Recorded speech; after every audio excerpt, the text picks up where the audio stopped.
This is a higgledy feast. There's plenty of this, and these as well. We top it like this, and bake it like that. Higgledy, baked generously.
This is a higgledy feast.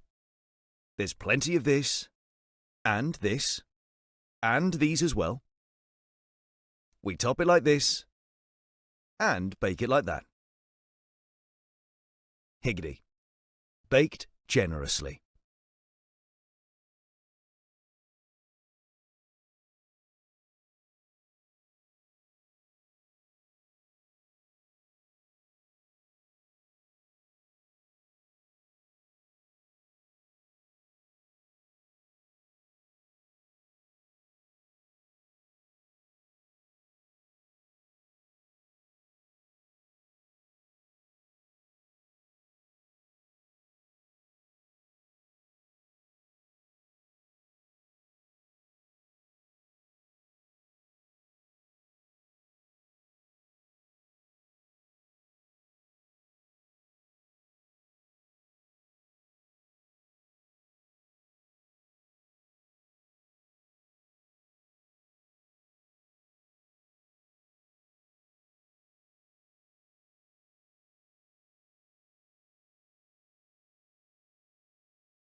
This is a Higgity feast.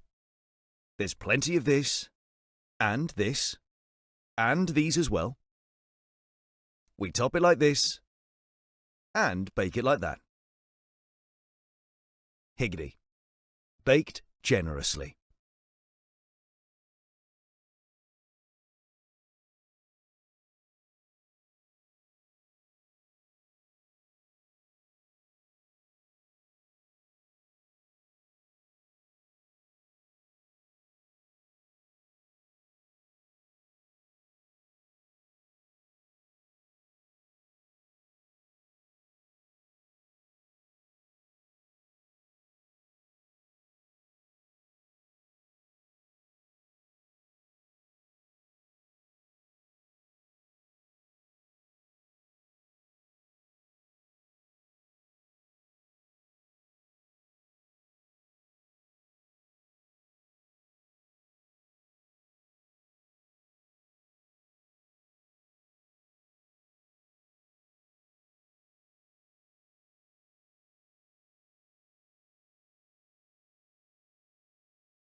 South Coast, and Nick Webb is my colleague from BBC Wales. Very good morning to you, Nick. Morning, Adrian. Slightly worryingly, the ground staff are gathered down below our commentary box here. Now, there is a bit of drizzle around, and they just look like they're ready to take down the advertising hoardings and pull on the covers, but let's hope it doesn't come to that, and Sussex will certainly hope that's not the case, as will the 1,000 school children who are in today. So we should have a terrific atmosphere here alongside all the regular spectators. The first thing to do is to do our little sound check around the ground and make sure that the commentary is going out loud and clear. There we are. They're all waving in the top tier of the Spen Karma Pavilion. Well, not all. A couple of people waving there. So we know the commentary is going out loud and clear around the ground on 5 Sports Extra, on BBC Wales and BBC Sussex. So wherever you're listening to us, we'd love you to get in touch throughout the day. You can email us, sussexcricket@bbc.co.uk. You can tweet us at NickWebb2017. Let's start with Glamorgan. Nick, 'cause I guess it was a disappointing day yesterday, bowled out for 123, and Sussex going to stumps 221 for 4, a lead of 98. What did Matthew Maynard have to say last night? Well, I asked him when and how Sussex got on top, and he said when they won the toss. He said, admitted that Robinson bowled very well. Glamorgan simply didn't get any partnerships together, and then the Sussex counter-attack with the bats obviously put his side on the back foot. He said the heavy roller had a bit of an effect, so that the ball didn't do quite as much for his bowlers as for those of Sussex early in the game.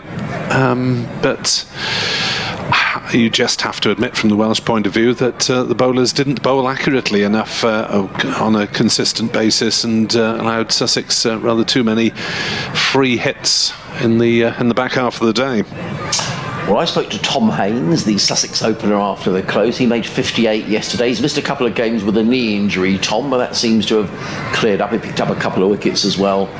And he was talking similarly about Ollie Robinson and how well Robinson bowled, and also how much they're enjoying. The Sussex players are having not just Steve Smith but Cheteshwar Pujara around the Sussex camp as well, with all their experience and all the Test hundreds they've made between them. So good to speak to Tom yesterday. The ground staff are still gathered down below us. We are going to start on time as far as we can tell, and the Glamorgan players are in front of the pavilion. But one change for Glamorgan overnight, Nick, because an injury to Chris Cook, the wicket-keeper. Yeah, it's a change in the fielding personnel rather than the team as such. Chris Cook has suffered a minor groin problem, so Alex Horton will be keeping wicket today. He's played first-team cricket in the white ball format, and an England under-19 international on a fairly regular basis over the last couple of years. So good experience for him, and Glamorgan need to give him first team experience this season, really. So hopefully this is part of that education. Hopefully he will figure in his own right in the One Day Cup or similar later in the season. Well, the two umpires are making their way out. Rob White and Martin Saggers wandering out to the middle. At the far end of the ground, we've got some temporary blue seating. That's all set up for the T20s that start in a couple of weeks' time, and it's about half full with lots of school children. I can see one school always got blue jumpers, then in the middle block there's children in red jumpers, then there's all the teachers in their sort of lime green bibs all sitting together. So it's great. They're making a really good atmosphere around the ground. The ground staff have decided they're going to sit down below us, and that's maybe good news. It maybe hints the drizzle that around isn't coming the way of Hove. Let's hope not. As the Glamorgan players make their way out, and I can see the two Sussex players on the balcony away to our left-hand side, the not-out players, Steve Smith on 68, James Coles on 50, and they're getting a good round of applause as they make their way down the steps of the pavilion. It's a grey overcast day. We're probably not that far away, you know, from the lights coming on here at Hove, so we'll keep an eye on that as Steve Smith and James Coles wander out to the middle. It's a loud applause from the gathered school children ahead. Let's hope they have a great day. And well done Sussex, giving away 1,000 tickets. Absolutely. Making a good atmosphere inside the ground. So Sussex resuming this morning, 221 for 4. Steve Smith on 68, James Coles was on 50. These two have added 80 runs for 90 runs, I should say, sorry, for the Sussex fourth wicket. The other members of our commentary team today, delighted that Liam O'Brien is joining us. Liam, who plays for the England physical disability side. The great thing about Liam is that he brings in biscuits, Nick. So we have got, let's see what he's brought in. He's brought in some crunch creams and some milk chocolate rounds. Wow. So we've got those to eat today. So thank you, Liam. And Liam will be joining us at 11:30. We had Georgia Adams with us yesterday, Chris Adams' daughter, so it was great to see Georgia and Jamie with us today. And tomorrow Beth Harvey is going to join our commentary team. She's a Sussex women's cricketer, so delighted that Beth's going to be with us as well. And Kevin Howells from 5 Sports Extra will be with us as well throughout the day. It's going to be Jamie McElroy who's going to open the bowling from the C end of the ground. He's going to be bowling up the hill to James Coles, who's 50 not out overnight. So it's 221 for 4. So good news. We are getting underway on time. And the good news is the weather forecast actually is improving throughout the day. So I think any drizzle that is around will hopefully clear away and we'll get the full 96 overs as we did yesterday. So a very good morning to you, wherever you're listening. About to get underway. James Coles just surveys the field. You'll see there are 2 slips, a backward point, cover mid-off, mid-on, mid-wicket. 2 men back on the leg side. As in comes McElroy, over the wicket bowls, and Coles is solidly forward to a bowl of good length and pushes it away into the offside, fielded by Kieran Carlton, and there is no run. So just to repeat those contact details, sussexcricket@bbc.co.uk for your emails, or you can tweet us at NickWebb2017, and those messages will make their way through to Nick, myself, to Liam and to Kevin throughout the day. As McElroy turns and runs up the hill, left arm over the wicket past umpire Sackers, he's in and bowls, and Coles drives down the on side of the ground to mid-on, fielded by Tim van der Hoekten. And there is no run. I don't remember, Nick, being at school and going to cricket matches with my class. I mean, what a great thing to do. Not least to get a day off lessons. Absolutely. Thought we were well off when we got to watch the Wimbledon final on our house tutors telly one year. Oh, did that happen? Right. In comes McIlroy, bowls, and Coles plays this nicely. There we are. Until James Coles has got a run down to deep mid-wicket. So Sussex on their way this morning, and James Coles, who batted very nicely with Steve Smith yesterday evening, just when Glamorgan have threatened to get themselves back in the game. He picks up a single, he goes to 51, and it's all the twos for Sussex, 222 for 4, and it brings Steve Smith on to strike. 68 not out overnight. He's only batted twice for Sussex so far in the 2 matches that he's played, making 30 against Worcestershire and 3 against Leicestershire. But he looked in good form yesterday. He now faces his first ball of the morning. In comes McIlroy, bowls, and Smith just plays from the crease to backward point, and there is no run. Can we take these kids and put them on in the background when they aren't here as well? It just makes it so much better to have someone go, yeah, when there's perfectly box standard forward defensive. Heaven only knows what's going to over that hit a 4. We'll see. In comes McIlroy, racing away from us. Up the hill here at home, he bowls to Steve Smith, and Smith is beaten outside the off stump. That's a good delivery by Jamie McIlroy. Smith certainly played at that. The ball goes through to the reserve wicket-keeper, Alex Horton. There was a little bit of variable bounce yesterday, Nick. Particularly perhaps from the bowling down the hill from the Cromwell Road end, which did bother the batsman on occasions. Yeah, it seemed to skid through a little bit, didn't it? And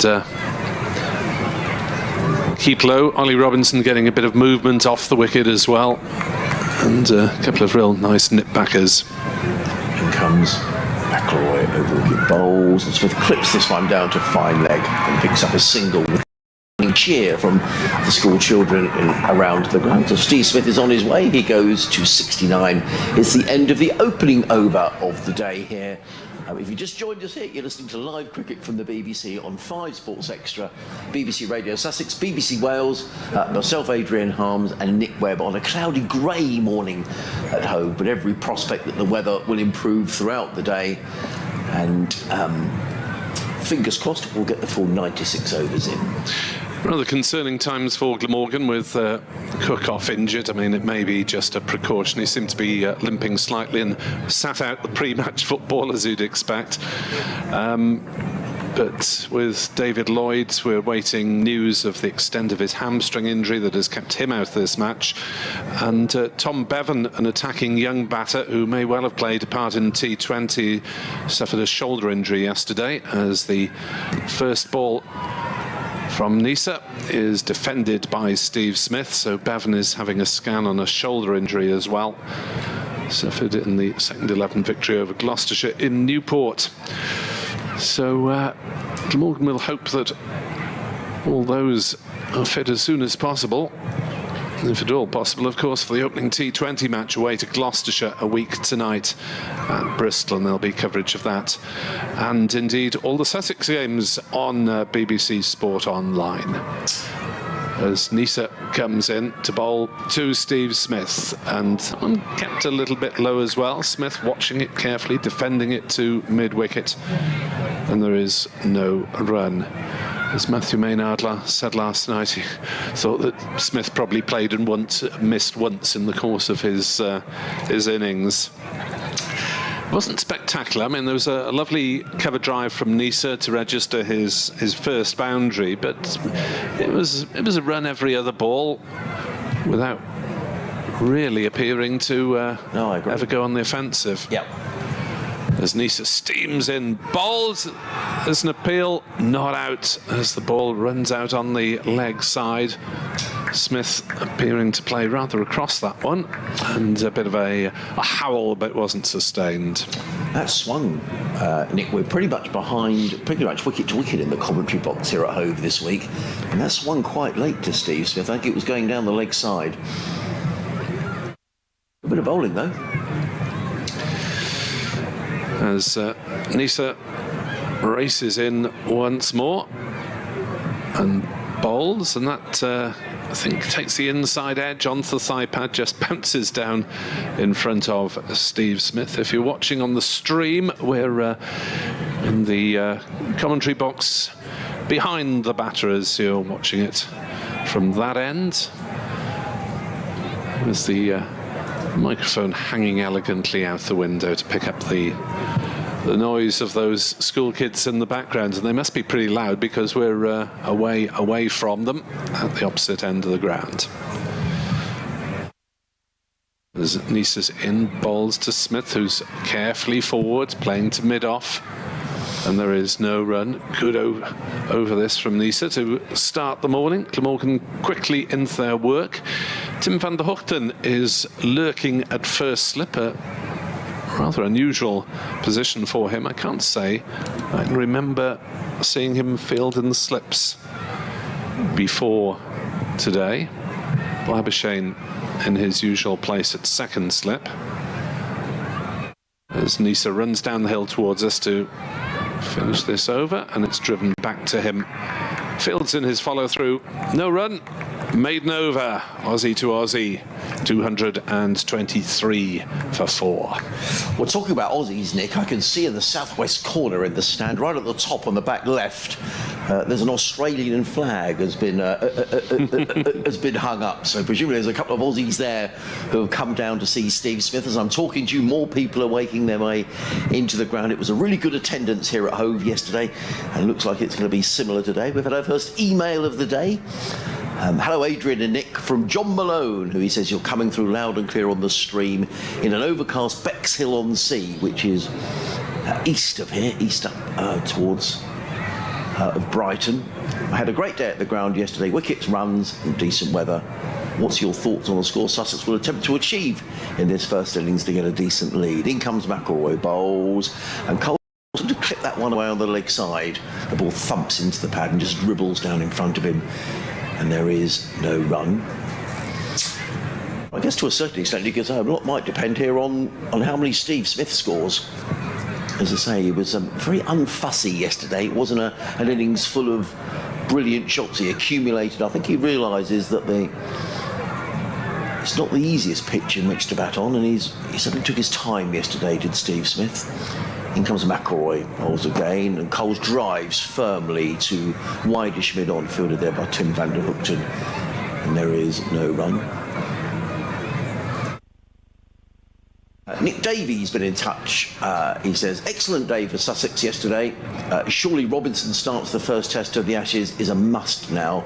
Hoping for another great day today. I, like many listeners, I'm sure need to be cheered up following Albion's defeat last night on Tyneside. Yes, not a great day for Brighton last night. In comes McElroy, bowls to Coles, who covers up, plays down the onside of the track, and there is no run. Also, he says a word on Georgia Abbans on commentary yesterday. Really good debut. So thank you very much, Nick, for mentioning that. Well done, Georgia. It was a pleasure to have her in the commentary box yesterday.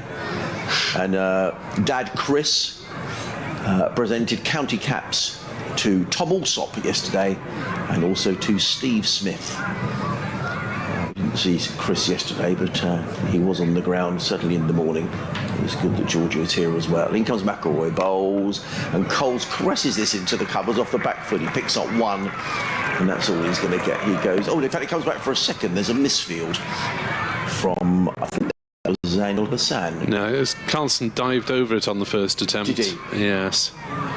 The slide was there, but the coordination wasn't quite there from Glamorgan's acting captain. First time doing the job in the championship, and slightly chastening experience so far on his first day.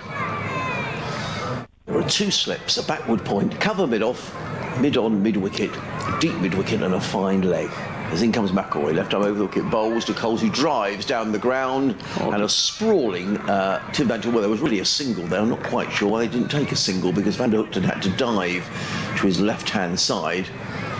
Eventually got down. He's a big man, isn't he? He managed to get down eventually and stop the ball, but there was a comfortable single there, but Coles for some reason decided not to take it. He remains on 53. That's Sussex 225 for 4. That was an excellent effort from a big fast bowler. He's examining his boots as a result of it, but good effort. Roy.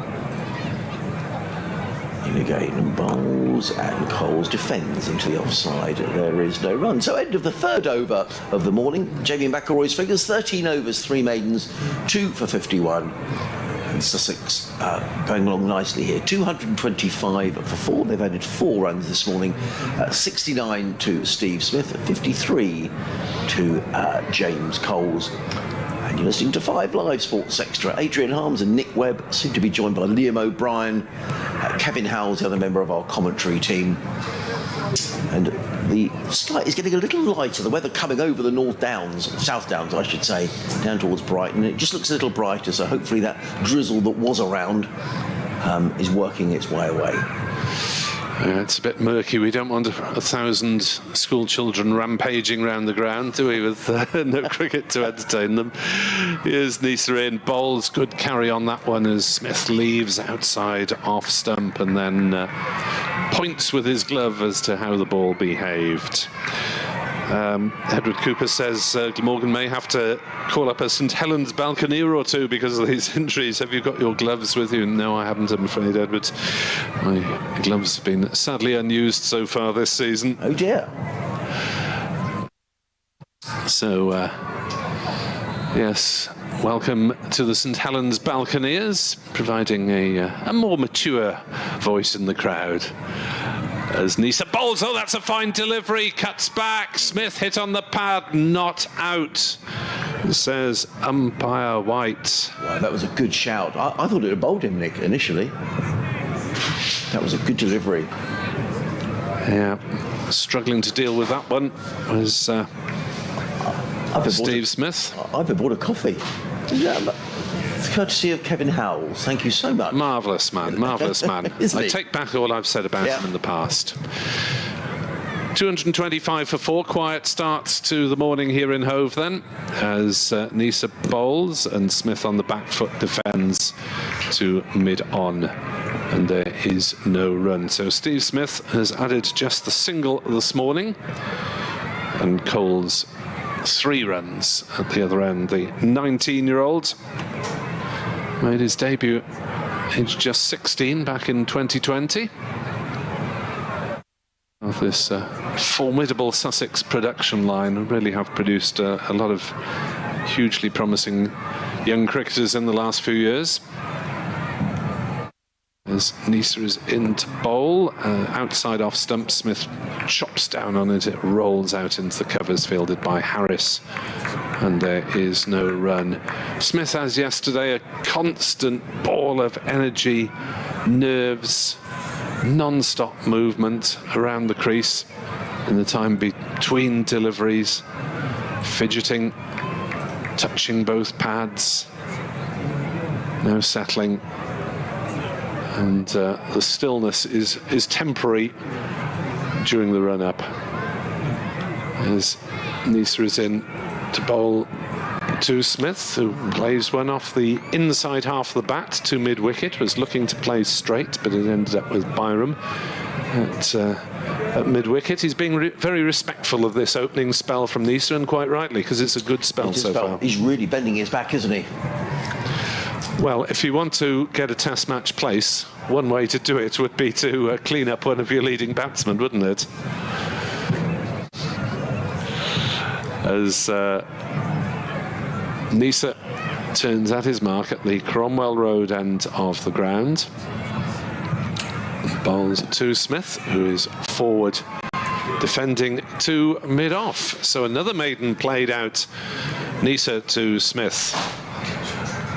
And that is the end of the over. It's still 225 for 4, so just 4 runs added in the first 4 overs of the morning here on BBC 5 Sports Extra, BBC Sport Online. Adrian Harms, myself, Nick Webb, Liam O'Brien joining us shortly. Kevin Howells, part of our commentary team as well. The cast of thousands here at the Hove County Ground today, and just so good to see those stands brought in for the T20, so heavily used for a championship match.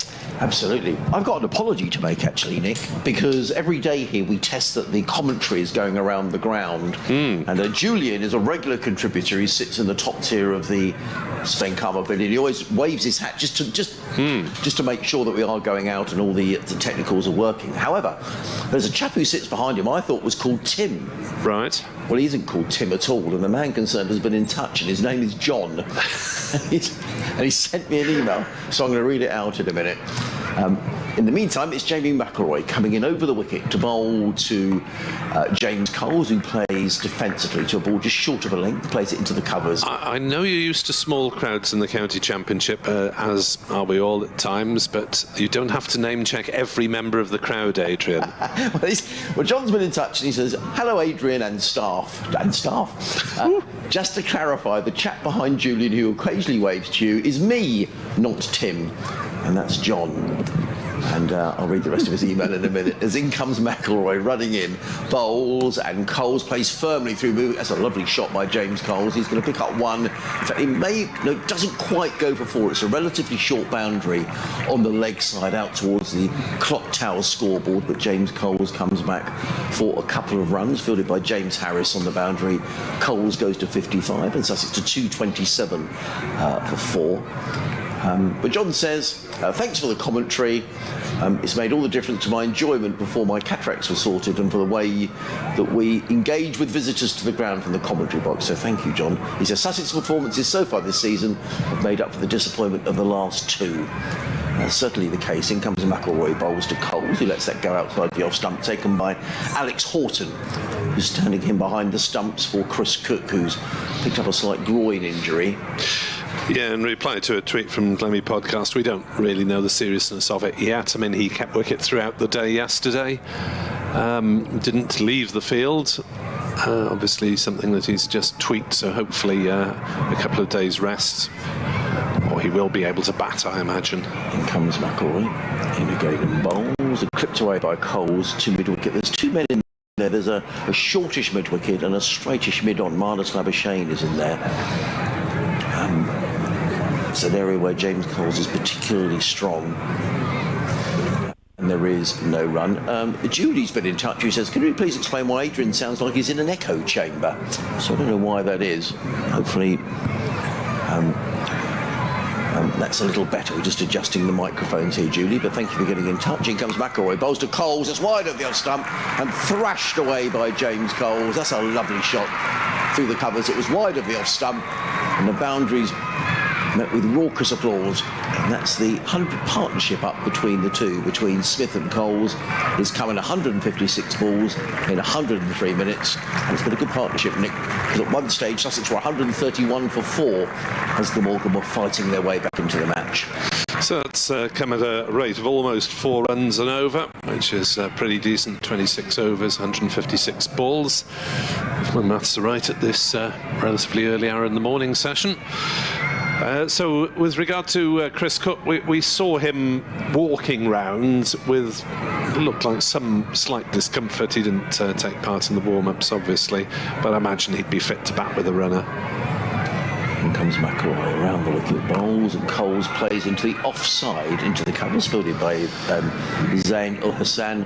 There is no run. It is the end of the over. Sussex are 231 for 4. Steve Smith is on 69. James Coles is on 59. And Jamie McElroy, 17 overs, 3 maidens, 2 for 52. He picked up the wicket of both openers. Ali Orr, who was out for 40, and Tom Haynes for 58. The other two out yesterday, Tom Alsop, who was out for 3, and a rare failure for Cheteshwar Pujara, who was out for a duck. And in terms of the Glamorgan injury worries at the moment, I mean, if for any reason they were to be without Lloyd, Cook and Bevan for the start of the T20, then that would remove a fair degree of batting power. Neser bowls to Smith, who's squared up slightly behind it, defending it out into the offside. And there is no run. This is a really good battle at the moment between Neser and Steve Smith. It's as high quality cricket as you will see in the county championship, and it is being purveyed by one guy with vast amounts of Australian experience, and another with 2 baggies, as they say, baggy green, the caps, to his credit, and he wants to earn more at the age of 33. He's as keen as ever as Neser bowls. Oh, that's almost through. Smith chops down into the last minute and defends it up to mid-on. Full-length ball. I thought for a moment it had got underneath the bat. And Smith really playing that at the last moment. Robert Logan, good morning to you. He says it's overcast in Plymouth as well. He's a Welsh supporter. His wife's presence in the room brought a tumble of Glamorgan wickets. Today his wife is away, so he's hoping that will bring better fortunes for Glamorgan. Neser is in to bowl to Steve Smith, who edges, doesn't quite carry to Van der Hoogten at slip. Do you think it bounced just? I think it might have carried. Oh, he gets a consolatory slap on the back from Horton. It may just have carried. I thought it bounced a couple of inches in front of him, but Van der Hoogten is down, looking as though he might have spilled that one. You said you were surprised to see him fielding in the slips this morning, Nick. I still think, having seen the stream, that it bounced maybe just a couple of inches short of him. Neser is in to bowl to Smith. Defends to mid-on, and there's no run. Let's see if we can pick it up any better on the screen. Second time may have been half volley. That sort of. Yeah, it was a difficult chance. He's a big man to get down to. Yes. It was right down by his bootlaces. Well, David Lloyd is the usual first slip, and he's not playing. Sam Northeast sometimes does second and third, but rarely first. Neser in, bowls to Smith, who solidly defends that one out on the onside. Kieran Carlson, who does the second and third, is up at mid-off because he's captaining and wants to be able to talk to his bowlers more easily rather than yell down the pitch. So, yeah, I thought they might have pushed Labuschagne and Northeast one in rather than bringing in an unfamiliar first slipper. As Neser bowls, Smith gets runs for the first time off his Australian colleague, and it's well picked up by Ul Hassan just inside the mid-wicket boundary on the run, and they're safely back for 2 runs. So that is the first runs scored off Neser on the 18th ball that he's bowled to Steve Smith, who moves on to 71, and the total on to 233 for 4. And even most of the lights on the small scoreboard on the pavilion look fairly bright this morning, which they certainly weren't in the sunshine yesterday. Albeit a couple of vital ones are rather dimmer than the rest, unfortunately. We get the 2-3, and then the 3 for 4 is all a bit dim, but there we are. Hopefully, the one benefit of it being cloudy is that we'll be able to see the boards better. In comes James Coles. He goes to 60, and Sussex to 200, and that number again with 234. It is 234, isn't it? We were struggling to see the numbers on the scoreboard yesterday, but it's definitely 234 for 4. James Coles to 60. The colour around the ground is provided by the many school children here who are now starting a Mexican wave at the far end of the ground. the school who've got the red jumpers on have started the Mexican wave. As in comes McElroy, bowls to Smith, who clips this off the hip down to deep backward square, picks up another single to Steve Smith. He goes to 72 with a total to 236 for 4. There's also a school with blue jumpers on at the far end of the ground, and another school all the children seem to be in those lime green bibs, sort of, health and safety bibs that you see people working on the motorways on and that sort of thing. But they're all enjoying the cricket, or not working as the case may be, when most of the time you drive by. McIlroy is coming around the wicket to the right-handed James Coles. He's in and bowls, and Coles plays that into the covers to backward point. You probably heard the cry of no from Steve Smith. Informed by Andy Greenwood that Michael Hogan's innings of 40-odd for Kent yesterday was classic Hogs. Alex Hode, our colleague, says it's a fun 64 minutes and he didn't want it to end. He made 43, I think, didn't he? Or 48? Yes, it was one of the disappointments of last season. Hogan was excellent with the ball, as usual, but we didn't get a Hogan 50 to finish off with, which I specifically asked him for. Here comes McIlroy, bowls, and a play and a miss from James Coles outside of the off stump. The ball goes through to Alex Horton, and there is no run. Talking of which, around the country, Surrey 102 for 1 at the Oval against Kent. Dominic Sibley 38 not out. Ollie Pope is on 29. Trent Bridge, Nottinghamshire 48 for 1 in reply to the Essex total of 298. Somerset continuing to go nicely at Lords, 351 for 7 against Middlesex, as are Hampshire along the coast at Southampton, 346 for 6 against Northamptonshire. McIlroy in bowls to Coles, who plays that one sweetly off the front foot to a wideish mid-on fitted by Van der Hookton, and there is no run. They were the scores in the first division. In the second division, Durham the leaders, 436 for 9 at Bristol against Gloucestershire.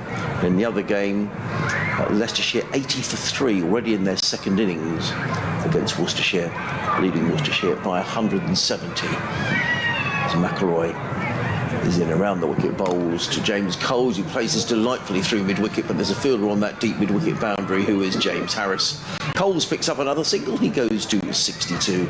It is the end of the over. Sussex 237 for 4. Steve Smith on 72, James Coles on 61. And a very good morning wherever you're listening to us from around the country on 5 Sports Extra, BBC Radio Sussex and BBC Wales on a cloudy grey morning here at home. Sussex just going some unfussily nick about their business here. Yeah, Coles is playing big shots. Smith has really not broken sweat today. He's added just 4 runs in that opening half hour almost. I'll just watch or talk you through this next over from Neser and then give way to Liam O'Brien here on BBC Sport Online and 5 Sports Extra. Glamorgan don't like the look of the ball. Umpire White and Umpire Saggers confer. We had one ball change very early in the innings when Michael Neser, in attempting to stop the second delivery, a straight drive, stood on the ball in his follow-through. And are we going to bring Brenda, the ball lady, into action? No, we are not. No. What's her official title? Does she do other things besides monitor the balls? Just number 1 Sussex supporter. She's always first in the queue outside the ground, Nick. Neser is in bowls and Coles is forward playing to mid-off, and there is no run. It's ironic, isn't it, that with all these children in, we have had the quietest half hour of the match so far. That's true. That is true. With just, what is it, 15 runs being added in the first half hour of play.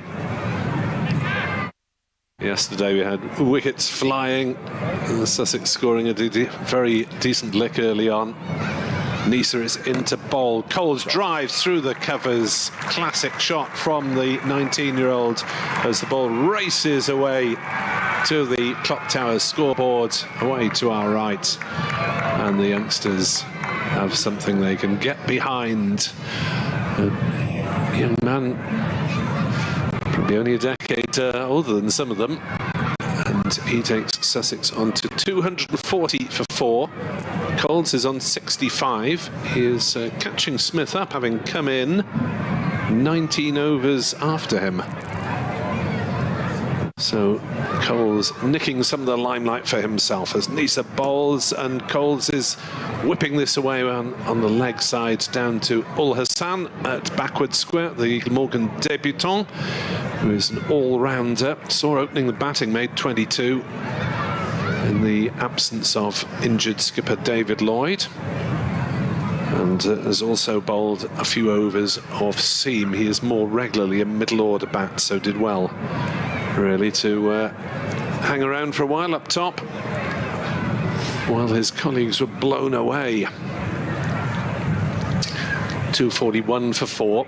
First batting point is up at 250 runs this season, as I keep having to remind ourselves. Neser bowls to Smith, who leaves that one go through outside off stump. The wood chopping movement of the bat from Steve Smith. Brenda's sort of unofficial title, Brenda Lower is Brenda's surname. Her unofficial title is Keeper of the Balls, and she's Sussex's most iconic fan recently. She was recently 80, and the club put on a birthday party for Brenda in the boardroom, which was really good. A lovely cake they made as well. And she's had that aisle seat in the centre of the pavilion for the past 65 years.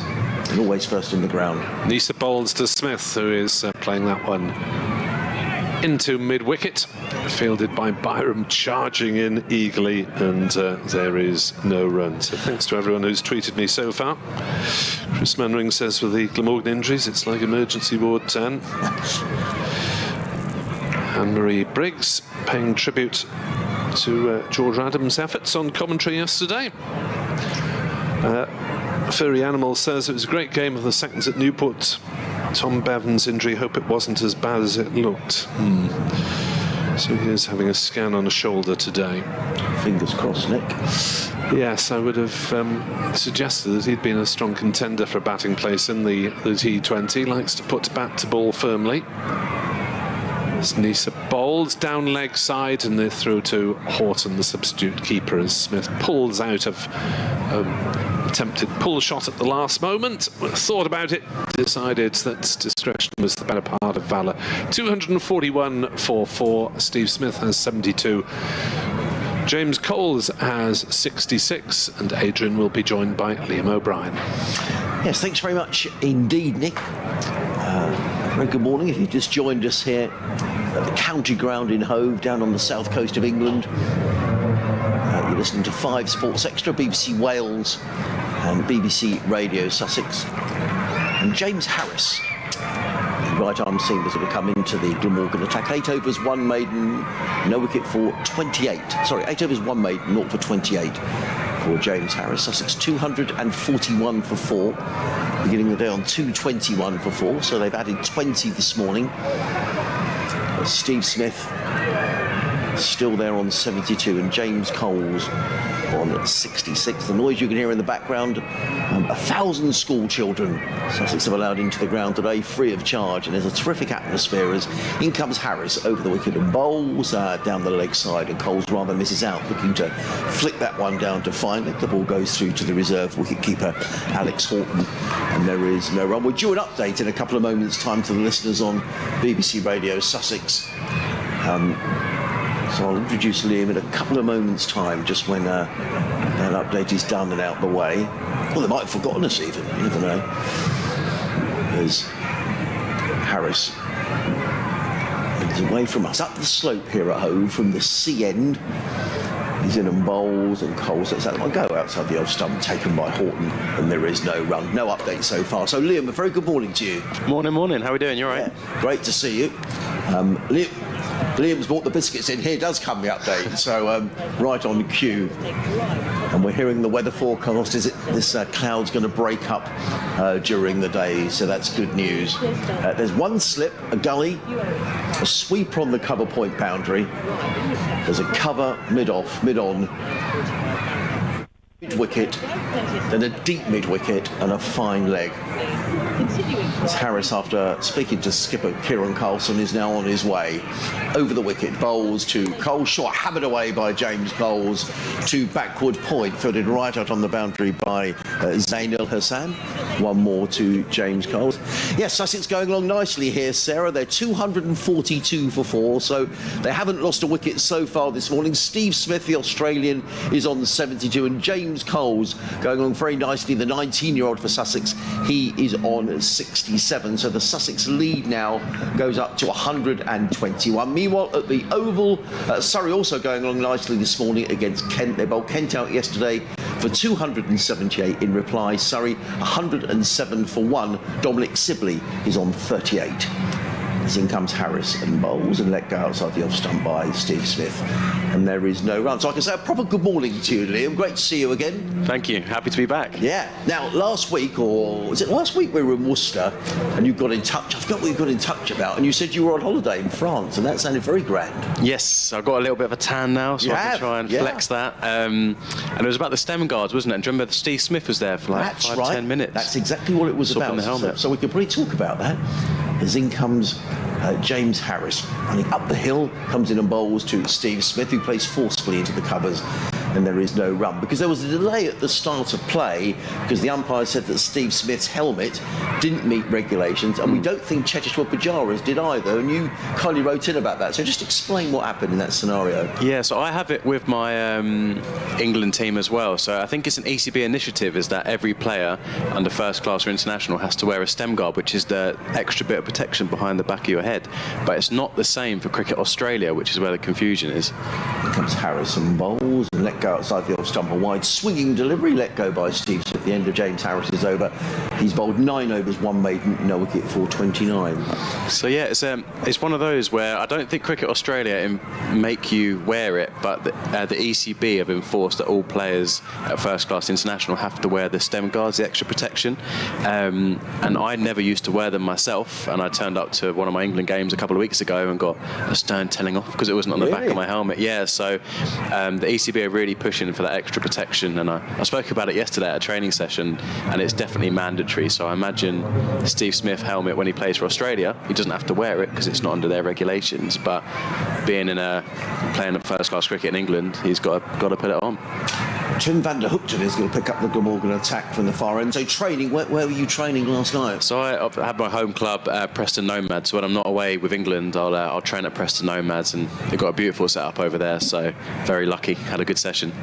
Bit of some batting or bowling practice, or a bit of both? Yeah, a little bit of both. I had a good little net with a bat, just trying to get into some form because of the weather. I've only played 3 games this year, so just trying to get a bat on ball, and then trying to limit as much as I can with my bowling, because they're very strong on workloads, which is probably a new thing that you've just recently heard about, Adrian. I could see an umbrella up at the far end, which is a bit worrying, but Liam, over to you. Yeah, absolutely. As Van der Hoekten comes in down the hill, and that was right on the money, good length, and that's hitting top of off, blocked away by Coles. Great start there, to be honest, right on the money. But yeah, I don't know if you've heard about it, but back in the old times, you used to just run in for hours and bowl, and now I'm limited to bowling 24 balls per session and stuff like that because of workloads. So times have changed. Is that frustrating? Yeah, because of the limit, because of how limiting the weather's been, it's quite nice just to get some overs in your legs, but you've got to look after your health as well, haven't you? As Van der Hoekten comes down the hill here, back of a length ball, cut away by Coles, but extra cover picks it up. He didn't quite get hold of that, and that's a dot ball. So.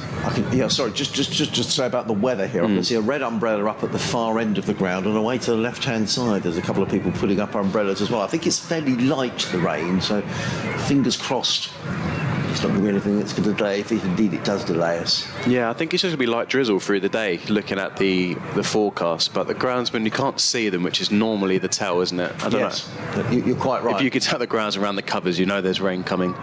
But yeah, you can see the umbrella starting to go up, and yeah, it's got really dark over the top here as Van der Hoekten comes in, full length ball, and that's left well by Coles outside off stump, not playing around with that one. So these 24... So just explain how that works then, Liam, in terms of the balls that you can bowl. Is that in training sessions or in matches, or how does that work? Yeah, so normally when we're playing every Saturday, they try and limit it, especially they used to have it a couple of years ago where I'd only be able to bowl 24 balls off a full run-up, full pelt, just to make sure I'm not bowling myself out by the time I get to games, because what you don't realise is if you're having a training session for an hour and a half, you could be bowling at different batsmen, but you could have bowled, like, by the end of it, 11, 12 overs, which isn't brilliant for you if you're then trying to rock up on a Saturday and play as well. As Van der Hoekten comes in here, straight ball, and that's blocked away from Coles, who's looked very good this morning. And he batted very well last night as well. So have you got a game tomorrow? I'm not sure yet tomorrow. We'll see. I'm waiting on the selection to come out for that. We'll see for clubs. So we've got a really strong first team at the moment. So it'll be interesting to see how I fit into that. And I've not been around recently because of how many England fixtures I've had. So it'll be understandable if I'm not in. So if not, I'll just rest. And I've got an England game next week to look forward to. So happy either way. But Van der Kupt is coming in. It's been a good over, right on the money to start with. Full length ball, and as I say that, he stinked it down. I think that's going to be 4 byes down the slope. Yeah, it's nipped off the seam, gone down leg, and that's going to be 4 byes.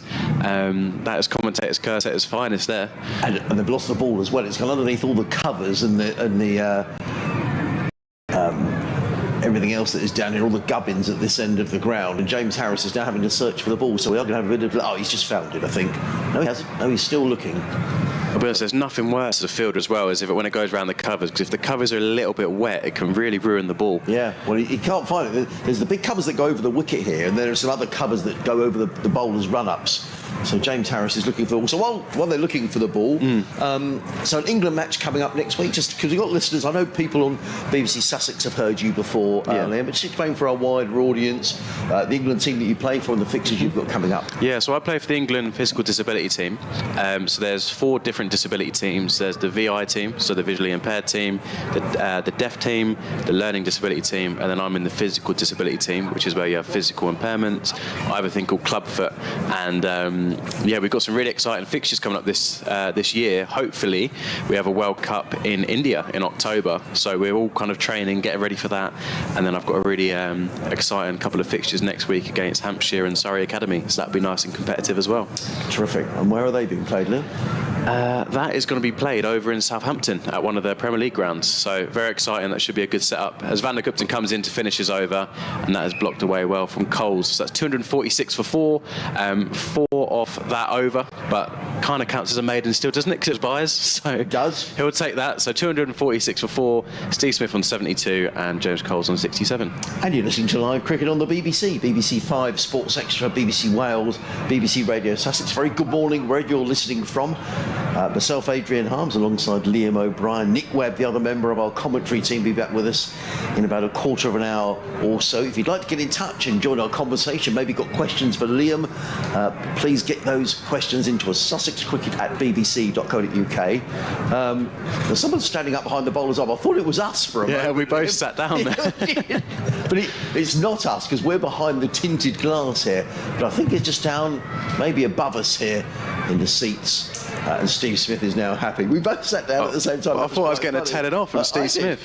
Here comes James Harris, bowls to Smith, who plays out into the offside, and there is no run. And are you on Twitter as well, Liam? Are you on Instagram? Or? Yeah, I'm on Instagram at Liam Obs, so Liam and then OBS. It's like a little slang thing when I was cool, because I thought I was a cool young kid. So Liam Obs on Instagram, and then just Liam Obs 123 on Twitter. So get in touch if you've got any questions. I'm an open book, so ask me anything and within reason, and I'm happy to answer it. And really excited for today. It's really cool seeing Steve Smith at this angle as well. We're right behind the bowler's arm. Here comes Harris over the wicket, bowls, and Smith covers up, plays into the offside, and there is no run. Have you seen him bat live before? Yeah, I was actually talking to my girlfriend about this. The last time I saw Steve Smith was at the MCG on Boxing Day. I played over in Australia for 6 months back in 2019, and I watched him and Labuschagne bat all day against New Zealand. And it's one of those like pinch me moments where the next time you see him live, you're commentating on him. So it's come around nicely, and I've actually watched a lot of his batting to try and get better in the past, so it's exciting. Here comes Harris, bowls, let go by Smith outside the off stump. There is no run. What do you particularly like about the way that he plays, Liam? I like there's a big... People talk about how flamboyant he is and how twitchy he is before, but when you actually watch the basics, when he actually sets up to bat, he's so simple. He gets himself in a good position and then just plays the ball so clean, and he seems to middle everything. That's the thing, isn't it? Everything seems to come out the middle of the bat, so his technique's very simple, which I enjoy. In comes Harris and bowls, and Smith defends. Offside, no run. I think Glamorgan bowled well here, though, to Steve Smith this morning. He's only added, what is he on to? He was under 72 now. Overnight, he was 68, so just 4 runs this morning. He doesn't look bothered by that, though, Liam, does he? He's just going about his business very quietly. Absolutely. He's in his own little bubble when he bats, doesn't he? He seems to walk away, and I've never really seen him in a battle. Do you know what I mean? He's always kind of in his own little world. He's hard to go at as a bowler because he's always walks away and sets up really well. In comes Harris, bowls. Smith steers that into the offside backward of point. He's going to pick up a single only because there was a fielder coming in from the deep point boundary. Smith goes to 73 and Sussex to 247 for 4. So Boxing Day. Was it Boxing Day at the It was MCG? Boxing Day at the MCG. Awesome. It was amazing, and the girlfriend's not the biggest cricket fan in the world, so it was I was happy I could get there in the first place and get the thumbs up. But then I told it was a spectacle, and there was so many people. Australia, New Zealand, the atmosphere was amazing, and then I literally just watched Labuschagne and Smith bat all day, which was a dream, to be fair. Here comes Harris, bowls, and Coles defends from the crease. Back down the offside of the track, and there is no run. It is the end of the over, 274 for 4, or 247 for 4 rather. Sussex will get ahead of myself. Steve Smith is on 73, James Coles is on 67. Listen to Adrian Harms and Liam O'Brien, as Liam was saying, was the good boyfriend that kept bringing her alcohol. So I probably, if you ask her, she would not be able to tell you what happened during the day. I was happy watching the cricket, and I was right behind the bowler's arm, so I was loving it. And then every time there's an in-between over, I'd go and fill up her drink. So hopefully she didn't remember it. As Van der Kutter comes in to bowl here, and that's well outside off stump and left well from Steve Smith. But one thing about Steve Smith that I really picked up on, and I didn't really know as a child, is when he bats himself that if it's on his legs, he's going to hit it. So he stands right across off stump sometimes, which when I was younger, I thought that was a big no-no. You've got to take middle stump. And he'll trust himself that if it's outside off, he can leave it. Then if it's on the stumps and it's on his legs, even if it's going to go and hit middle, he'll still flick it away for 4. And it's that simplicity and the belief that he's going to hit the ball like that was so impressive. As Van der Kutter comes in down the hill, nibbles back through the gate, he goes to play it, and it's a dot ball. But good signs here for Glamorgan. There's been a bit in this pitch early on. Even when I've not been on commentary, I've been watching behind the bowler's arm, and there's been quite a bit of movement off the seam this morning, so encouraging signs for Glamorgan. Julie has been back in touch. She said that I sounded as if I was in an echo chamber earlier on, but that seems to have been sorted out. So Julie, thanks for getting in touch. And an email from Luke Glanville, which I'll read in a couple of moments' time here on Sussex Cricket at bbc.co.uk. I took my wife to the MCG on Boxing Day as well, Liam. She was bored to tears. That's why you get them drunk, Adrian. As Van der Kutter comes down the hill, and that's really jagged off the seam to the keeper, and that's well left from Steve Smith. But a lot of life in this pitch at the moment. Glamorgan are really encouraged by that. But the same again, as I was saying before, Steve Smith's walked right across off stump, which means he has to drag Van der Kutter wider, or else he'd be putting it onto his pads, and then he can comfortably leave it away. So that was a really good ball that Steve Smith just confidently leaves. So it's a really interesting battle, and learning a lot just watching it here. It's quite exciting, isn't it, Adrian? Oh, terrific. I mean, you're just watching one of the great players. Absolutely. And he's being tested here. I think Glamorgan are bowling really well to him. Absolutely. High-level bowling coming down as Van der Kutter comes in down the hill again, and that's well left again from Steve Smith, and it's identical to the ball before, just outside off stump, and he leaves it because he knows it's not going to hit his stumps, and it's jagged off the seam and come in this time. The last ball came away, and he just confidently leaves it, which is it's going to be hard to get Steve Smith out. The only way I can really see it is if something really happens, bowling straight on his pads and he misses it or something like that at the moment. Bad news for England. He looks in good touch, doesn't he? But good news for England, Ollie Robinson bowled like a gun, so that's going to be a really interesting battle as we go into the Ashes, isn't it? So Van der Kutter coming in again for his 5th ball of the over, full length, and that is blocked away from Steve Smith, who seems confident not having to push the run rate. He'll just in his own little world, walking away from the stumps now and rehearsing what he just did the ball before. So that's going to be a really interesting battle. Apparently they've had some good net battles already, Adrian. Well, actually, talking about nets, we've had an email in from Luke who says, good afternoon, guys. I was at the game yesterday and really enjoyed it. Fantastic day of red ball cricket. Just wanted to ask what you made of Travis Head having a bat in the nets in his Australia gear during the afternoon session yesterday. Pujara was bowling at him. Well, I don't know about that, but if Travis Head was here. As Van der Kutter comes in for the final ball of the over, and that is blocked away well from Steve Smith. So that'll be the end of the over. Another maiden for Van der Gupten, 247 before. Steve Smith on 73 and James Coles on 67. Voice there of Liam O'Brien here on 5 Sports Extra, BBC Radio Sussex, BBC Wales. Here from a cloudy, overcast Hove. The good news is the umbrellas have come down, so that bit of drizzle seems to have drifted away. Had an email in from Simon in North Norfolk. He says, enjoying the commentary. Reminds me that years ago I went to Hove to watch England play an England Twos, I think he's saying. Unfortunately it rained, and with the coach scheduled for 6 o'clock, we decamped to the seafront. No mobiles in those days. He says, luckily I found a 10-bob note, so we spent 3p each on the beer and 6p on ice creams. Oh, lovely story. Here comes James Harris, bowls to James Coles, who plays down the track, fielded by Harris off his own bowling, and there is no run. He says, my friends and I spent the rest on the machines, but fortunately my love of the game remains strong today. I think it says England 11. England 11, is it? Okay. That makes more sense, I think. Yeah, it does. Reminds me that years ago we went home to watch England play an England 11. Yeah. Yeah. I have loads of memories of watching touring teams and stuff like that down here as a kid. So it's nice to see so many kids in today. It is. In comes Harris, bowls and clipped away firmly by Coles out to deep mid-wicket. He picks up another single.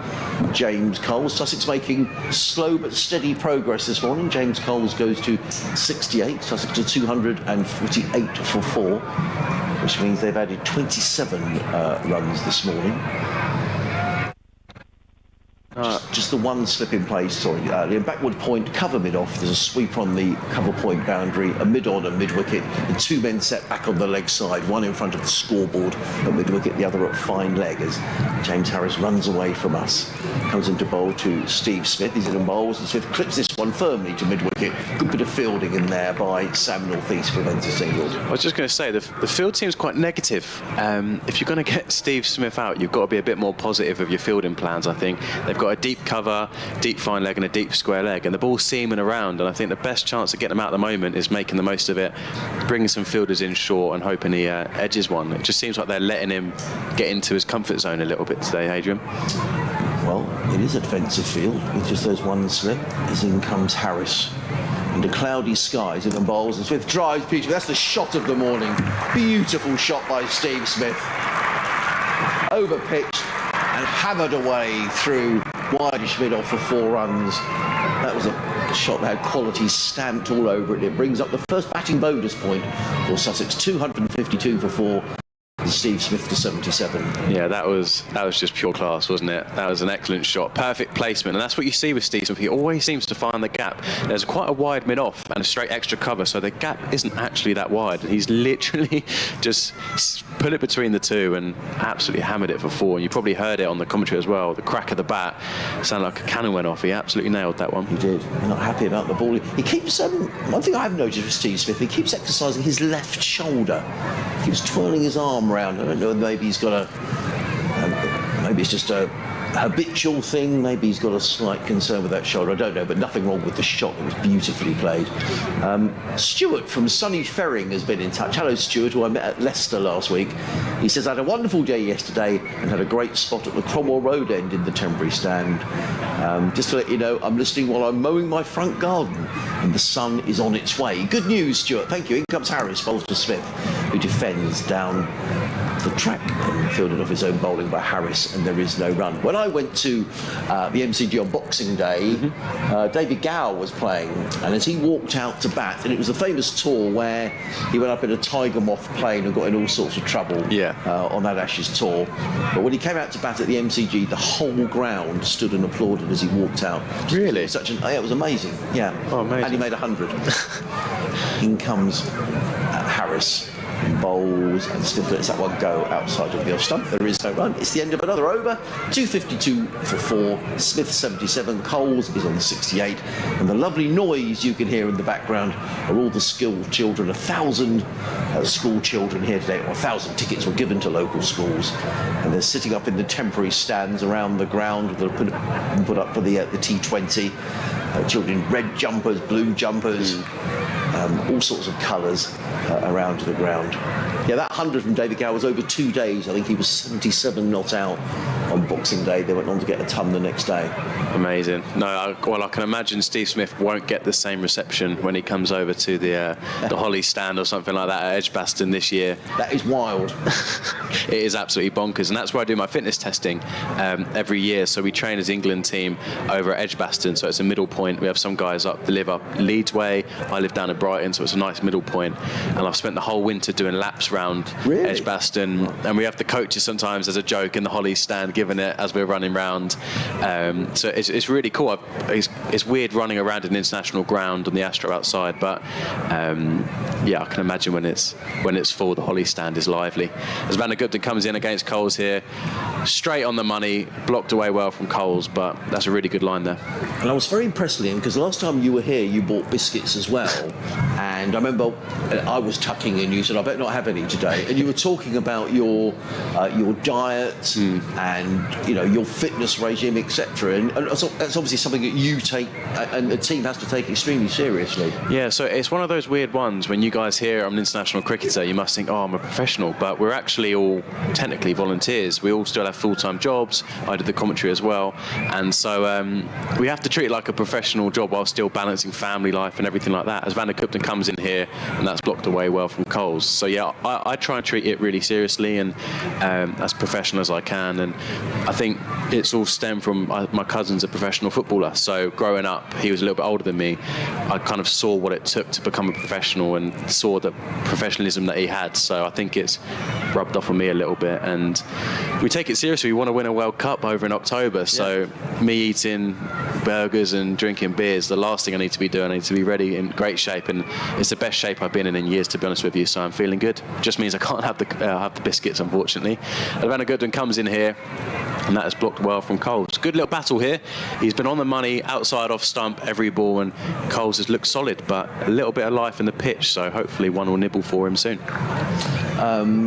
So Luke has been back in touch, and I'm assuming this isn't a wind-up. I'll read it anyway. He said, had arrived in a taxi and walked up to the pavilion with flight tags still on his Australia-branded luggage. Stephen looked surprised to see him. They had a chat. He signed a couple of autographs and headed to the nets with the Sussex coach. He was later joined by Pujara and Jack Carson. He netted for around an hour, and I spotted him on the Sussex balcony.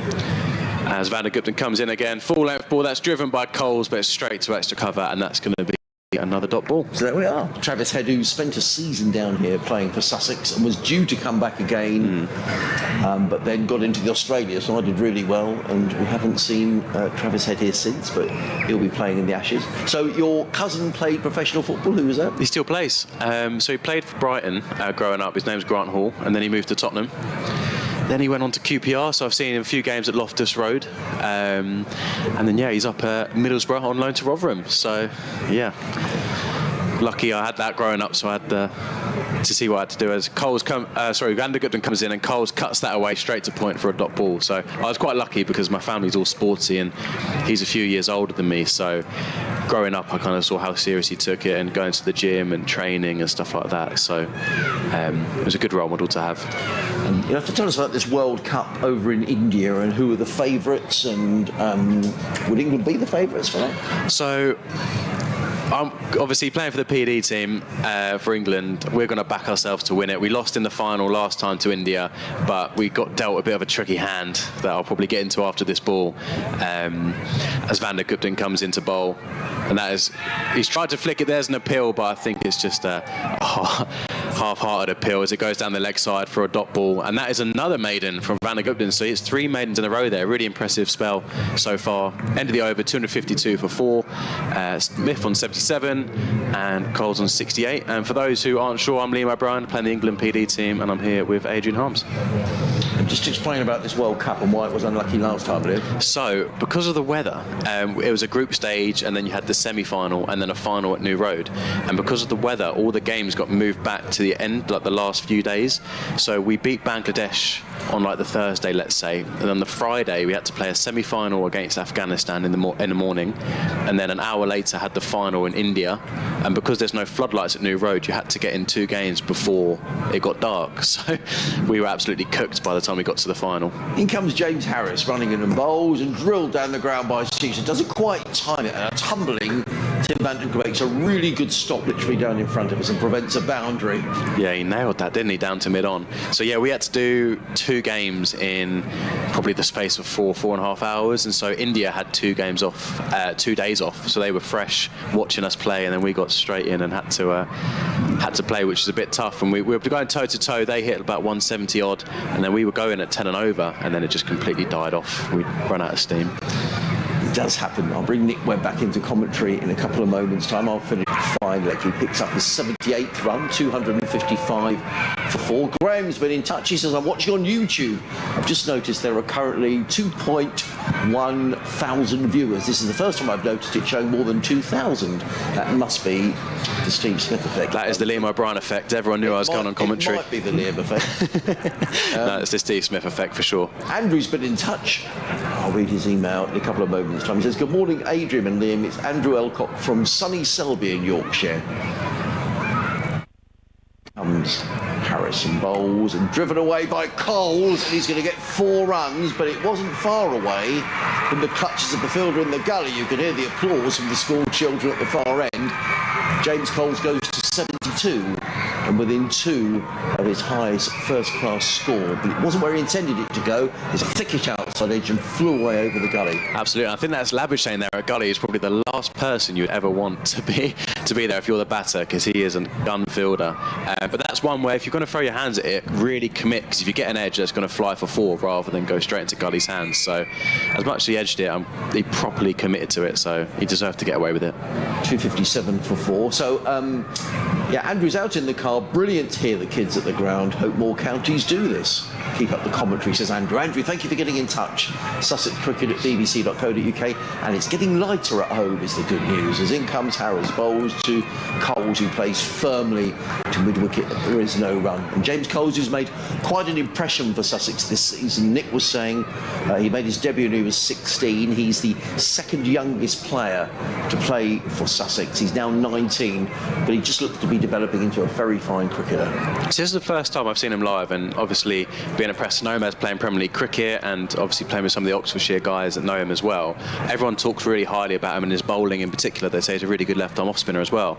But just watching him this morning live, he's nailed a lot of things through mid-wicket, like good balls there that he's just smashing. In comes Harris. Bowls. Coles is full play defensively into the offside. There is no run. He'll have his eyes on a maiden century here. Luke has been back in touch to say it's definitely not a wind-up about Travis Head. He was definitely here. So thank you very much, Luke, for letting us know. The Aussies arriving because they've got the Ashes and, of course, the World Test Championship as well coming up against India at the Oval in a few weeks. Absolutely. And it's weird how it worked out with getting Pujara instead of Head, and now look at Sussex now. In comes James Harris running away from us. Bowls to James Coles, who looks to flick that one away on the leg side, and the ball very nearly rolled back onto his stumps, and he kicked the ball away. It is the end of the over. 257 for 4. Coles on 72. Smith is on 78. I'm going to leave you in the very capable hands of Liam and with Nick Webb.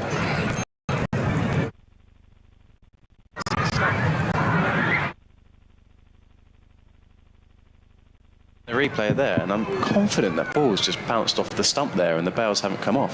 Yeah, the Glamorgan players having a look at the stumps there to check whether that was glued on. It just dribbled, I think, against the base of leg stump. Yeah, they're checking it now, aren't they? Just wobbling the stump, seeing if the bails do actually come off and if they're glued on or not. Kieran Carson, come on, ump. That should have fallen off. But it's been a good start for Van der Gupten as he comes in down the hill for his 4th over.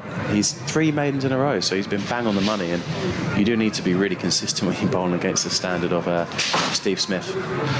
Well, he's 28 wickets going into this game. Absolutely, he's been in good form. As he comes down the hill now to Steve Smith, he drives that through cover. I don't know if he's quite got all of it, so he's sprinting, trying to get back for 2.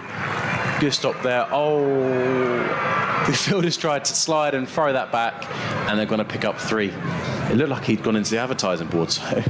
Kieran Carlson gave that a really good go, but I think slid rather further than he'd expected there, and he got rid of the ball, but it went a long way infield. faults in his efforts to make sure that he didn't have the ball touching him while he was touching the boundary. He gave it a good flat back, but rather too hard, and Root had to run another 10 metres to pick it up. Absolutely, but it shows the timing of Steve Smith. He barely got hold of that. I bet he got that right at the end of the bat and still picked up 3, and it went to the boundary. So he's looking good, timing the ball well, and it's interesting. Neser, during his absence, likely absence in Australian training camp next weekend, we wait to see if he will be back.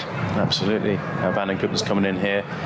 Full-length ball, and that's blocked well from Coles, and Steve Smith calls him through. It goes to point, but Steve Smith wants to be on strike here.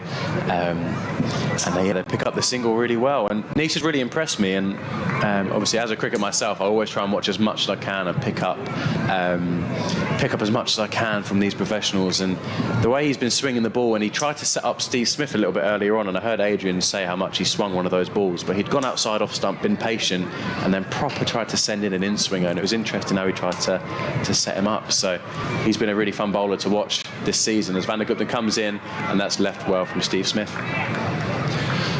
Yes, he's got a formidable in-swinger, has Michael Neser. Picked up 2 of his 3 hat-trick victims up at Yorkshire that way, with George Hill and Dom Bess both bowled off stump, not playing a shot in successive deliveries, which was quite the sight.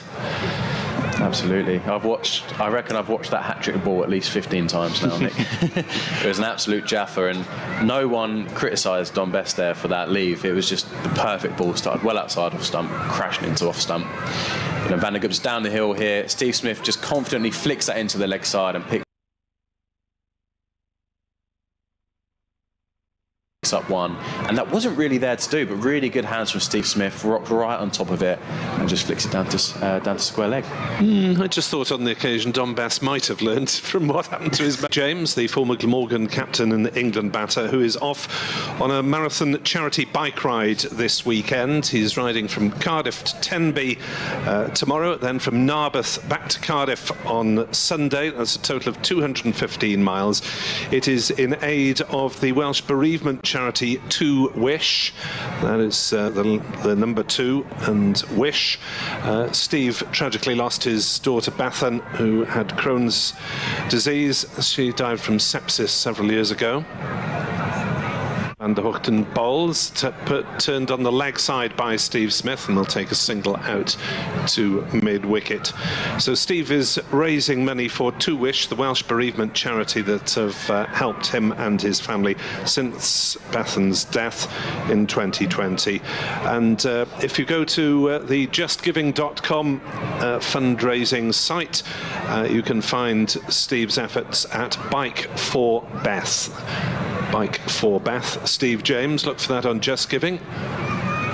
As James Harris is in to bowl to Coles, who drives to mid-on, and there is no run. And I'm sure that Steve and the people who run that bereavement charity 2 Wish would be very grateful for anything you can afford for this weekend's efforts, and I hope you get through in one piece, Steve.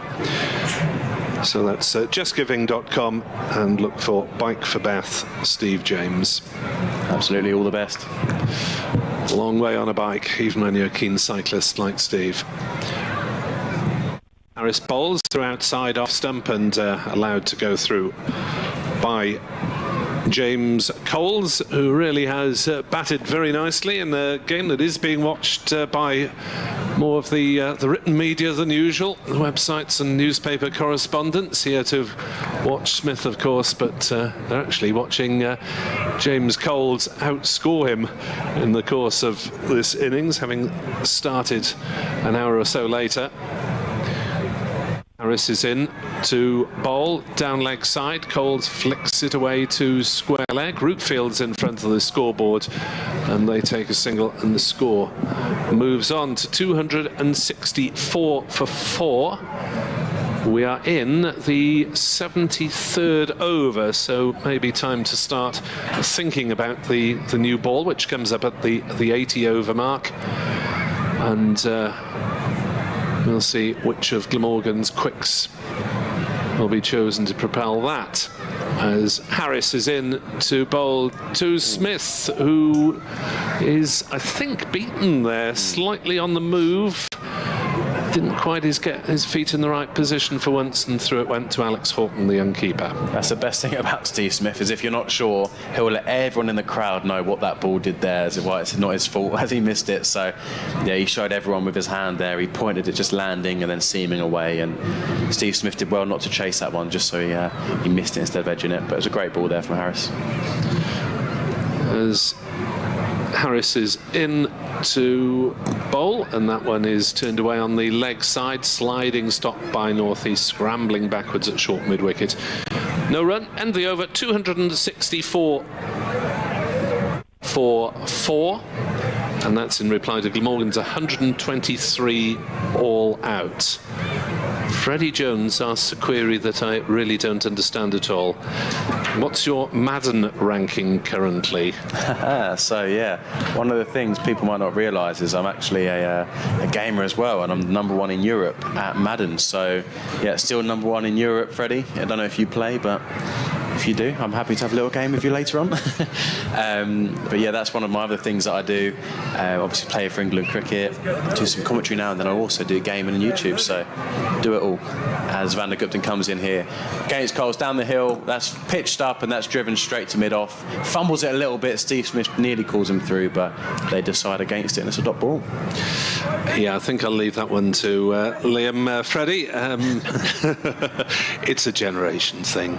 Yeah. Stump blog on Twitter, yes, referring to the Hogan innings. It's not Kent if there isn't a 40-something seamer rescuing our top order. Now they don't have Darren Stevens anymore. They've got Hogan to come in rather different style to bash him around. As Van der Gupten comes in down the hill now, full length delivery, and that's blocked out well from Coles, nearly Yorker length, and he just jabs away at that, and that's a dot ball. So yeah, that was one of the things I picked up on when I was away in Australia. I had so much spare time, and the girlfriend had enough of me watching Netflix with her and stuff like that, so I thought I'd play a few video games, watch a bit of sport, and American football was on. I didn't understand the rules, so I downloaded the video game for American football and just started practicing just so I could get the rules. Right. And obviously had a lot of spare time on my hands, and I ended up beating some of the best players in the world, and now I'm the best player in Europe at it, just from my spare time. So it's one of those weird fun facts. But as Coles comes, Van der Gupten comes in, Coles drives that away really nicely through extra cover, and you can hear the round of applause. That's gone to the boundary for 4 runs, and Coles is looking in really good form here. He's nailed quite a few through square leg and through mid wicket, and that was a beautiful shot for extra cover there. His highest first class score, Adrian says. So developing that, and now we'll surely have eyes on a maiden first class century. Absolutely, and it's quite nice having the crowd in a game like this where Glamorgan have put pressure on early on, and as soon as Sussex got a boundary, the noise, it felt like you had 3,000-4,000 people behind you backing you, which helps keep you focused as Van der Gupten comes in down the hill, full length delivery, and that is driven through mid-on from Coles, and I can't quite see the ball, and that's really well stopped there from mid-on, diving away to his left, and Coles nailed that one as well. He's looking in really good form. Sprawling stop. I think Big Michael Neser there, as he flung himself to his left. And fast bowlers with no thought of their safety these days don't pull out of anything. Well, it's bowlers' union, isn't it? If you don't die for this one, then I won't die for yours. Probably. As Van der Gupten comes down the hill here, pitched up, and that's just nibbled away off the seam. Coles has gone to prod at it, and that's gone straight through to the keeper, and Van der Gupten's going to be feeling unlucky that he hasn't edged that one. Making their way down around the boundary, Messrs Maynard and David Harrison, the assistant coach, reminded of the game here a few years back where Glamorgan were stricken by injuries on the field, and Sean Tate, who had been signed for the T20 and had just come down to meet his new teammates and do a bit of practice, ended up fielding for 4 or 5 sessions. Oh, amazing. As Van der Gupten comes in, pitches the ball up, and that's flicked airily from James Coles, but it doesn't quite reach mid-on, hits mid-on, 1 bounce, and that was a little bit of a lack of concentration there from Coles, and that is the end of the over. 268 for 4. Steve Smith is on 83, and James James Coles on 78. I'm Liam O'Brien for the England PD team, and I'm with Nick Webb. Yeah, on that particular game, Glamorgan were rapidly running out of fielders, and David Harrison, who was forced to retire from the first-class game in his late 20s, I think around about the 30 mark because of injury, then he was called upon as substitute fielder, and he pulled a muscle after about 20 minutes, and then we had the sight of Robert Croft, the then coach, taking to the field and trying to hide himself for however long it was he had to cover while someone got treatment. Amazing. So, yeah, I think my broadcasting colleague Edward Bevan has been almost called upon once or twice in past decades. But luckily they're not down to me, otherwise they really would be struggling. 268 for 4 as James Harris prepares to start a new over to Steve Smith. 83 not out. From the sea end, Harris running up the slight slope. New ball on the horizon as Harris is in to bowl and Smith drives into the covers. Lovely shot, lovely stop as well by Ed Byram, flinging himself to his right on a piece of matting on an old wicket. Would you not fancy yourself getting under the lid? No. A silly mid on, getting amongst it, giving Steve Smith a bit of jip. Yeah, so I haven't fielded silly mid on for about 30 years. As Harris is in to bowl to Steve Smith, and he drives back to the bowler who gets a hand to it and prevents any run being taken. Steve Smith still doing his whirling exercises with the shoulder. Yeah, he must have something bugging him. I do that a little bit sometimes when you've just got a little bit of soreness or something's quite stiff and you just want to try and open up. You really try and rotate your shoulders and stuff like that. But maybe you got hit in a session, I don't know, but... Harris in past umpire Saggers, bowls to Steve Smith, who pulls a short delivery, and he's nailed that one. That's gone all the way to that short square leg boundary. It's gone 4-6, and the Glamorgan bowlers and fielders could only stand and stare and watch that one sailing way over the boundary. First maximum for Steve Smith as he moves on to 89 and Sussex on to 274 for 4. He's hit that out of the ground. That is absolutely massive. There's a big kind of clock tower just above the school card here at Sussex, and it's gone well over that, and now all these school kids are trying to run into the car park and see if they can find it, but I think that's going to be in the flats. That was absolutely massive. A little conference between Kieran Carlson, his bowler James Harris, and Tim van der Hoogten, one of the senior pros. Harris, of course, a man in his 17th year in the first class game, having debuted age 16, and the word from umpire White is that umpire Saggers should go over and consult Brenda, keeper of the balls, away to our left in front of the pavilion. Out she comes with the box of balls, and if there's a ball that's approximately 74.3 overs old, I think they keep one, last time I checked, they keep one roughly every 10 overs in age, from 0 through to 80. The thing is, they can vary so much, and it does really change the game. I've had a few games in the past where we've hit a ball at the ground and the fielding team pick a slightly newer one, but maybe it will do a little bit more, and then you're on the back foot again. I don't think you can talk about sticks. I had an email in from Toby Pearce, and again, we have no reason to doubt the source of the email. But Toby says that Smudge took one hard on the shoulder in the nets. Had to leave the nets and just try and go with his shoulder. You might have probably saw how true that is, I don't know. Yeah, I've heard a few rumours that he's been pinned in nets by a beamer as well, so that was... I don't know who Toby is, but thank you for getting in. Yeah, thanks for getting in touch, Toby. Who is the errant Sussex bowler, or the Sussex bowler trying to be a... Smudge took one hard on the shoulder, but the non-striker... Oh, non-striker. non-striker's end. I think there's a rumour. Non-striker's end in the nets. I think he's been hit by a bowler as well, but there's no way I'm ever going to disclose that name. Or else You can tell us at lunchtime. Public enemy number one. But that was a big hit from Steve Smith there, and that's impressively ruthless as well. He's been really patient waiting for the right ball, and he's had a full-length delivery earlier on that he's kited for 4, and then that one was slightly short and he's hit it out the ground, so he's in top form here for Sussex. Smith on 89 as Harris loops in once more, bowls fuller length, and Smith is forward, playing it on the offside, and there is no run. So James Harris concentrating on trying to bowl with guile these days rather than blasting away with speed, has improved as the season's gone on. Had quite a difficult opening to the season,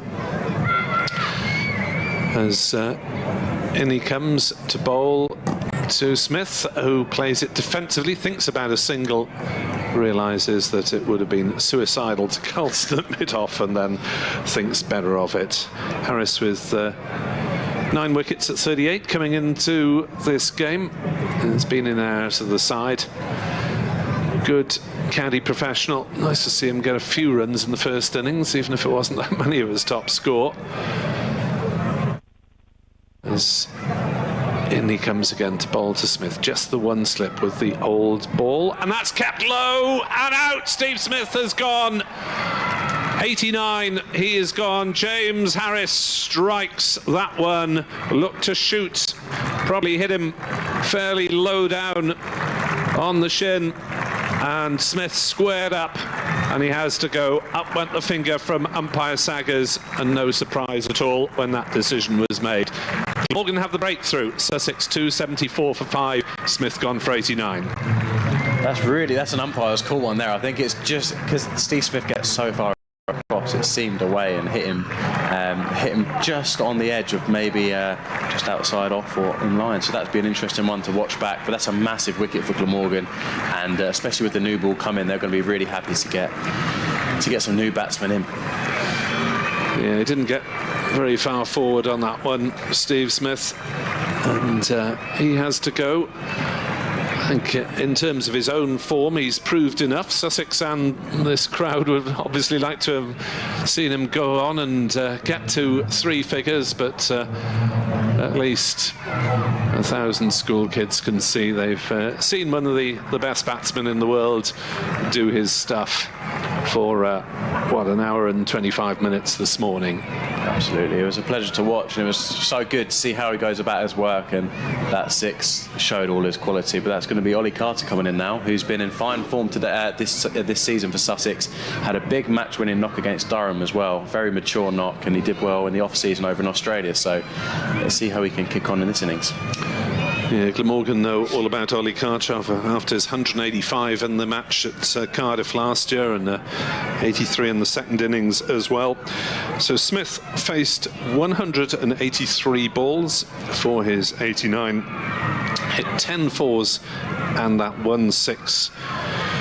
And really only a couple of flourishes from Smith this morning, but he looked pretty unbeatable until that moment. Just the one edge may or may not have carried on somewhere. I thought it was a half volley at best to Van der Hoogten at slip. I'll tell you what, in an international game, he'd definitely be sending that one upstairs, I reckon.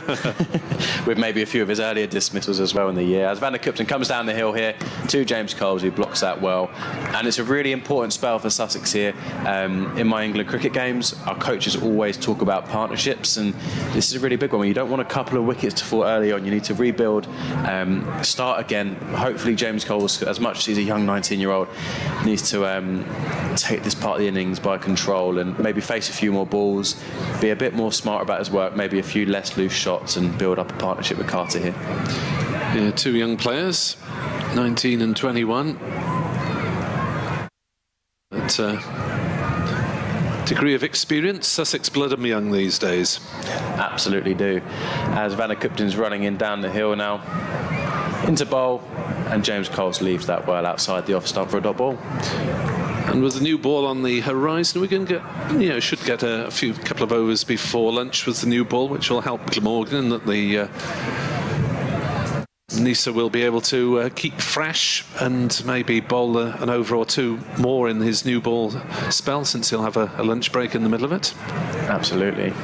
Yeah, that's going to be an exciting spell to watch, especially as it's still overcast. It's starting to get a bit brighter here, but still some clouds around. So Glamorgan will be happy with that as they get a new ball. And Gupton's in here, and it's left well from Coles as well. He's doing something similar to Steve Smith. I don't know if he's picked it up from Steve Smith in the nets, but he's walking across all three stumps and leaving it outside off.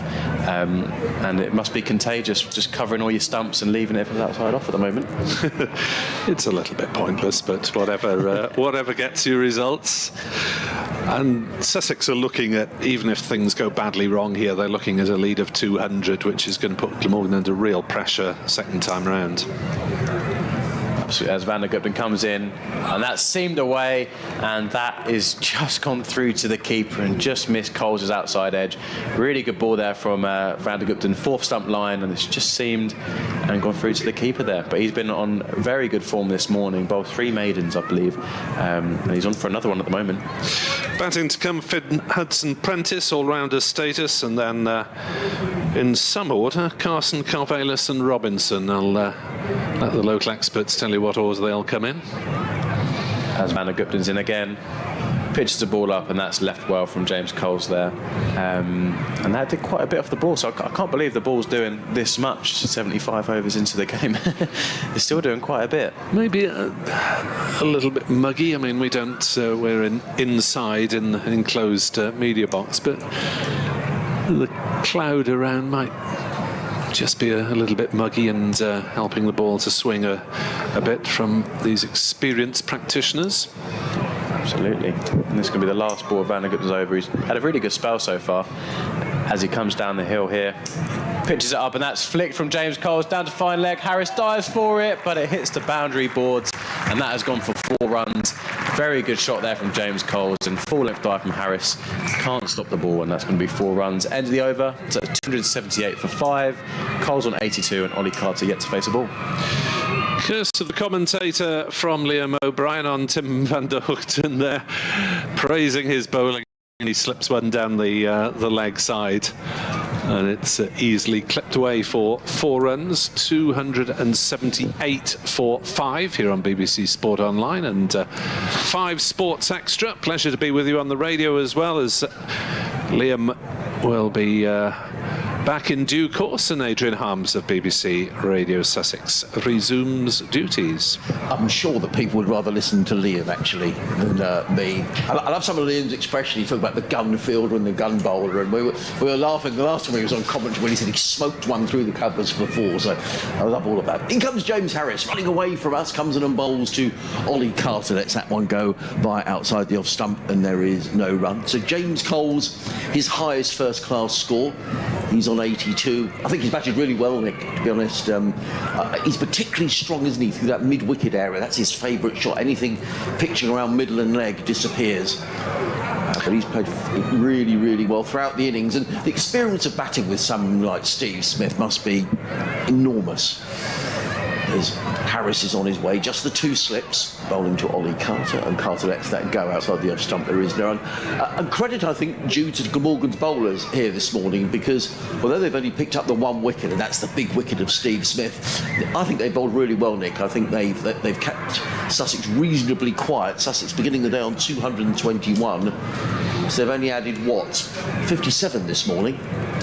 Yeah, the 100 partnership, incidentally, of the first 100 scored by the 5th wicket. Coles scored 59 and Smith 41. Right.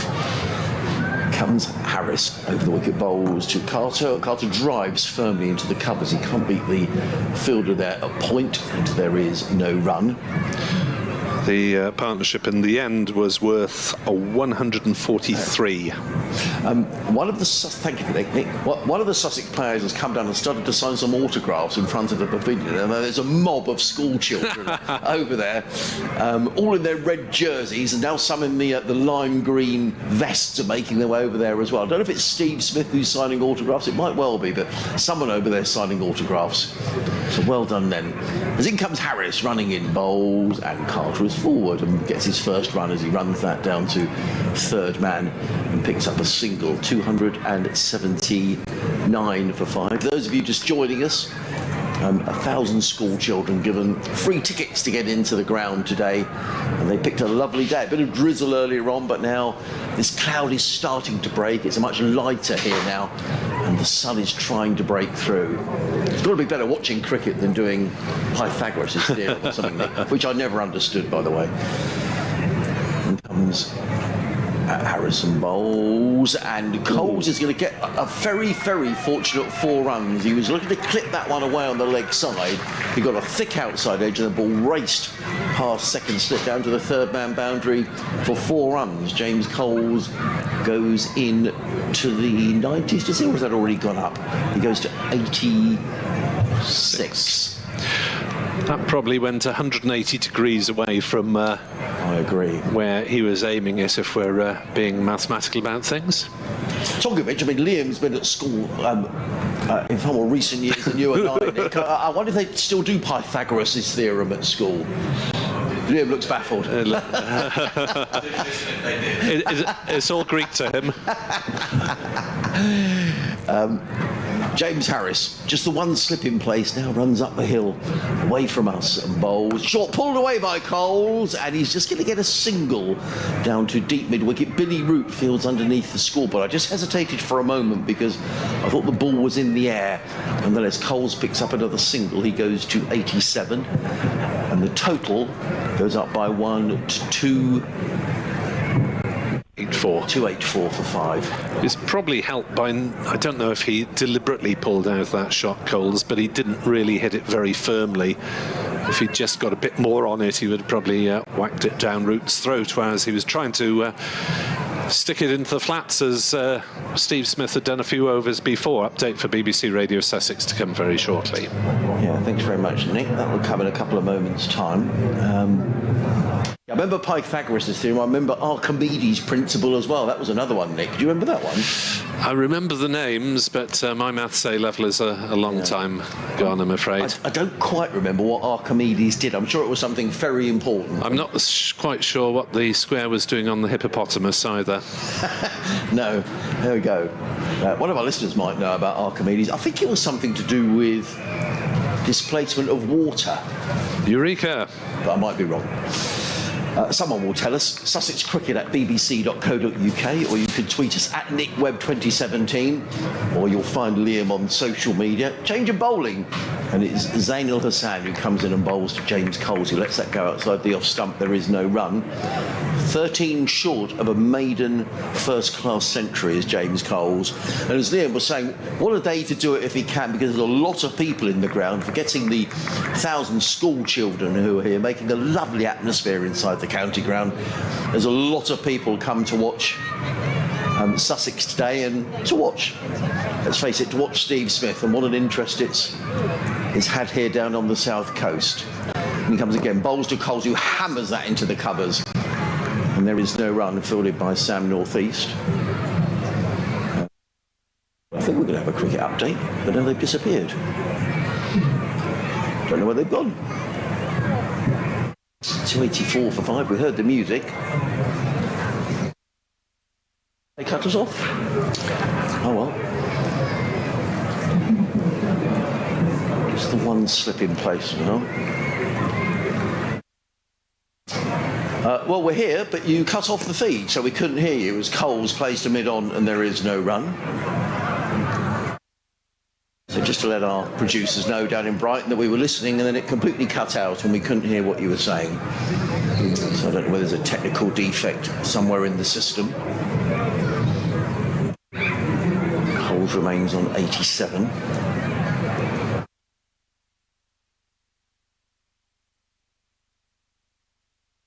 Sam runs in again down the hill from the Cromwell Road end of the ground, in and bowl. Short, pulled away by James Coles. Doesn't quite time it through mid-wicket. He's going to pick up a couple of runs. Now we can hear the music in the studio. Now we hear it, now you don't. Never mind, we'd better crack on, I think. 2-2 to James Coles. He goes on to 89. Simon Levinson has been in touch. Hello, Levo. Good to hear from you on Sussex Cricket at bbc.co.uk. He tells us all about Archimedes, Nick, if anybody wants to know. He's well known for his inventions and scientific discoveries. Yes, I'm trying to understand an article about him, but... He says the most famous of these was the Archimedes screw, a device for raising water that's still used in crop irrigation and sewage treatment plants today. In comes Ollie Bowles to Coles, who drives. Not really intended that to go a thickest outside edge down to third man, fielded by Billy Root. But that takes James Coles into the nervous 90s. I don't know if there is such a thing as the nervous 90s. But if there is, he's in them. He's 90 not out. The total goes up to 267 for 5. And it's Archimedes' principle of buoyancy. So Simon letting us know. Sadly, the story about him leaping out of the bath when he thought of one of his major discoveries and running naked through the streets shouting, "Eureka, I have it," is thought to be made up. Oh, right. Oh, that's a shame. That would have been a nice story. Oh, Hassan is on his way down the hill, comes into bowl to Ollie Carter, lets that go outside the off stump. There is no run. It is the end of the over. Been very tidy as Zain Al Hassan. 9 overs, 1 maiden, no wicket for 29. Listening to live cricket on the BBC. BBC 5 Sports Extra, BBC Wales, BBC Radio Sussex. Nick Webb, Adrian Harms, Liam O'Brien and Kevin Howells, your commentary team at the delightful cricket ground that is Hove, full with school children and adults, people enjoying the lovely weather down here. The sun looks like it's about to break through. What could be better? The ground looks a picture. Elsewhere around the country, Northamptonshire in trouble at the Aegeus Bowl. They're 8 for 2 in reply to Hampshire's 367. Middlesex 9 without loss in reply to Somerset's 404. Notts 89 for 1 in reply to Essex's 298. Surrey 134 for 3 in reply to Kent's 278. James Harris in to start a new over, and the first delivery is left alone by James Coles. Harris bowling from the C end. Archimedes, by the way, lived between about 287 and 212 BC. He's from Syracuse in Sicily, which was Greek-controlled at the time, but it was just a little before Adrian and myself went to school. As Harris bowls to Coles, and he plays it towards mid-on, goes for a quick single, and that was well judged because Ul Hassan was just a little set back there at... sorry, not Ul Hassan. Who's that fielding there in front of us? Anyway, the fielder was just a little bit set back. I was just going off the jersey, which says Ul Hassan, but he's pinched. So he's got the wrong jersey. The fielder has pinched someone else's jersey. So it's not Zain Hassan. I can categorically tell you that. 288 for 5 here on 5 Sports Extra as Harris bowls and Carter is forward, defending to mid-on, and there is no run. Could be Andy Gorvin lurking under that sweater there. The new ball would be available, Nick, in 2 overs' time, or 1 over after this one. I just wonder, Glamorgan have bowled so tightly, whether they will take it. I think they will. Need to make things happen with Glamorgan. Can't afford to... Harris bowls, good length ball up in the block hole, Yorker length, and well dug out by Carter. Thank you to Neser. Archimedes' principle allows the buoyancy of any floating object, partially or fully immersed in a fluid, to be calculated. Thank you to Havelock Road, Brighton. Archimedes wanted to measure the volume of the King's Crown. Placed it in a 1 litre jug of water, 300 millilitres were displaced. I'll take your word for it, but thank you very much indeed. He was a clever man, Archimedes. Indeed. As Harris bowls and singled for Carter here, angled away down to third man. Past the slips. Almost in a little bit of a phony war here before the new ball arrives. We have had, where are we? Is this 79th over? Slightly unclear on the board, as are many things, I'm afraid. Apologies to the board operators. I know you're doing your best, but probably less is more might be the message to the designers of that that video board. Harris in to bowl to Coles on leg stump. Clipped away down towards backwards square, fielded by McIlroy towards the ropes. Sussex just accumulating in singles. If you have just joined us, the 1 wicket to fall this morning, that of Steve Smith, leg before to James Harris for 89. But 19-year-old James Coles is now taking the spotlight. He has moved on to 92 and Sussex on to 290 for 5. Last over with the old ball. And we've got still another 30 overs after that to accumulate bonus points. So 450 is the maximum to get full batting points. So Sussex would need to go around about 5s to get there. Well, the last over perhaps with this ball, which you'll see is Zain Hussain is in, comes in and bowls to James Coles, who clips nicely through mid-wicket, picks up a single because the mid-wicket fielder is set about 2/3 of the way to the boundary. James Coles goes to 93. The total goes up to 291 for 5. Good job on commentating for this half hour, Nick, because lunch is around the corner, and I did open this packet of biscuits that was bought by Liam very kindly.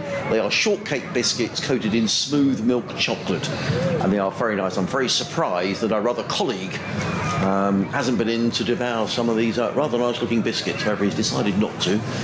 Zal Hussain is in, bowls, and Carter is forward solidly to a bowl of good length. Plays it down the track, and there is no run. I like your habit, Adrian, which is completely invisible on radio, of course, of rehearsing some of the shots that are played out in the middle. Yeah. And then think you're about to get the whites on this weekend. If it was, yeah, but if it was me, it would have gone through the gate, Nick. In comes Al Hussain, bowls to Carter, lets that go outside the off stump, taken by the reserve wicket keeper, who's Alex Horton, into the side as a replacement for Chris Cook, who has got a groin injury. We hope it's not too serious. So we understand he'll bat, but Alex Horton is behind the stumps. The field, there are 2 slips, a backward point, cover mid-off, a mid-on, mid-wicket, a deep backward square and a fine leg. The group of children who were getting autographs over by the pavilion seem to have dispersed as Al Hussain is in, bowls to Carter, who clips to mid-wicket, and there is no run. Yeah, Alex Horton, still just 19 years old, has been in and around the England under-19 squad for the last couple of World Cups, and filled in when Chris Cook was injured for T20, several T20 matches last year. 2 more balls to go in this over, then the new ball would be available. Al Hussain is in, bowl short, pulled away by Carter to a deep backward square. He picks up a single, well-controlled shot by Ollie Carter, getting on top of the ball, pulling the ball down to deep backward square. He goes to 3. The total advances by 1 to 292 for 5. And Horton had the distinction of not actually getting onto the field in his debut match, but it counts as an appearance even though it was rained off as the players were going out to start it. How interesting. T20 match over in Bristol last alleged summer.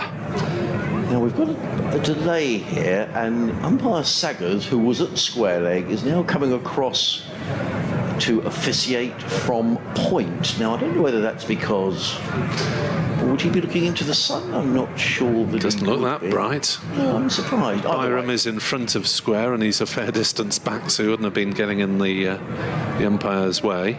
Well, there's a change in the field. Marnus Labuschagne is waving frantically. This may just be unsettling James Coles a little. He's on 93, 7 short of what we have made in first-class centuries. He waits for Zain Hussain, who's running in and bowls to Coles and lets that go by outside of the off stump, taken by wicket-keeper Alex Horton. It occurs to me that Alex Horton probably knows James Coles because they'd have both played for England under-19s. Yep, same age, so they'd be England teammates, and Horton was given a lengthy Glamorgan deal aged just 16 to keep him on board while he goes through his education as well. My apologies, we seem to have lost the line there briefly, but I think we're back on now. But we can hear ourselves in the headphones, so I'll just make a couple of phone calls.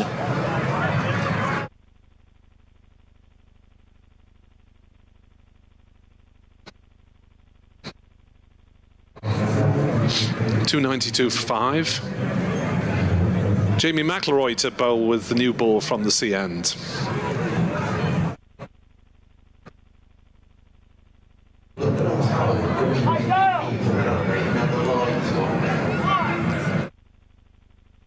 Somebody says the wrong 5 scores extra. So Glamorgan just adjusting their field before propelling the new ball through McIlroy.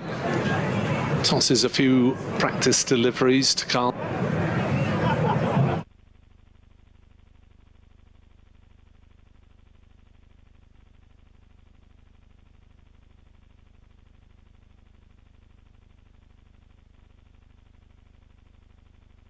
McIlroy in to bowl, and that's played defensively by Carter out to mid-wicket, and there's no run.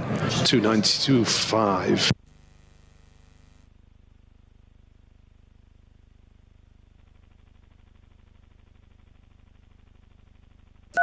I suspected something was wrong with the last update. We can hear you, you know.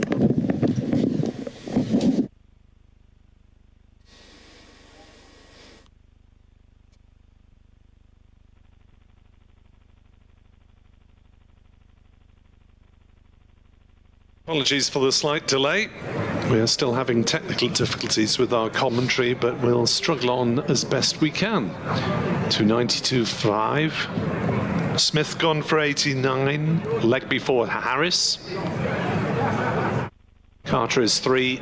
Coles on 93. McIlroy is in to bowl to Carter, who will take a single down to backward square leg. 293 for 5.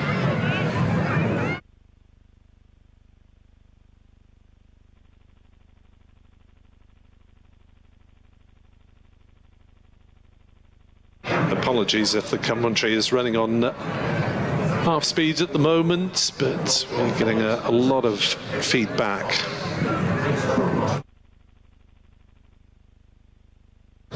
McIlroy in to bowl to Coles, who drives back the bowler.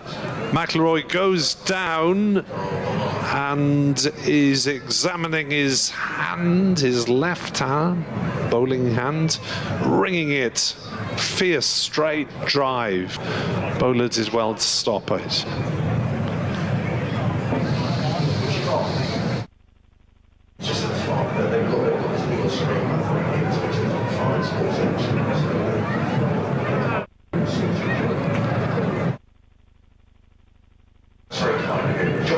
McIlroy wringing his hand in pain.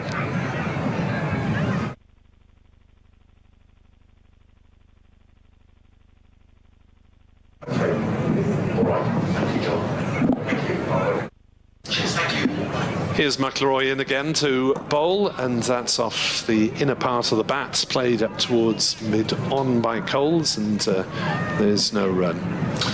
I think the good news is that we are going out on 5, which is good news. I think there's a slight technical difficulty down at the Brighton studio, which hopefully is being sorted out.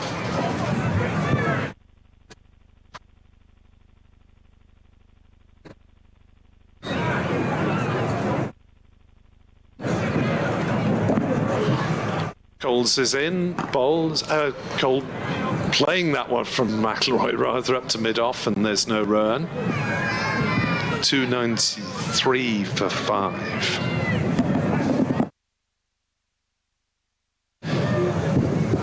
And the first over with the new ball, no breakthrough then for Glamorgan, and Michael Neser will come in down the hill and propel the new Cherry. Bowled well first thing this morning.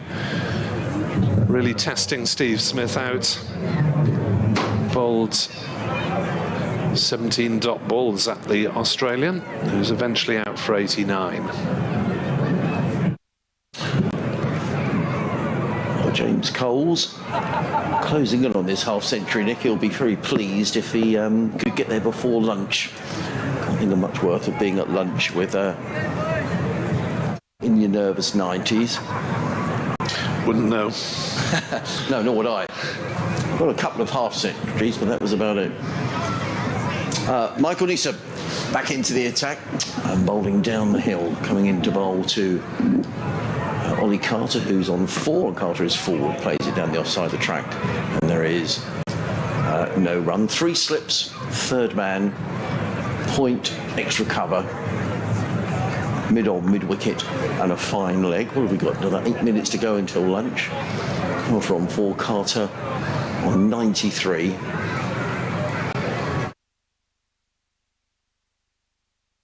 It's been another session dominated by Sussex, albeit in a rather quiet manner, starting at 221 for 4 overnight, adding 72 runs so far for the loss of Smith's wicket. Here comes Neser bowls, and Carter lets that one go outside the off stump, taken by Alex Horton, and there is no run.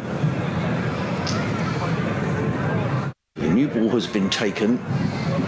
Michael Neser bowled a really good spell. There was some excellent cricket earlier on this morning with Neser bowling down the hill from the Cromwell Road end to Steve Smith. It was a wonderful contest between the pair. But Steve Smith has since been out for 89 LBW to one that kept a little low from James Harris. Neser is roaring in bowls and driven straight back down the ground by Ollie Carter. So straight, in fact, it hits the stumps at the non-strikers and the bails do come off. James Coles with 40 in his ground and there is no run.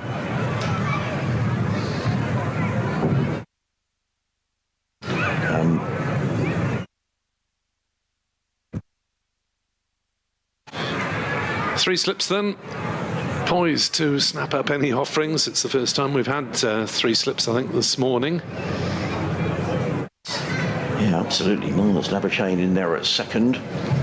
Tim van der Hoekten at first and Sam Northeast at third. And in comes Neser and bowls. Oh, that's a good delivery. He's really bowled well, Michael Neser, isn't he? Good delivery. Beats Coles outside of the off stump through to keeper Horton, and there is no run. Good delivery, but he's bowled really well. On another day, Nick, he could have picked up 4 or 5 wickets here. Yes, he has not. I mean, he's had 2 tremendous match-influencing first innings performances in recent weeks, with the 7 wickets at Yorkshire that nearly helped win Glamorgan the game, and 4 important wickets early on last week. Neser in again, bowls to Carter, solidly 4, plays to mid-off, and there is no run. But by and large, he hasn't been hugely lucky this season. He has actually bowled in the first 2 games rather better than his figures suggested. And at times, in some batters, he's been too good for them without getting the edge. Well, Glamorgan have bowled well here this morning because Sussex have only added 72.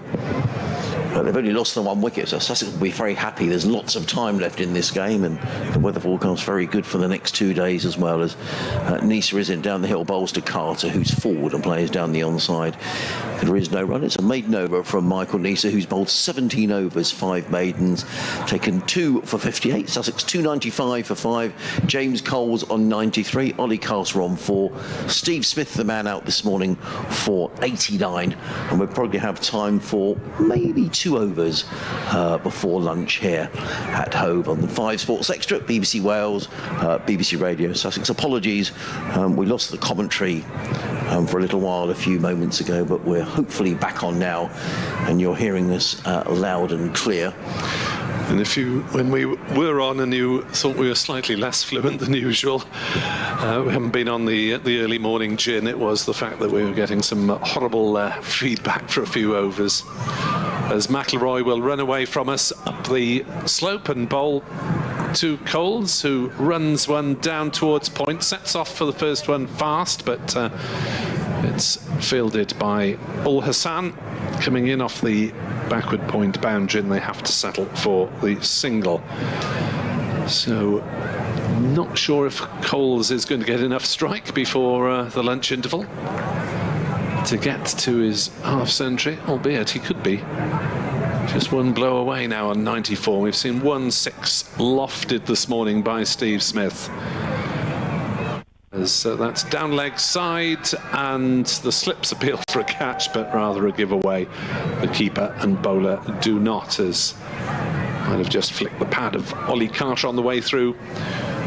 to Alex Horton, the 19-year-old Glamorgan reserve wicketkeeper, who they will have to give some first-team action to, I suspect, in the One Day Cup later this season. As McIlroy is bowling to Carter, who plays it out on the offside, and there is no run. As I say, Horton is on a long contract, even though he's only played 4 T20 matches for Glamorgan. But Glamorgan want to keep some larger and possibly more well-off clubs from expressing too much interest, which I understand there has been in his future. As McIlroy bowls, and on the defence of his Carter, just blocking things out until lunch. He's on 4. Bowls on 94. Yeah, the digital clock on the scoreboard is showing 12:57, so I think we are going to get another over in before lunch. The over 8 is showing as +2 at the moment, so Glamorgan will be pleased enough about that, I think. Yeah, it's a good effort since they haven't bowled any spin, or apart from Labuschagne briefly last night, as that ball from McIlroy is left go through by Carter outside off stump through to Horton. I guess from a Sussex point of view, Nick, in terms of bonus points and all the rest of it, that Sussex will be just keen here to build a bigger lead as they can, and if they can get somewhere near 5 batting points, they'll be really pleased. But that's probably not the overriding consideration at the moment. They'll have to put the back foot on the gas a little bit to get to 5, won't they? They ought to get 4, you'd think. Yeah. McIlroy in to bowl wide of the off stump. Carter has nothing to do with it. 294 for 5. Carter has 4. Coles 94. Smith the man out. Leg before James Harris for 89. And I will speak to you the other side of the lunch interval. So Liam O'Brien's going to come in just for the last 5 minutes before lunch. I'll quickly rattle around the scores in the other games around the county championship. Northamptonshire in dire straits just along the coast at Southampton. They're 14 for 3 in reply to Hampshire's 367. Middlesex 20 for 1 at Lords in reply to Somerset's 404. Notts going along nicely, 98 for 1. Essex making 298 yesterday at the Oval. The leaders of the county championship. Surrey 147 for 3. That after Kent made 278 yesterday. At Bristol, Gloucestershire 57 for 1. Durham making 445 in their first innings. As Michael Neser comes running down the hill from the Cromwell Road and into bowl to James Coles, up on his toes and steers that away to backward point. Picks up a single. Just Coles, he goes to 95. And Sussex 295 for 5. And down at New Road, Worcester, Leicestershire now 146 for 5 in their second innings. They're leading Worcestershire by 236.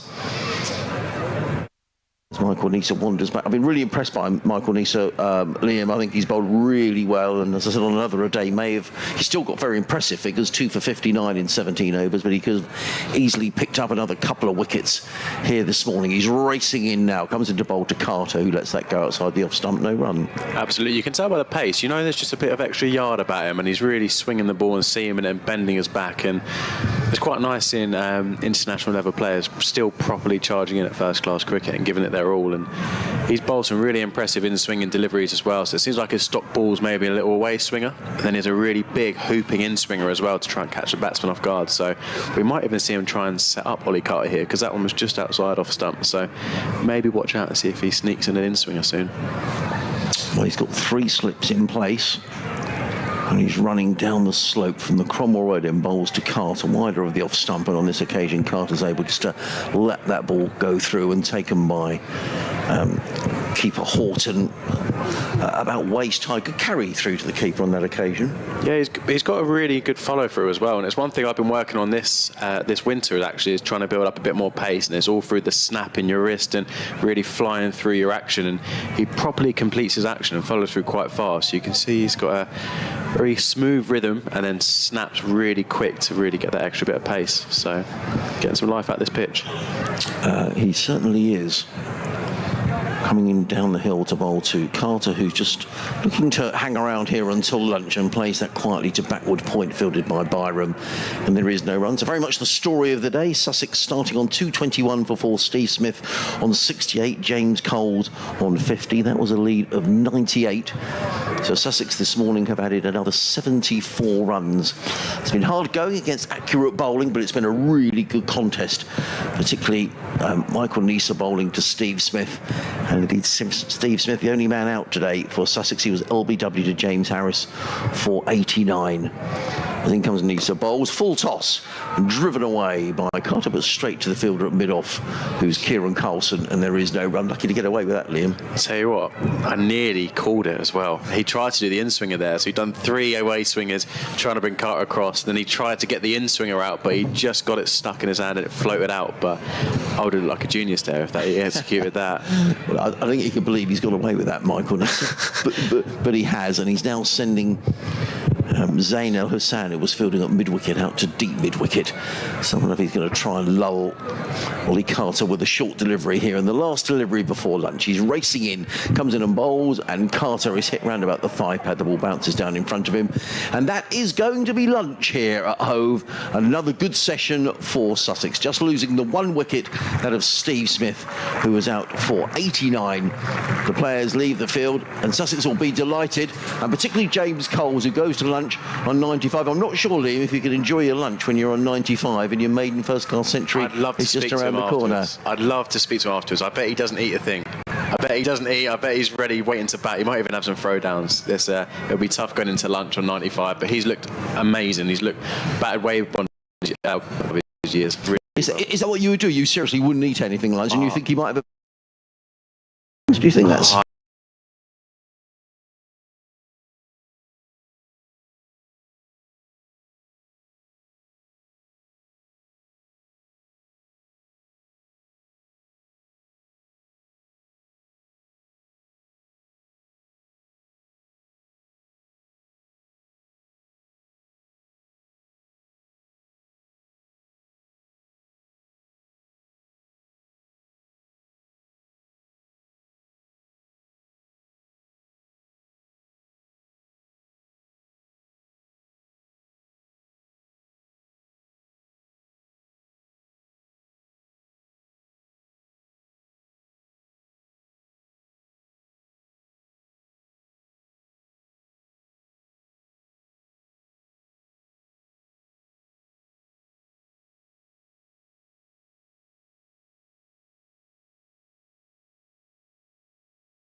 This is a Higgity feast. There's plenty of this, and these as well. We top it like this, and bake it like that. Higgity. Baked generously.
This is a higgity feast.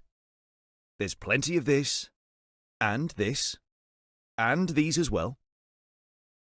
We top it like this, and bake it like that. Higgity. Baked generously.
This is a higgity feast. There's plenty of this, and these as well. We top it like this, and bake it like that. Higgity. Baked generously.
This is a higgity feast. There's plenty of this, and these as well. We top it like this, and bake it like that. Higgity. Baked generously.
This is a higgity feast.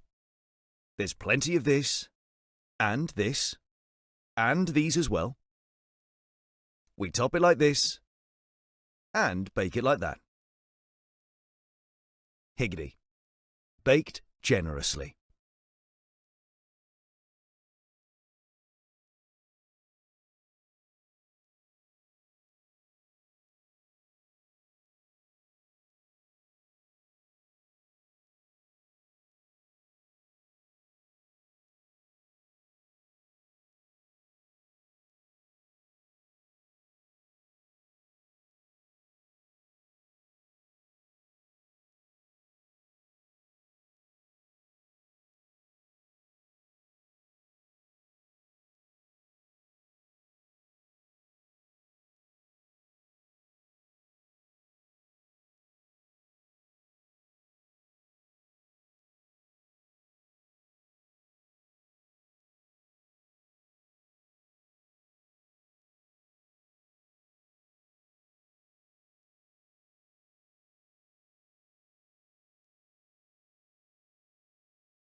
This is a higgity feast. There's plenty of this, and these as well. We top it like this, and bake it like that. Higgity. Baked generously.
This is a higgity feast.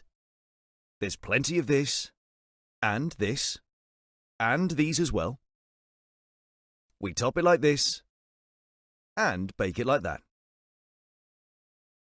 Higgity. Baked generously.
This is a higgity feast. There's plenty of this, and these as well. We top it like this, and bake it like that. Higgity. Baked generously.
This is a higgity feast.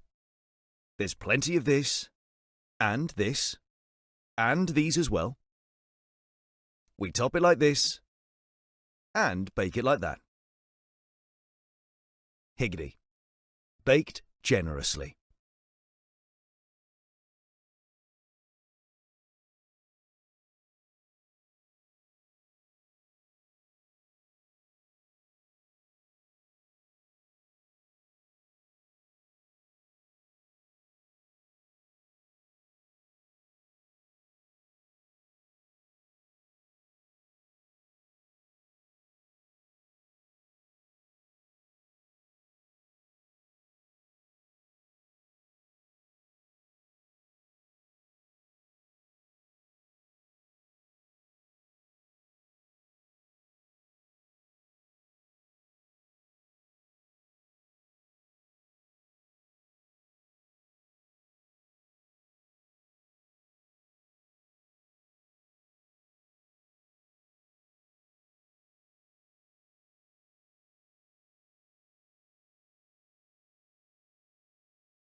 This is a higgity feast.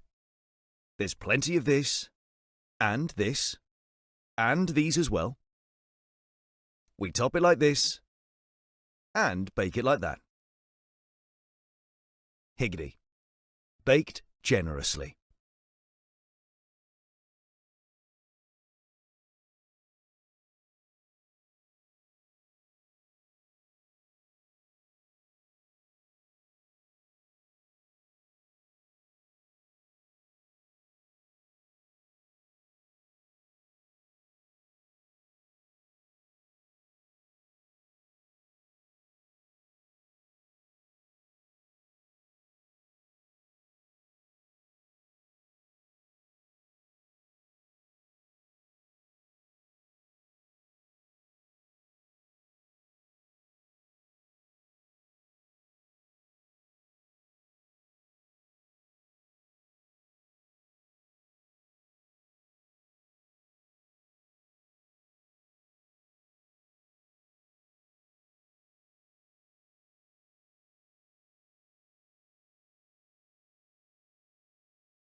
This is a higgity feast.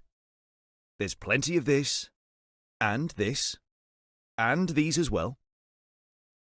We top it like this, and bake it like that. Higgity. Baked generously.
This is a Higgity feast.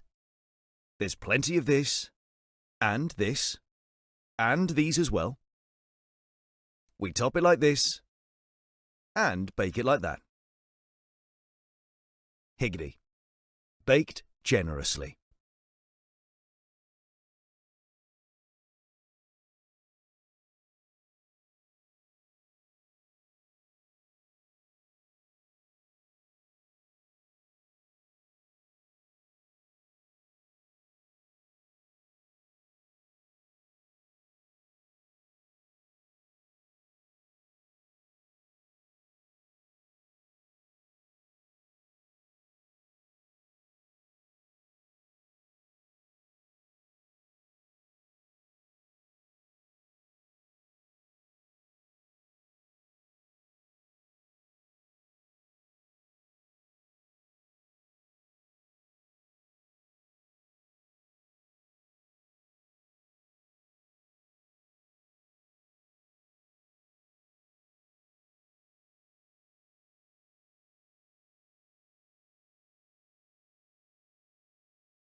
Well, a very good afternoon and welcome back to Hove for the afternoon session in this game between Sussex and Glamorgan. The good news is that the skies are getting bluer the whole time, and that early morning sort of, well, it wasn't even drizzle really that passed over Hove is on its way, and I think we're set fair for the rest of the day. Sussex in a very strong position here, 295 for 5, leading by 172. I'm Adrian Harmos from BBC Radio Sussex. Nick Webb from BBC Wales with me as well.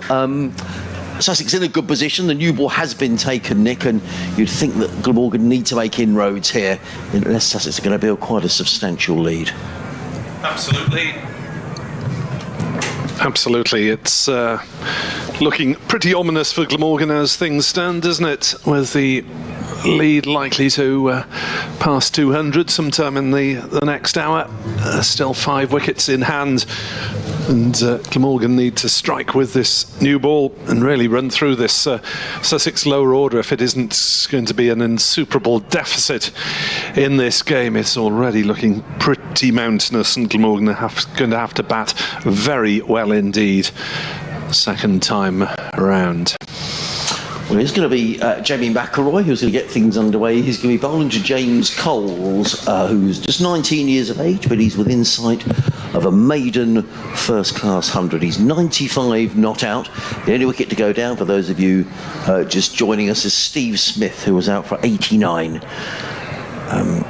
LBW to James Harris. That was the only wicket to go down this morning. But Glamorgan, I thought, bowled pretty well this morning. They only conceded 74 runs in that morning session, and it is going to be McElroy who's going to open the bowling from the C end of the ground, and he's coming in to bowl to the right-handed James Coles. He's in over the wicket and bowls, and Coles lets that one go outside of the off stump. There is no run. Liam O'Brien, who's on our commentary team today, he was saying that he didn't think he'd be able to eat any lunch if you go to lunch 95 not out, and I'm sure that it must be it's your maiden half century as we welcome listeners to 5 Live. Sports Extra with the news here that Sussex are 295 for 5. We're in the opening over after lunch, and it's McElroy running in up the hill from the CN. Bowls to James Coles down the leg side, and Coles rather misses out. He was looking to help that one on its way down to fine leg. Didn't make contact, the ball rattles through into the gloves of the substitute wicketkeeper Alex Horton, who's on the ground as a replacement for Chris Cook, who we understand has got a minor groin issue, but he will bat. Horton has got the gloves, and there is no run. There are 2 slips, a deep point, cover mid-off, a straightish mid-on as in comes McElroy bowls, and Coles this time does work the ball down to fine leg and move through in 4 of his maiden first-class century. And Sussex go up by 1. They're 296 for 5. So that leg side field, there's a mid-on, a fairly straight, short mid-wicket, Sam Northeast, who's about 4 cut strips away from Ollie Carter, who's taking guard. And the deep mid-wicket has now come up to square leg, saving a single. So a more restricted field. There are 6 men saving 1 now. As in comes McElroy bowls and let go by Coles outside the off stump, taken low down by Horton, and there is no run. For those of you who haven't been listening to us this morning, a very good afternoon. The only wicket to go down here, that of Steve Smith, who was LBW to James Harris for 89. It looked almost inevitable, Nick, that he was going to get to 100, but he was LBW to James Harris, and he'd been extremely patient throughout the innings at Steve Smith. Right. Left arm over the wicket, in and bowls to Carter, who struck on the pad. There's a loud appeal. Loud, but maybe lacking in conviction. And umpire Saga says it's not out. They're going to have to work on that one. It sort of went early in terms of noise, but died away far too quickly. It did, didn't it? It sort of petered out, really. Go on, get that volume going, boys. Get that volume going. Yeah. If you'd like to get in touch with us, you can email us, sussexcricket@bbc.co.uk, or you can tweet us at NickWebb2017. As in comes McElroy, bowls to Carter, who defends away into the offside, fielded by Byron, who trots in from the covers. There is no run. Glamorgan racing around in between the overs. I think they're fine for the over. In fact, they're level. And that'll please them, because as Nick was saying, there's been very little spin used, only a couple of overs last night from Marnus, Labuschagne. It's going to be Michael Neser who's going to continue after lunch from the Cromwell Road end of the ground. James Coles on 96. Michael Neser 18 overs, 5 maidens.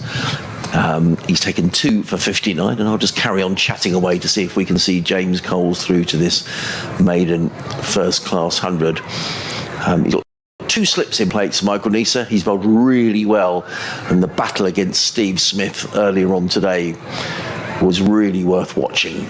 So the sun trying to break through. Lovely afternoon down on the south coast as Michael Neser is in bowls to Coles, who clips this one away through backward spare and picks up a single. Just Coles, he goes to 97, and Sussex to 297 for 5. And I'll hand you back to Nick.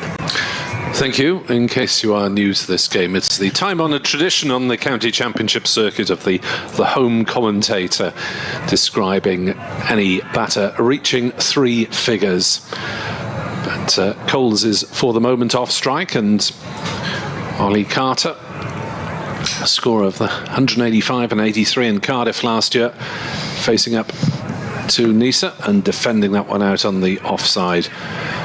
And there is no run, no real signs of misbehaviour from the pitch, just skidding through, keeping a little bit low on occasion yesterday from the Cromwell Road end. But it was nipping around. Was it your man Hayden said after the lacquer had gone off the ball after about 10 overs, which is interesting. I didn't realise the condition changed that quickly. Sussex took their first wicket in the 10th over yesterday, as Neser bowls a very wide ball that Carter plays a very wild slash. Poor shot, wasn't it? Well, you could say that a ball that wide deserves to be hit. On the other hand, it was probably too wide to seriously go after, and he might have ended up toe-ending it or edging it if he had got to the ball. It wasn't where Neser intended to bowl it, I don't think. No, and I guess if he crashes that one through the covers for 4 runs, we say what a great shot. But it wouldn't look great if he'd nicked that into the slip cordon. Neser in, bowls, and Carter plays inside it at the last moment, I think. We'll give him the credit there as it goes through to Alex Horton, the 19-year-old keeper. Slip cordon of Van der Hochten, Labuschagne and Northeast. Van der Houten had a difficult chance that I wasn't sure if it reached him early in the day off Steve Smith. The edge of the bat from Smith, but thankfully that incident wasn't too costly for Glamorgan. I wasn't sure that it carried us, still wasn't after seeing the replay. As Neser is in, bowls a full length ball up in the block hole, well dug out by Carter, that one. Real Yorker length delivery. Almost got to him on the full toss. Still the buzz of the 1,000 school children, or most of them anyway, still with us. The red jumpers, the blue jumpers, the maroon kit as well. And a load of stewards and teachers in high-vis jackets around as well. Keeping them in order. It was lovely to see him on the field.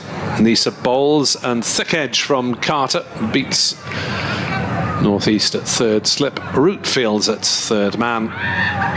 Throw comes in from the short side of the ground just to our right in front of the hospitality suites, and they could only take the single. 298 for 5, with James Coles back on strike on 97. Yes, so within 3 of this maiden first class 100, but at the end of the over, so it's going to be Jamie McElroy who's going to come in to bowl to Ollie Carter, who's on 5. Lovely buzz around the ground, as Nick was saying, and the blue sky sort of inching ever nearer to the ground. It's going to be a lovely afternoon here at Hove. Away to our right-hand side, there's some, you saw them, Nick, there's some guys in some very splendid sort of, I don't know if they're old school jackets or whatever they are. Away to our right-hand side, in comes McElroy and bowls to Carter, who works this one down towards third man, and I think that's going to race away for 4 runs. It's running down towards the pavilion, and it just about gets there, and you can tell from the roar of the school children at the far end of the ground. Ollie Carter picks up a boundary, he goes to 9, and that brings up the 300 for Sussex, 302 for 5, and a second batting bonus point. Yeah, there's some guys, 4 of them walked around the ground in their sort of striped jackets, and they're sitting in the corporate hospitality area away to our right-hand side. Maybe old school blazers or something like that. Those jackets may be a little tighter by close of play. I think they might be, judging by the fact they're all indulging in a few beers down there. Good luck to them. In comes McElroy, bowls to Carter, plays into the offside, and there is no run. Reminiscent of the Leicester Tigers rugby kit, with mainly dark green and narrow red and white stripes. Unless that's an old boys' schools association of some sort, I'm not sure. Yeah, somewhere around Sussex. Here there are 2 slips, a backward point, cover mid-off, mid-on, a straightish mid-wicket, square leg and a long leg, as McElroy in his 22nd over runs away from us, comes into bowl to Ollie Carter, and Carter is beaten. The ball rapped him on the right hand, and he rather rings that, and now he's going down on his haunches, is Ollie Carter. He got hit on that hand last week at Leicester as well. And he just looks in a little bit of discomfort as the Sussex wicket-keeper. We've already had 1 injury, in inverted commas, to a wicket-keeper in this match. That's Chris Cook, who's not keeping wicket for Glamorgan today. He's been replaced by Alex Horton, a minor groin strain from what we're being told, and he will bat. But Carter's in a bit of discomfort at that far end. He's going to face the next ball from McElroy, who's got figures of 2 for 67 in his 22nd over, including 3 maidens. And he's in again, bowls to Carter. He's up on his toes, but nothing wrong with his hands there, as he plays a lovely looking shot off the back foot through the covers, through extra cover. Byron is in hot pursuit. Will he pull the ball up inside the boundary? He does. And aided by Zainul Hassan, gets in the throw, but it's 3 more to Ollie Carter. He goes in double figures. He's on 12. And Sussex to 305 for 5. We're in the 86th over of the innings. Sussex have 110 overs in which to amass batting points, and so do Glamorgan have that amount of overs as well to amass bowling points. So a minute, Sussex with 2 batting points, Glamorgan with 1 bowling. As in comes McElroy over the wicket, bowls to Coles, and Coles plays very straight to mid-off, fielded there by Kieran Carlson, and there is no run. Yeah, Glamorgan then needing 4 wickets in the next 23 overs, which is by no means a given, the progress they've made so far with the ball, and of course unable to get any batting points, all out 123, a long way short of that. So they'll need to work hard to get anything out of this trip. McElroy in the game bowls to Coles, who drives through the offside, and there we are, and it's a century for James Coles, and what a wonderful way to go to 100, driving the ball away through mid-off for 4 runs. The Sussex players on the balcony all standing and applauding, people around Hove standing and applauding. 19-year-old James Coles takes off his helmet, 101 of 158 balls in 217 minutes, including 16 boundaries. It's been an innings of the highest class, a maiden first-class 100, and you'd like to think there'll be many more to come. Well batted, James Coles. Yeah, congratulations being offered by his young colleague Ollie Carter. He's batted with Steve Smith for much of that innings, and what an experience, and really adding an extra lustre to the marvellous moment of a first-class century for one of these many Sussex talented youngsters in the squad at the moment. As Neser starts a new over and bowls, full-length ball to Carter that's driven through mid-wicket. Ul Hassan is off in pursuit. He will stop it inside the boundary. They'll take 2. They'll turn and come back for a 3rd run. Ul Hassan not quite able to turn quickly enough, the Glamorgan debutant, to deter them from coming back for the 3rd, as he had a chase back from his position, saving the single up towards the boundary at the dressing rooms, in front of the dressing rooms, away to our left next to the pavilion. Listening to BBC Sport Online and 5 Sports Extra from Hove, as Neser bowls to Coles, who's up on his toes, playing it down into the ground. Ball runs out on the offside, and there is no run. We'll have to withdraw temporarily from the attack after this over to see if we can update for listeners for BBC Radio Wales.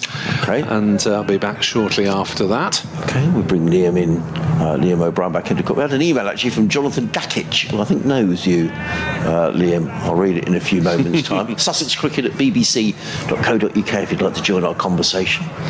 As Neser charges in down the hill, bowls, and Coles is forward, playing out on the offside, and there is no run. Glamorgan would like to see a little bit more life out of the new ball, but I guess they may be slightly heartened by the fact that the batting looks easier, and for whatever time they have to go in their second innings and see if they can provide any sort of challenge to Sussex. Firstly, make them bat again, and then think of getting as far into the lead as they can, but that's a long, long way off as Neser is in to bowl to Coles. Short ball down leg side. Oh, Horton can't take it, got half a glove to it, but can't prevent it running away from the fielder McElroy, and it's 4 byes onto the Sussex total.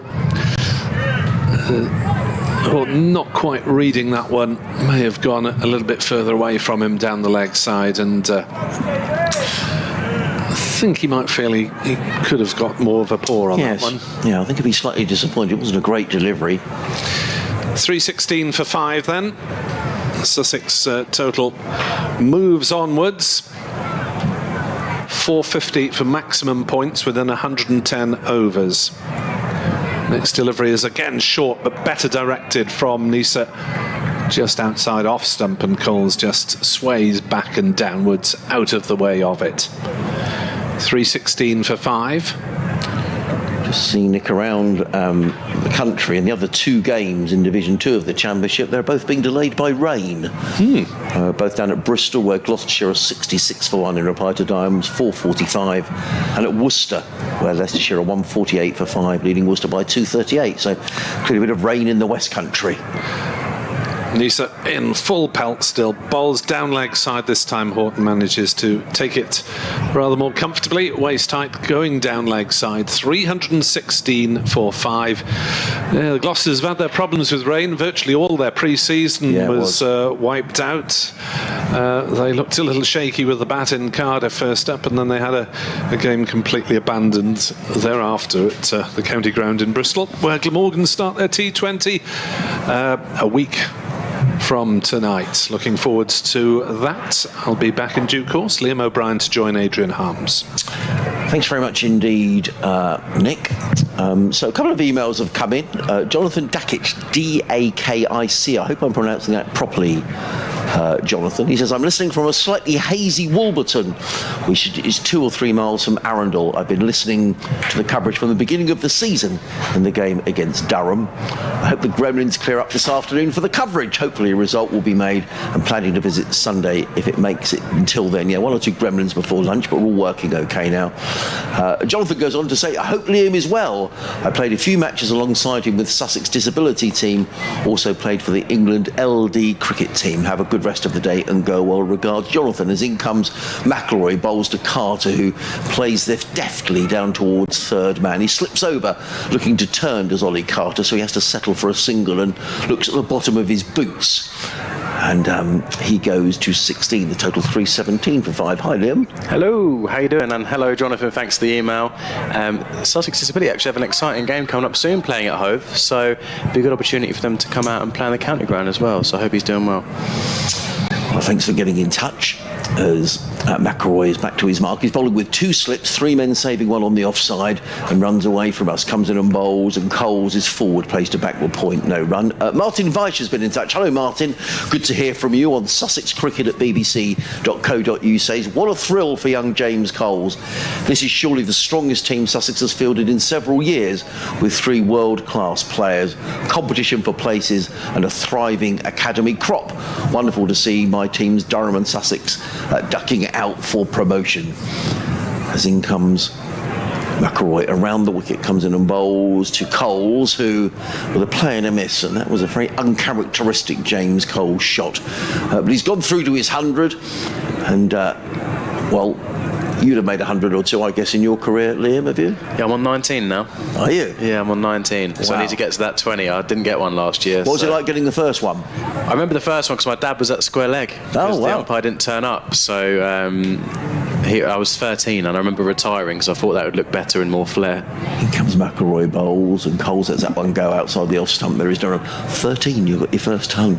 Yeah, and then the week after I hit 156 for the year above. I remember it really clearly. Who was that playing for? It was for Preston Nomads. Okay. And for those listening around the country, Preston Nomads, a club on the outskirts of Brighton? Yes, just on the outskirts of Brighton, Premier League club, and I played there, been at the club my whole life with my brother, so I was in the same team as my brother when that happened as well, and it was quite special with my dad at square leg. In comes McIlroy, bowls to Coles, who plays to backward point, and there is no run. I mean, it's a special moment, and I'm sure James Coles has made hundreds in club cricket. To score your maiden first-class 100 here at home in front of a really good crowd. It's been supplemented by these 1,000 school children who are here today, but it's a lovely sunny day. You can't think of anywhere better, really, as a Sussex player to get your first ton. Absolutely, it's an amazing crowd in today. And I'll tell you one thing as well, because of the competition for places, it might just make him feel a bit more confident that he'll get another gig as well. In comes McIlroy, bowls to James Coles, who lets that one drift past outside the off stump. There is no run. End of the over, 317 for 5, 16 to Ollie Carter, 101 to James Coles. You're listening to Cricket on 5 Sports Extra, BBC Wales, BBC Radio Sussex. Adrian Harms and Liam O'Brien with you here on commentary. If you've just joined us, a very good afternoon, wherever you're listening from, maybe in the car, maybe listening at home, maybe listening around the world, wherever you're listening from, a very good afternoon. And if you want to contact either Liam or myself, sussexcricket@bbc.co.uk, or you can tweet us at NickWebb2017, or Liam's going to give you his Twitter handle as well. Absolutely, hit me up on LiamObs123 or on the Instagram at LiamObs. As Neser comes down the hill, that's a great start, blocked away from Carter to point for a dot ball. And a funny story about my first 100, I remember I have quite a good memory, and my dad, when I was younger, we were watching the TV, and I said, Dad, when I get my first 100, what will you do? And he was like, I'll pay you £100. Really? Every time you get 100. And by the age of 16, I think I probably had about 7 or 8. So then I started tallying it up, and he didn't realise. And I went to him one day and went, Dad, you owe me about £900. And he was like, what? Where's that come from, Liam? And I was like, oh, I've hit 900s now. And he's like, no, we need to nip that in the bud. I'll pay you for your first one, but we can't carry this on. So I got £100, which got me a new camera. And Neser's coming down the hill, and that's blocked away from Ollie Carter. So yeah, I remember getting a new camera with the £100, and then I don't actually use the camera because it was a really old one. It was £100, isn't loads for a camera, but I still leave it in my room as kind of a memory next to the ball that I hit the 100 with as a reminder of it. So it's quite a nice story. Because cameras are kind of old hat now, aren't they? Because everybody uses their mobile phones. Exactly. Mobile phones are so good with the cameras now. Unless you have a really, really high quality camera, you might as well just use your iPhone or other phones available. And Neser's coming down the hill now from the Cromwell Road end into bowl, full length delivery, and that is absolutely nailed through cover by Ollie Carter, who's been waiting for a ball outside off for a little while now that he can drive, and he's not missed out there. He's absolutely crunched that, and that's flown to the boundary for 4 runs. And Sussex will have their eyes here on as many bonus points as they can, Liam. 321 for 5, so they need to get another 129 in just over, is that 89 overs on the board? I can't quite make that out. Yeah, so 89.3 so far. Yeah, so in other words, they'll have another 20 overs. And the most important thing for Sussex is to consolidate this lead, but they will have that on their minds. Absolutely, as Neser comes in and replies, and that's well blocked away from Ollie Carter. So yeah, for those who are new, I'm Liam O'Brien. I play for the England physical disability team. We've hopefully got a World Cup coming up in October. We've got some exciting fixtures coming along, so if anyone's around the Southampton way, I think we're around next week playing against Surrey Academy, Hampshire Academy over in Alton. I think it is one of the Premier League grounds. So check it out there, or you can hit me up on the social medias, LiamObbs123 on Twitter, or LiamObbs, and ask me or Adrian any questions on Twitter. Hit me up, I like that. Hit me up. Yeah? It's a bit more casual, isn't it? Rather than, please send me a Twitter message. Yeah, I'm too polite. As Neser comes in again, and that's done a lot off the seam there. Good length ball, hitting off stump kind of line, hit the seam, and it's just gone through to the keeper, and Ollie Carter will be happy he's missed that one. Good to hear from Patrick Waith, all the way from Barbados. Joffre Archer's stepdad. So lovely to hear from you, Patrick. Thank you for getting in touch. He says, congratulations to this young man on reaching his 100. He looks a good player, good batsman. I can't wait to get back to Sussex to see the new crop of young players. The team has completely changed since I was last there. Well, Patrick, when you do come over, make sure he comes to the commentary box and we can have a nice catch-up. Absolutely. Now, Neser's into bowl again, full-length ball, and that's blocked, and they've nicked a quick single. Good run in there from Sussex. I think I've met him, actually. He does come down every year, doesn't he? Or tries to. Yes. I think it was probably a couple of years ago that I last saw Patrick over here at Hove, but he always comes and says hello, and it's always a pleasure to see him. So end of the over, 322 for 5. Carter on 21. Coles is on 101. We've had an email in about Ollie Carter. He says, hi, I just wanted to give a massive shout out to Ollie Carter. He played with us at Newcastle City Cricket Club in Australia last season. He was the consummate professional, a legend bloke. He did amazing things leading our under-21s T20 team to victory. He was also the best batter in the first grade competition overall and the most humble person you could ever meet. We were so lucky to have him. More of that in a moment as in comes McElroy. Around the wicket, bowls to Ollie Carter, who plays that down on the onside. There is no run. He says he showed us how to approach the game if one hopes to succeed, and that's from Dave Smith, who I imagine, Dave, you're contacting us from over in Australia. So thank you very much for that, and perhaps you can just drop me a line and I can forward this on to the club, because I'm sure Ollie would like to read that email. And he did have a very successful season, and he started off this season very well. Absolutely, he's been very mature, a few big knocks. In comes McElroy, bowls, and Carter is forward, plays into the offside, and there is no run. Sussex 322 for 5, so the lead is 199, and the Sussex objective here, Liam, is clear. They're probably, they just want to bat as long as they can. The weather forecast is set fair for the next 2 days. There's no time pressure. Big crowd, quickish outfield. Nice time to bat. Absolutely. And hopefully, Sussex will be hoping they only have to bat once in this game. McElroy in bowls to Carter, who drives firmly into the covers, footed by Byron, and there is no run. I was saying this yesterday, the way the game was set up and the way Coles really put it to the Glamorgan bowlers, if Sussex get a good enough score here with Ollie Robinson getting his tail up, then Sussex might only need to bat once. I know everyone's here to see Steve Smith hopefully bat twice, but the way they're going, the way Sussex are bowling, they might only see him once. Indeed, as in comes McElroy. Just those two slips coming into bowl to Carter, and Carter flails this away through backward point. That's going to race away probably for 4 runs. Yes, it does.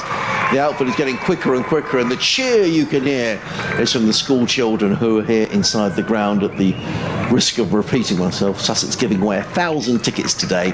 We've got school children in their respective jumpers of their schools as the 50 partnership comes up between Carter and Coles. Excellent partnership as well. Carter goes to 25. We've got red jumpers, blue jumpers, purple jumpers stationed at various parts of the temporary seating at the Cromwell Road end of the ground. As in comes McElroy again, bowls to Carter, who plays to mid-off, and there is no run. I actually saw some of my old school children there as well. So I went to Cardinal Newman round the corner from Hove, and there was the whole bottom of the field during lunch was covered in Cardinal Newman students. So it's great to see them in full flow as well. What a great day to come to the cricket. They picked a good day as well, not too hot, sitting out in the sunshine, nice and dry, and they've seen a good day as in comes McElroy around the wicket, bowls, and Carter's beaten outside the off stump through to keeper Horton. There is no run. Good delivery by McElroy. End of the over. 326 for 5. Coles 101. Carter on 25. You're listening to live cricket on the BBC 5 Sports Extra, BBC Wales, BBC Radio Sussex. Adrian Harms alongside Liam O'Brien. Very briefly around the country. Northamptonshire in a real pickle down at Southampton. They're 26 for 6 in reply to Hampshire's 367. Middlesex likewise in trouble at Lords. They're 52 for 4 in reply to Somerset's 404 all out. Notts are 109 for 2 in reply to Essex's 298, and Surrey not having it their own way at the Oval, the leaders of the county championship, 179 for 5 after Kent made 278. Raining down in Bristol, where Gloucestershire are 66 to 1 66 for 1 even in reply to Durham's 445. And raining as well at Worcester, where Leicester 148 for 5 in their second innings, leading by 238. Change of bowling here as Van der Gugden comes down the hill, and there's a big appeal there, but it comes off the pad. Looks like it was going down square leg. Going down leg. The ball's rolled out to square leg, and that's one leg by. Sorry for interrupting you there. Patrick's been back in touch earlier, and he's saying, I was looking forward to coming over the summer, but I had an opportunity to go to the IPL, and I took that opportunity. Good luck to you, Patrick. Now I might not have enough vacation left to come for the summer. So if you do come and say hello in the commentary box. It'd be lovely to see you. Absolutely. I'm sure I played a game for Preston Nomads a couple of years ago, and he was there just watching, and everyone said it was Joffrey's stepdad. So Van der Gugden comes into bowl, and that's flicked away from Ollie Carter. They're pushing hard for 2. Ollie Carter calls him through. He's running through here, tight, and that's well made in the end. Good work there from Ollie Carter to get back in for the 2. Yeah, I'm sure there was this kind of person that we didn't know watching, and at the end of the day we'd won. They were like, oh yeah, by the way, that's Joffrey's stepdad, and I'm sure it was him, and it was just said so casually. He was a really nice guy, so hope you're doing well. Indeed. I've had an email in from Jamie, who's the media manager here. We were talking about Archimedes' principle before lunch, and you look really blank at me, Liam. And I thought, come on, Liam, you must know. Never heard of it in my life, I'll be honest with you. And Van der Gugden's into bowl here, and that is blocked away from Carter. He squares it to square leg, and they're going to pick up a quick single there as well. No, I've genuinely, I don't know if it's just a thing where they stopped it. Yeah, it would have been I think it would have been in a physics lesson. I don't know, do they still do physics at school? They must do. I'll be honest, science was probably one of my worst Was things. it? Okay. Yeah, that was where I deliberately did bad in one of my tests when I was in year 9, just so all of my mates were in the same class, and we had a good laugh during science with all the experiments, but I probably should have listened a bit better. Wasn't your thing? No, I was too busy doing PE. Yeah. As Van der Gugden's coming in here for his 4th ball of the over, full length ball, and that is blocked down to third man. James Cole just opens the face up and picks up a quick single. He goes to 102. Yeah, and Jamie says, in my previous role, before he came to Sussex County Cricket Club, I worked at Gatwick Airport, where we had a huge water treatment plant which had 3 of its own Archimedes screw pumps, which helped to displace and move water to be treated if it was contaminated by jet fuel and other chemicals. So there we are. Archimedes gets everywhere, Jamie. It does.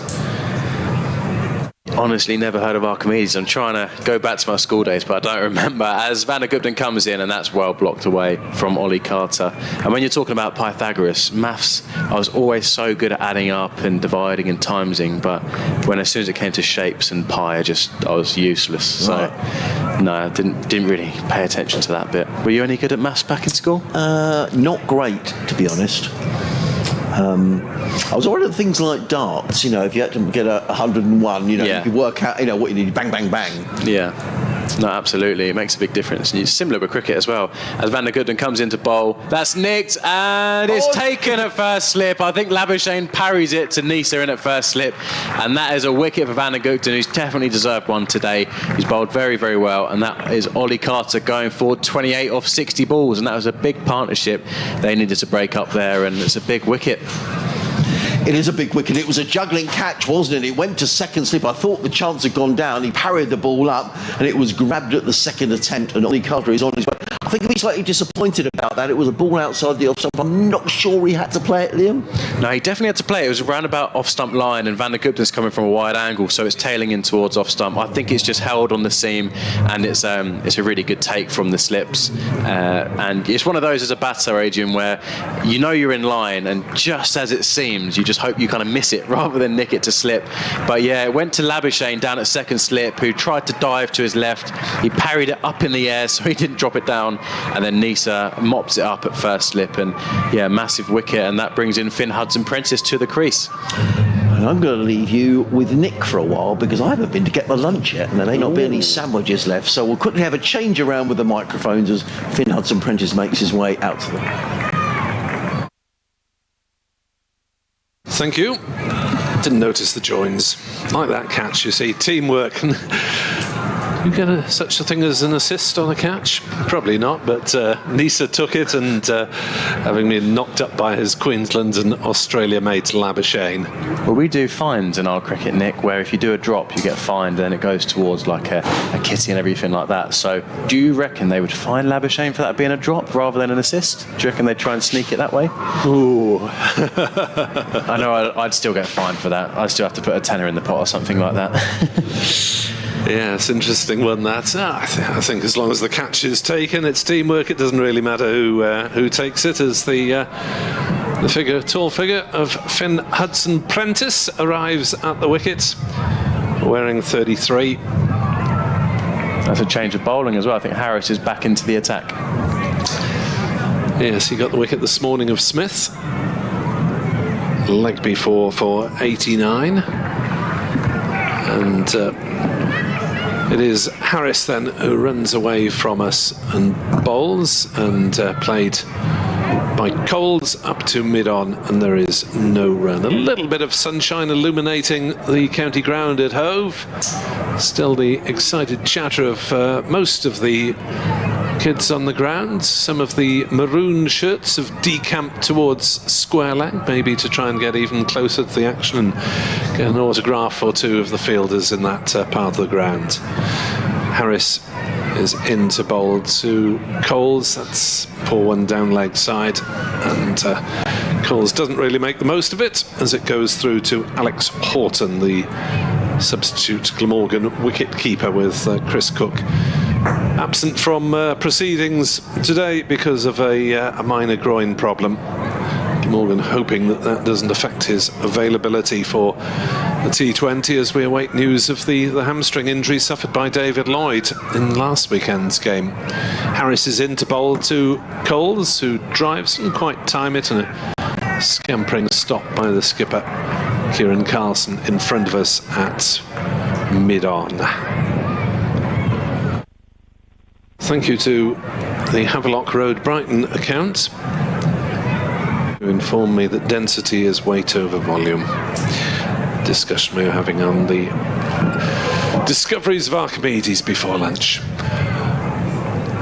Harris bowls. Oh, that's an inside edge from Coles. It's shot down to fine leg for a single, and he didn't really know much about where that one had gone, as James Harris tries to keep it tight and accurate and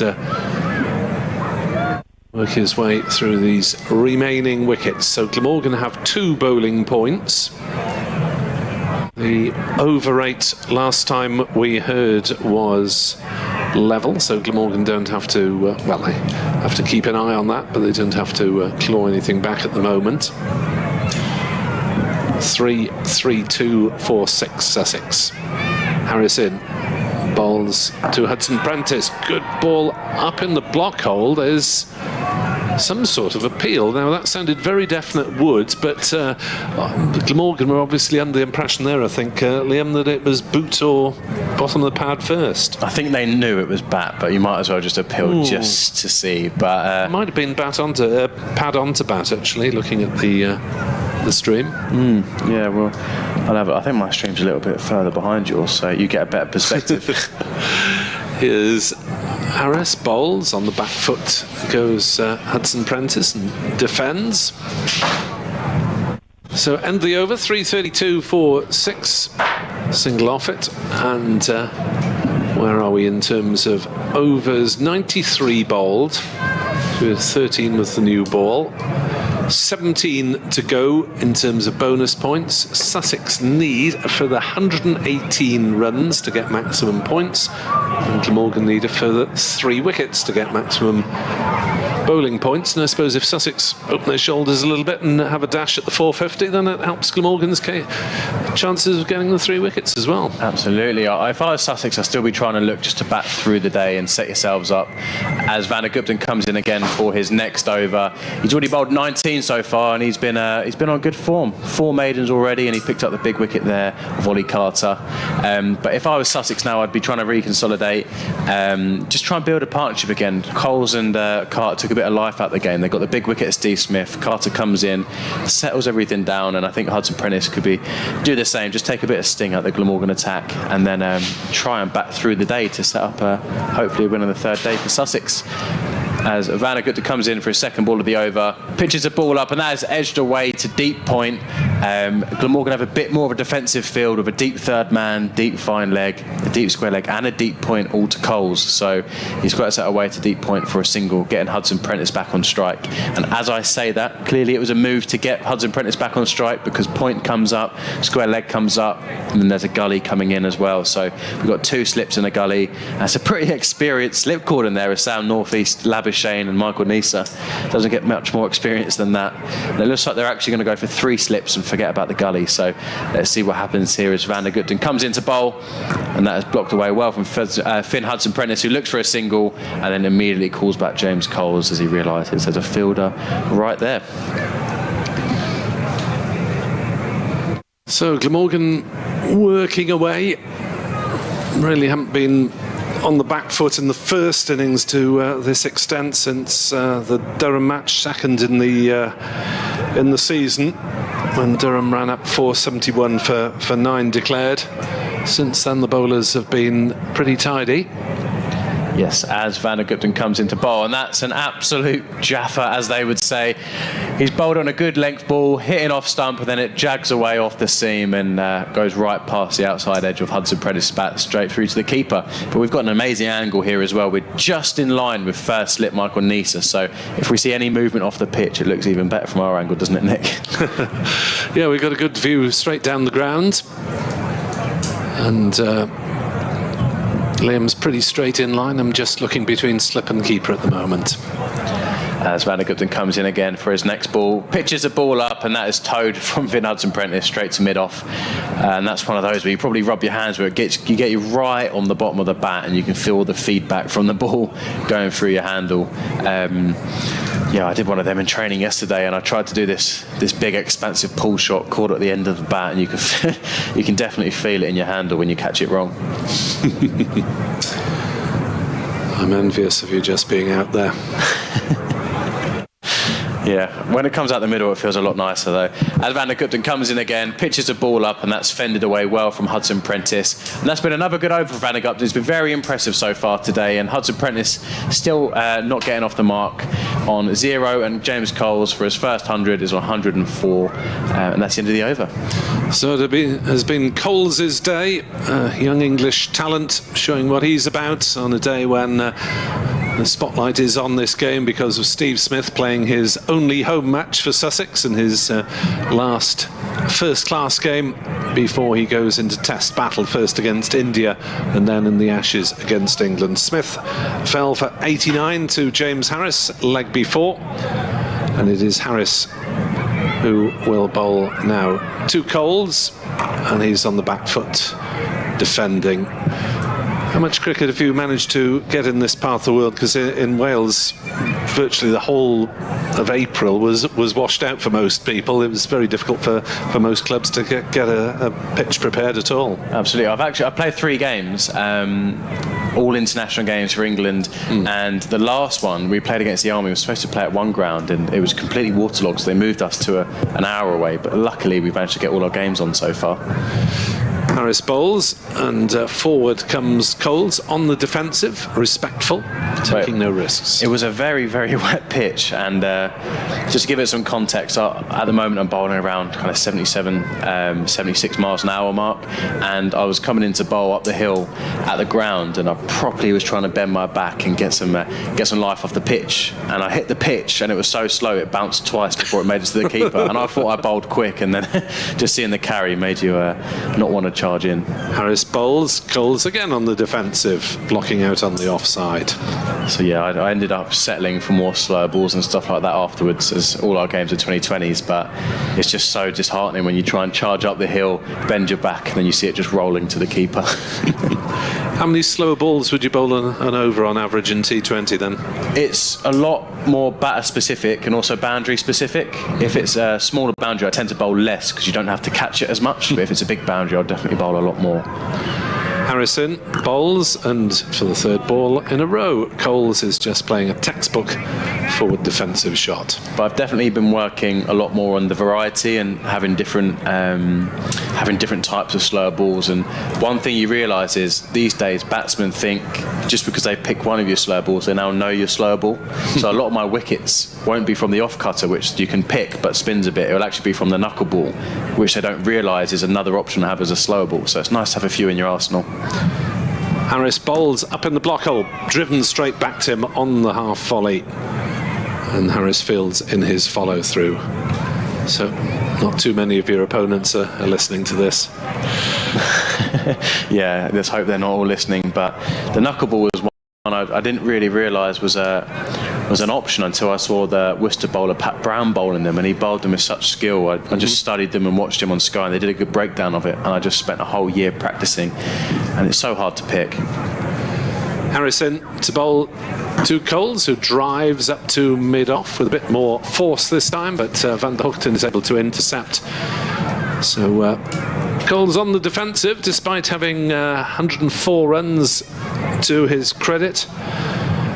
His century coming up off 158 balls with 16 fours. He's now faced 178 balls, so just 4 runs off his last 20 deliveries. Glamorgan tightening things up, but they need more than tight. They need wickets in the South Coast sunshine, at least briefly. Absolutely, and it is a really impressive crowd today. Obviously, they call it the Steve Smith effect, but it's awesome just to see on a normal Friday this amount of people in the ground as Van der Hoogten comes in for his next over, and that's driven beautifully from Finn Hudson-Prentice through the covers for 4 runs. He's been waiting for that one, slightly over pitch from Van der Hoogten, and that is cream through cover for 4 runs. Great shot there from Hudson-Prentice. It gets him off the mark.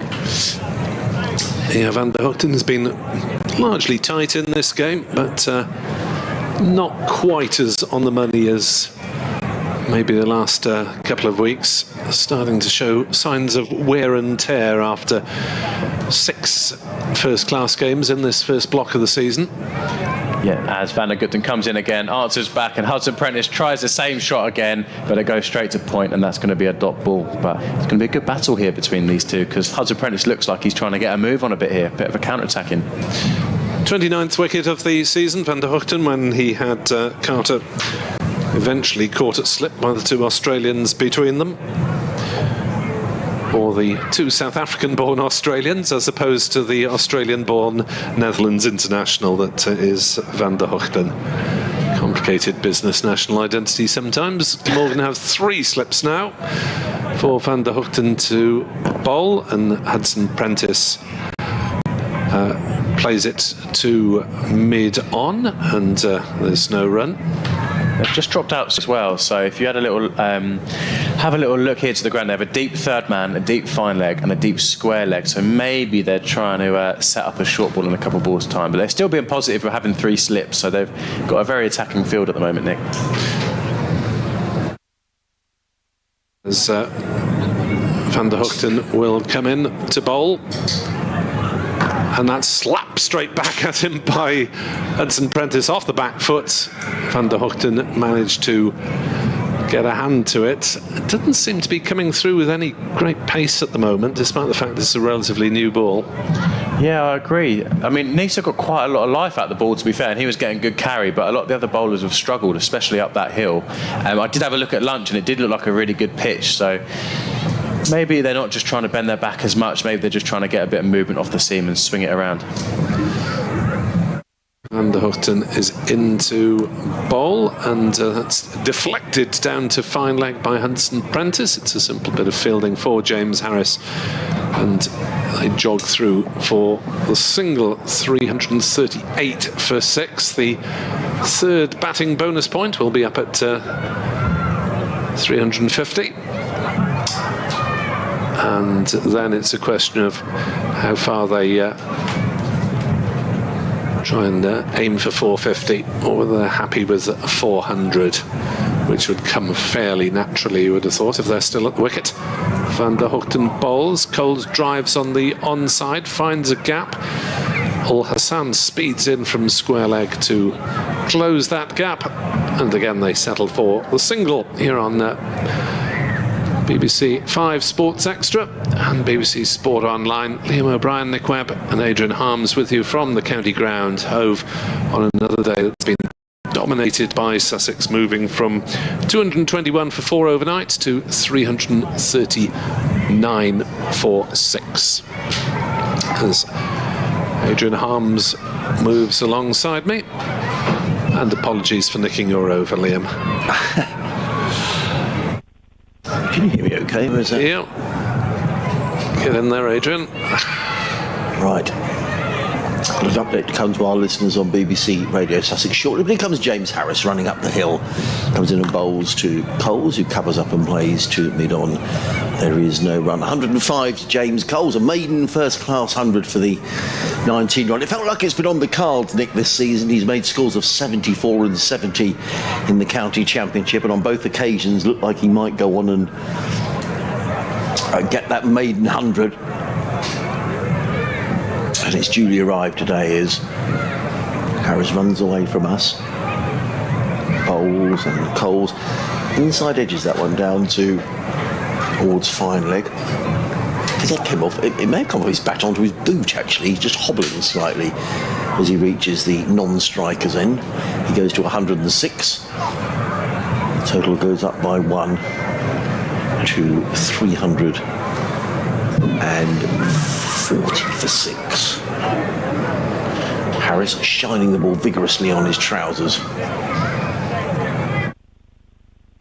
Up the hill, 2 slips go now. Bowls to Hudson Prentice, who covers up and plays into the offside, and there is no run. Hiram Davis, good afternoon to you. Enjoying our commentary. Pity about the performance from Glamorgan. And he sends me another link to Archimedes' principle.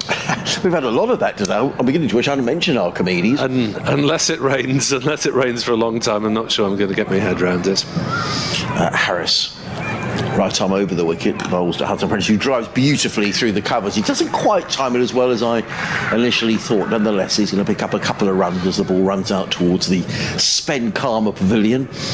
2 more to Hudson Prentice. He goes to 7 and Sussex to 342 for 6.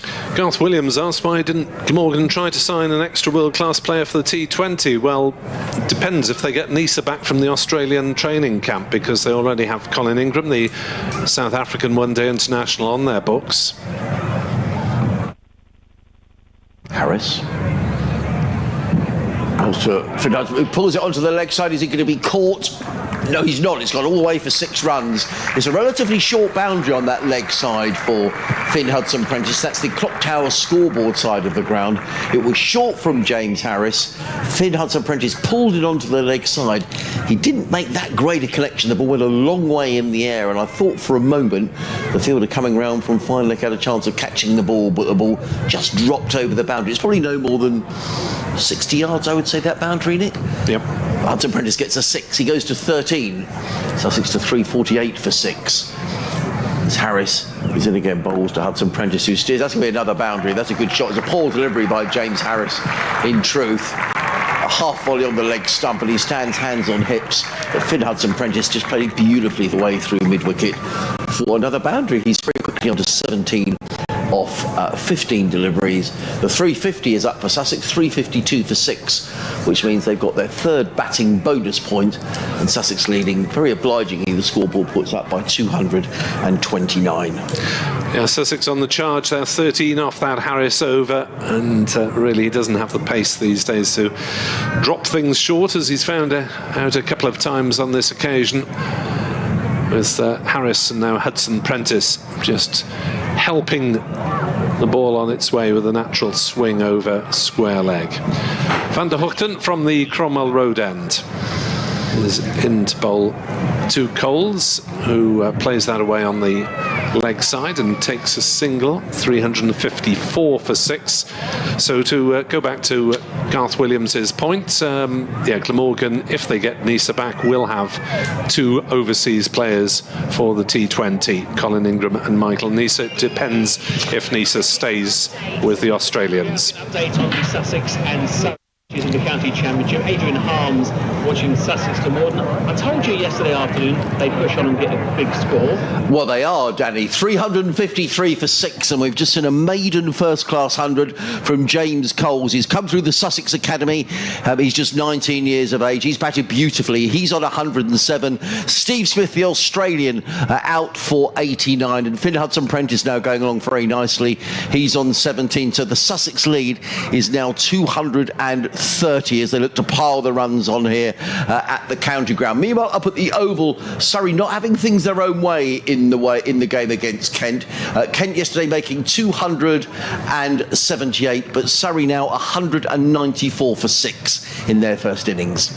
Finn Hudson Prentice has spoken to us in the last couple of seasons as we sort of head into them. How's his play and his game going? Yeah, he's having a good season, Danny, particularly with the ball. He's taken important wickets for Sussex. He fills that all-rounders role. He bats at number 8. He bowls as well. He's having a good season. As I talk there, he nearly gets himself out with a shot outside the off stump, but he survives. But no, he's having a good season, Finn Hudson Prentice, and I'm pleased for him because he had a difficult time last year, as you know, with a broken hand and then his stress fracture of the back. So he's having a good season, and if he can score more runs here, Sussex will be in a really strong position. Back with you later. Meanwhile, the ball-by-ball commentary can... Van der Hoogten just getting a bit of extra bounce from that delivery. Yes, it's not very often we've seen that, really, since early in the match, since Cavelis got one to climb on Byram, as Hudson Prentice will get another run here, steering one out on the offside, fielded by North East. They're able to trot through for a simple single. 354 for 6. And, well, difficult to know what must be going through Glamorgan's minds, other than to realise that they're going to have to try to bat for a very, very long time to save this game, and the scoreboard pressure will be mountainous. As that one is defended by Coles, back down the wicket. Ball comes to an abrupt stop, and Van der Hoogten wanders down and picks it up. But I suppose Sussex managed to do so in the final game of last season, to bat out quite a few sessions for the draw. Yes, that's when Ali Orr made his 198, wasn't it? Yeah, big 300 plus stand with Haynes, wasn't it? Yes, it was. Yeah. In that final game of last season, as Glamorgan's promotion hopes disappeared on the penultimate day. Van der Hoogten bowls, and Coles, with acres of room to work with on the leg side, turns his bat on it and takes a comfortable single down to Ul Hassan at square leg at the end then of another over. 98th, Sussex are 355 for 6, so 95 runs needed off 12 for maximum points. They're going to have to work hard to get that. And you're listening to live cricket on the BBC, 5 Sports Extra, BBC Wales and BBC Radio Sussex. Just keeping you up to date with other events around the country, and wickets are going down all over the place. Northamptonshire are having a poor time of it. They're 41 for 7. down at the Ageas Bowl in reply to the Hampshire total of 367. Keith Barker, what a wonderful cricketer he is, Nick. Figures of 4 for 11 for Keith Barker. In comes James Harris running in to bowl to James Coles, and Coles defends onto the onside, fielded by the skipper Kieran Carlson, who comes trotting in from mid-on to field, and there is no run. But Lords Middlesex also in trouble, 82 for 5 against Somerset. Somerset making 404. 3 wickets there for Matt Henry, the New Zealander, who seems to get wickets wherever he goes, whether it's at whether when he was playing for Kent, but now for Somerset. A couple of wickets there for Lewis Gregory as well. In comes Harris, bowls a lovely shot by James Coles. That's probably one of the shots of the day, in all honesty. It was slightly over pitch from James Harris, and James Coles clipping the ball beautifully away through mid-wicket. He picks up another boundary. He goes to 112, and Sussex to 359 for 6. Elsewhere, Nottinghamshire 128 for 2 in their first innings. Who's making runs there? Matthew Montgomery is 50 not out. That in reply to the Essex total yesterday of 298. Harris again bowls to Coles, and Coles defends onto the leg side, and there is no run. The Oval, Surrey 194 for 6. That in reply to the Kent total of 278. Dominic Sibley top scoring there with 60. And the other games in the second division currently affected by rain. At New Road, Worcester, where Leicestershire 148 for 5, leading Worcestershire by 238. Already 25 wickets have gone down in that match. And raining still in Bristol, where Gloucestershire are 66 for 1 in reply to Durham's 445. As in comes Harris, bowls to Coles, who drives firmly into the offside, fielded well there by Byron, and there is no run. I see at the Oval there have been 4 wickets for a youngster just signed up by Kent called Arafat Boyan, who's got 4 for 54. Wow, yes, in 16 overs. Including the wicket of Ollie Pope, so decent going for a debut there. Yeah, and Surrey not having it their own way, which is unusual this season that they started so well. James Harris runs away from us up the hill from the C end of the ground in and bowls to Coles. He clips that one. It's a beautiful shot. That's his favourite shot, and you just can't afford to bowl there to James Coles. He's pitching round about middle and leg, and he's just clipping the ball away effortlessly through the mid-wicket area. It's a beautiful shot. He goes to 116. And Sussex certainly pulling on the accelerator here as they look to get as many batting points as they can. 363 for 6, and he does play that shot really well, Nick.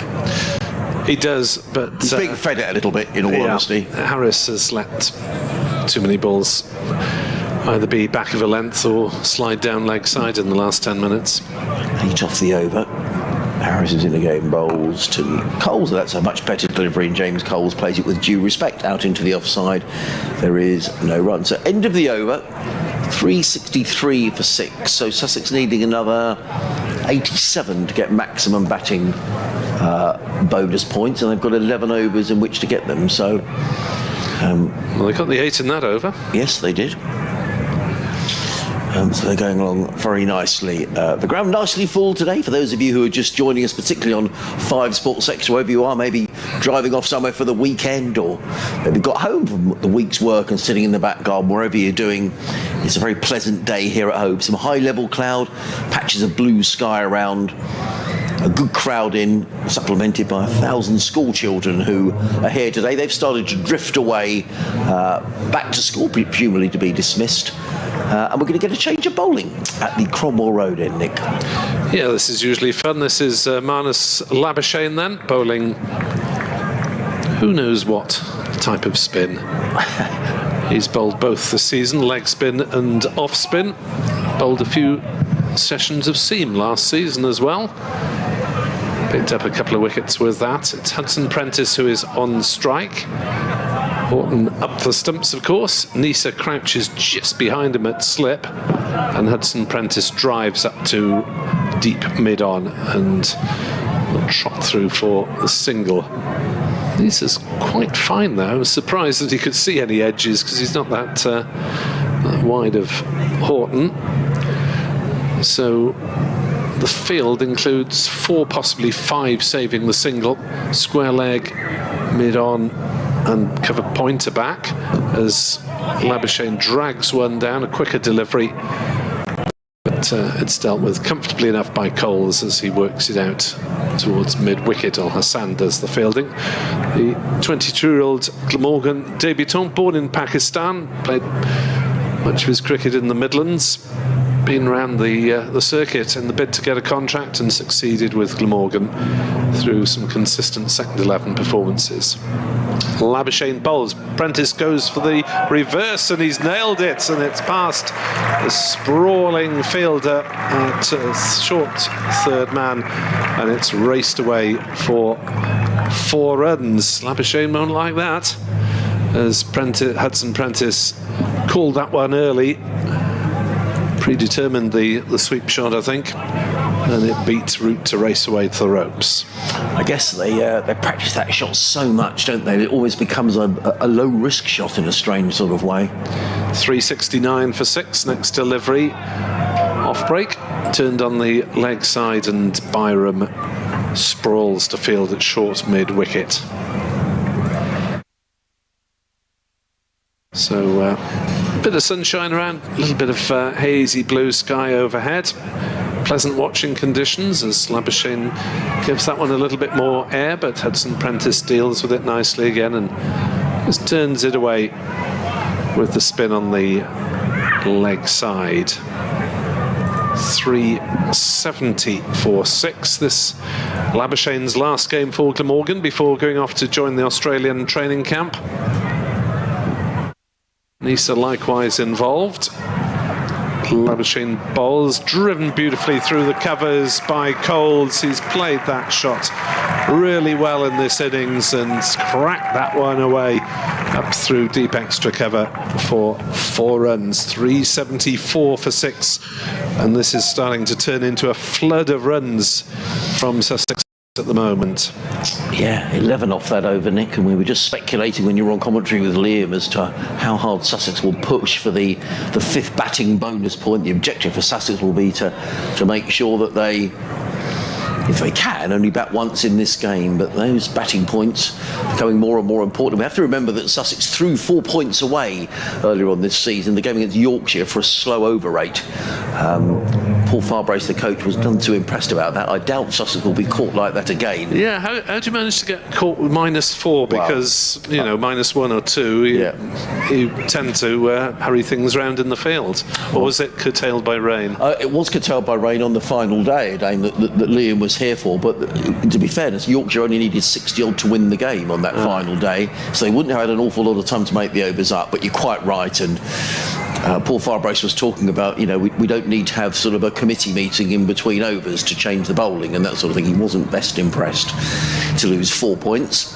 So I don't think Sussex will fall foul of that regulation again this season. We've got a change of the bowling.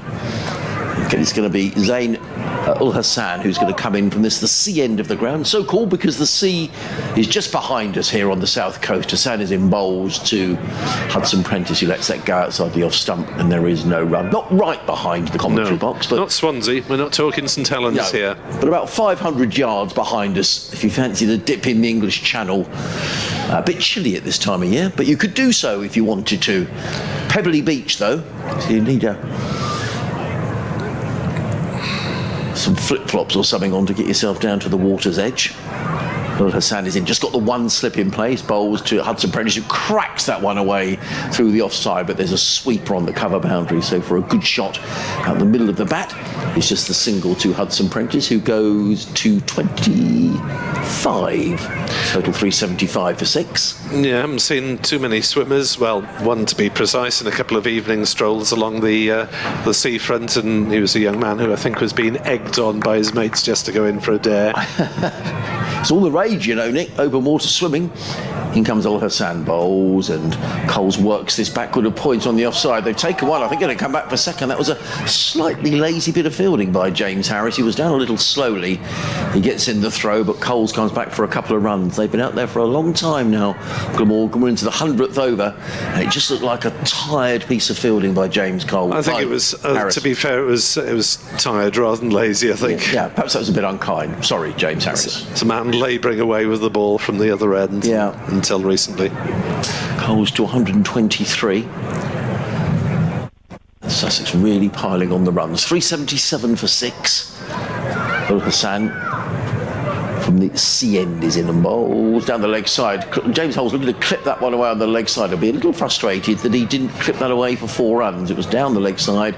The ball thumps into the pads and bounces away, and they go through a leg by, and James Coles rehearses that shot at the non-striker zone. I wonder whether James Coles probably knows Alex Horton, the wicket-keeper, because James Coles would have been away with England under-19s as well during the winter. And Horton is now going to stand up to the stumps, I think. I like to see this. Yeah, good aggressive keeping to stop his mate wandering down the track. Yeah.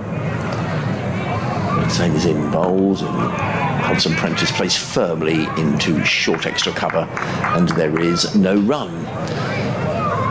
When does sea swimming become open water swimming anyway? Well, it's all the same, isn't it? Does it count as open water, or is that just refer to lakes and rivers? I think that's I'm generally probably, not sure. Okay, I think that's probably a fair point, actually. Are you an open water swimmer, Nick? In comes Al Hassan bowls, and Hudson Prentice plays that to mid-on, fielded by Kieran Carlson. There is no run. End of the over. 376 for 6. Hudson Prentice on 25. James Coles on 123. You're listening to live cricket on the BBC. Live coverage of every game, of every competition throughout the season on your BBC local radio station, and also today on 5 Sports Extra. Well, I enjoy swimming in the sea. Not cold sea, though. Not too cold, no. I'm not as hardy as I used to be when family holidays in the Gower Peninsula, and you were considered wimpish if you didn't get in any time between April and October, and charge out, teeth chattering, and hope that someone had brought a thermos of tea to warm you up. Yes, spent quite a lot of my youth on Gower. We used to go on family holidays, Nick, to a place called St Nicholas, which was somewhere near to Fishguard. All right. Many years ago, and we used to go to I think it was Newport Beach, which is a lovely sandy bit. Yeah, with a golf course at the back, a 9-hole golf course. But it was a great beach for playing cricket on, and the sea was freezing, mind you. Here comes Labuschagne to try his luck from around the wicket from the Cromwell Road end, and Coles is forward defending. 378 for 6. The lead is absolutely massive, as it's 255 already. Match winning or just a match dominating lead as Coles drives up to long on, takes the single. You would expect Glamorgan to have to bat 4. What have we got? 7.5 sessions left in the match. Glamorgan would surely have to try and bat out the majority of those, as this one is driven up towards long on. McIlroy moved vaguely across the path of the ball to try and put them off, but it's another single to Hudson Prentice, and really Glamorgan heads are down a little bit at the moment, you suspect. Regular captain David Lloyd and the experienced Chris Cooker are not around, as that one is driven back to Labuschagne. And he throws it back to the keeper, and Coles has to get out of the way. Now Labuschagne's going to have to be careful there, because it can be constituted as dangerous play. It was quite aggressive, wasn't it? Just on the off chance that Coles had overbalanced forward. Labuschagne bowls. Coles works it on the leg side for a single. I think there was an instance of a penalty being given in similar circumstances where the batter was struck in a recent county match. By a ball being thrown to the keeper by the bowler? Yeah. Okay. Yeah. Labuschagne bowls. Hudson Prentice opens his shoulders. It's a nightmare for Eddie Byram down at deep square. He came in to try and make it into a catch. It bounced short of him, and it's gone through him for 4 runs. Yeah. And that's just what you don't want to happen, isn't it? I thought he was going to catch him. I must have said he moved towards the ball, Nick, as if he was going to take the catch. Caught between the devil and the deep blue sea, between a rock and a hard place, and all sorts of other painful positions for Glamorgan. 4 runs to Hudson Prentice, who drives through mid-wicket and will get more as Harris chases up towards the dressing rooms. He's going to have to give it the whole way. Harris tumbles, but can't prevent it from crossing the ropes. And another couple of boundaries onto the Sussex account. They are motoring in style on 391 for 6. And Marnus Labuschagne rather being taken apart in the course of that over. Hudson Prentice has 34. Coles has 125. And Sussex are in absolute and complete control of this game. Yeah, 13 off that over, Nick, and the 50 partnership coming up between these two. That's coming very quick time, a partnership of 60 now. Talk about swimming. Earlier this season, we were talking about the open air swimming pool here in Brighton, which is just along the coast at Saltdean. Which is a lovely open air pool, Art Deco style. It's been lovingly restored as a big community project. As in comes Zain Al Hussain, bowls to James Coles, who plays a short extra cover. There is no run. And I was explaining at the end of the season in September, they opened the pool, Nick, for dog swimming. So they have a week almost of people taking their dogs down to the pool, and you jump in the pool and the dogs jump in the pool as well, and everyone has a great time. And it's a great fundraiser for the pool. I think Kevin was with us last time we were talking about this. As in comes Al Hussain and bowls, and Coles doesn't time that, plays it to mid-off, and there is no run. So people were saying about, well, jumping in swimming pools with dogs and that sort of thing, but it's great fun, and it's a really amazing project. It was a swimming pool that was derelict, and the community have just refused to let it die. So it's probably open today, I would imagine. I'd imagine open air pools are open now. So if you fancy a dip, get down to Saltdean and do a few lengths without the dogs. In comes Al Hussain bowls, and James Coles clips that to mid-wicket, and there is no run. I've been impressed with Al Hussain. Yeah, I think he's bowled really nicely, Nick, to be honest. He's certainly been tidy. Well, his figures are tidy. 3 and over. Yeah, I mean, he's in his 12th over, 1 maiden, no wicket for 34. Marnus Labuschagne, by contrast, 4 overs for 34, hasn't quite been his day. Yes, an assist of a slip catch is about as good as it's got for him today. Yeah. Sanders in bowls, and Coles driving through the covers, picks up another single. Sussex go to 392 for 6. So that 5th batting bonus point is very much on for Sussex. There are 7 overs remaining in which to get the runs. They need another 58, so still have to go some. They're closing in on the 4th batting bonus point, which becomes when you reach 400. Al Hussain turns and runs up the hill, bowls to Hudson Prentice, who defends to mid-off, fielded by Tim van der Hoekten, and there is no run. Breaking news of interest to Welsh listeners is that the Welsh rugby flanker Justin Tipuric has retired from the international game with immediate effect. Something of a surprise for the 33-year-old who's got 93 caps and had been included in the training squad for the Rugby World Cup in September. Al Hussain is in bowls, and Hudson Prentice strokes to mid-off, fielded by Tim van der Hoekten. And there is no run. End of the over, 392 for 6. 34 Hudson Prentice, 126. Lee have been in the squad, if not probably in the first 15. But Justin Tipuric retiring from international rugby. Meanwhile, international cricket. Yes, and he's staying on 4 overs for 34, but he's staying on. He's going to bowl to James Coles. Gary Knight has sent us an email, sussexcricket@bbc.co.uk, here on 5 Sports Extra, BBC Wales and BBC Radio Sussex. Gary says, what a wonderful innings from James Coles. He's clearly someone who knows how to build an innings, showing patience in waiting for the right ball to attack. More of that in a moment, as here comes Labuschagne, first-class century, the first of many, I'm sure.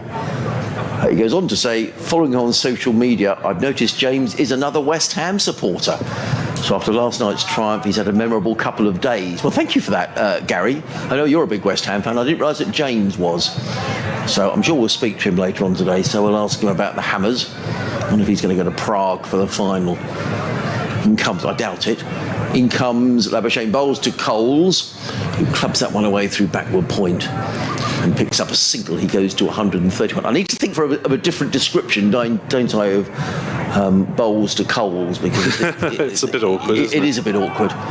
Good news is that Hudson Prentice is now on strike. My least favourite is Salter to Slater. Oh wow, yeah, that is a tongue twister. In comes Labuschagne, bowls and reverse swept by Hudson Prentice, a misfield by Billy Root. The Glamorgan fielding, so they've been out there for a long time, but it's just got a little ragged. Billy Root diving away to his right-hand side. He surveys his shin and he's hobbling away now, is Billy Root. Another single to Hudson Prentice. He goes to 35.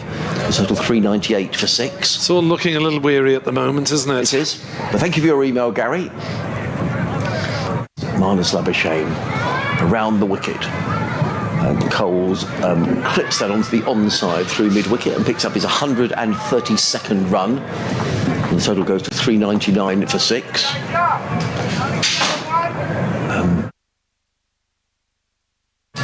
So the equation for Sussex getting maximum batting points will be 50 off 6 overs. They're going to have to go some. They've got a couple of boundaries and over recently. Labuschagne in bowls to Hudson Prentice, and that's going to be another boundary, but I think that might be off the pad. Let's wait for the signal from the umpire. No, it came off the bat. He just clipped it very fine, did Hudson Prentice, and the applause around the ground here at Obi is for the 400 up for Sussex. 403 for 6. Finn Hudson Prentice goes to 39. Our afternoon presenter was asking about Finn Hudson Prentice, who does a little bit of work for us on the radio pre-season. All right. Just talking about pre-season preparation and that sort of thing. And he's had a good start as Finn. In comes Labuschagne, bowls, and Hudson Prentice drills that down the onside of the track. There is no run. It's the end of the over, an over that cost 10 runs, which is how Sussex will need to bat over the course of the next 6 overs if they're going to reach the 450 mark and maximum batting bonus points. They need another 47 in 6 overs. So what's that? 6 8s are 48. 8 and over. Indeed. It's been around that for the last 15-20 minutes or so, hasn't it? What have Glamorgan got in their arsenal? They've got another over from Zainul Hassan by the look of it. Kieran Carlson wandering over to have a chat with him and with Tim van der Hoogten, who wants to put their hand up to have a bowl. It does seem to have been a long game so far when he's shot out in the second session, as Ul Hassan is in to bowl to Coles, who plays defensively on the leg side to Labuschagne, who hurls a throw towards Alex Horton. And one thing we do know is that the weather forecast is set fair here for the next couple of days. In other games, I'm sure that weather would have been coming into captains thinking about declarations and that sort of thing, but I see no reason why Sussex will do that here, Nick. No. They might as well plough on if they can, as some of the red-shirted kids depart. Ul Hassan bowls on the back foot, Coles defends. And again, Labuschagne slams a throw into the gloves of Alex Horton. He's feeling a little bit frustrated, I think. Labuschagne is seeing his bowling taken apart at the other end, going at 9 and over. And his team producing precious few chances. Just the 2 wickets claimed today in more than 1.5 sessions. Ul Hassan bowls, a little bit of away movement off the pitch. The keeper standing up, no shot played by Coles.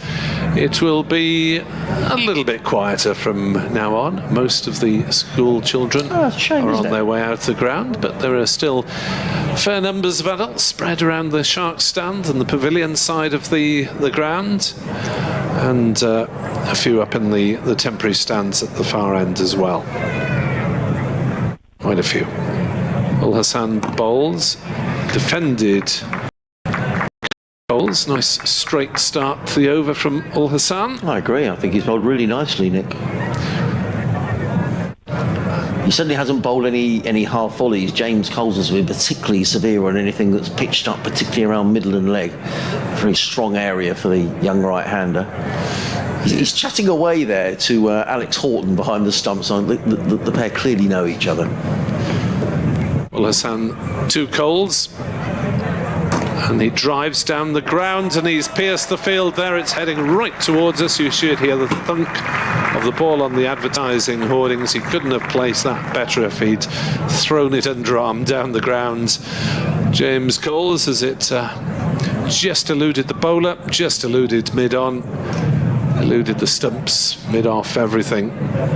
And you heard it whack into the boards. Very sweet timing from Coles, who, having got his first 100, is now looking to kick on and make it a daddy 100. Beautiful shot, wasn't it? 136 to him, 407 for 6. Last ball of Ul Hassan's over, and that is worked on the leg side. And there is no run as Labuschagne fields at mid-wicket. So 4 off the over, but it was very nicely struck 4. We have got 5 overs for Sussex to score 43, and we have got 15 overs to be bowled for the tea interval, so that'll be coming up at just after 4 o'clock, I imagine. Well, very good afternoon, wherever you're listening. Nick Webb and Adrian Harms here on BBC Radio Sussex, BBC Wales 5 Sports Extra. In the sunshine at Hove, the early cloud this morning has disappeared. A few spots of drizzle early on as well. A couple of umbrellas went up, but any umbrellas now will only be to keep out of the sun. It's a glorious afternoon, and James Harris is coming back into the attack for Glamorgan from the Cromwell Road end of the ground. It means he'll be rolling down the hill. Keeping right up to date with everything else around the County Championship in Division 1, Northamptonshire 56 for 9 at Southampton, Hampshire having made 367, Middlesex 117 for 5, Somerset made 404, Knox going nicely 155 for 2 at Trent Bridge. That after Essex made 298. At the Oval, Surrey 222 for 7, just trailing Kent by 56. So very even Stevens there. As in comes James Harris running in down the hill, bowls to Hudson Prentice, who ducks underneath that ball. The ball goes through to Horton behind the stumps. There is no run. There's been some rain around in the West Country, but they're back on now at Bristol. Gloucestershire 66 for 1, trailing Durham by 379. But still raining down at New Road. They're due to start, though, in 10 minutes' time at 3:15. Leicestershire 148 for 5. We'll bring Liam O'Brien back onto commentary in a couple of moments' time to replace Nick. As the sun comes out, and it is Hove in all its glory. If you've never been to this lovely cricket ground, right down on the south coast in the middle of Hove, and it looks fabulous in the late spring, early summer sunshine. In comes Harris, bowls to Hudson Prentice. He's thought about taking that on. It's wide of the off-stump, and Hudson Prentice looks towards umpire White as if to say maybe that should have been a wide.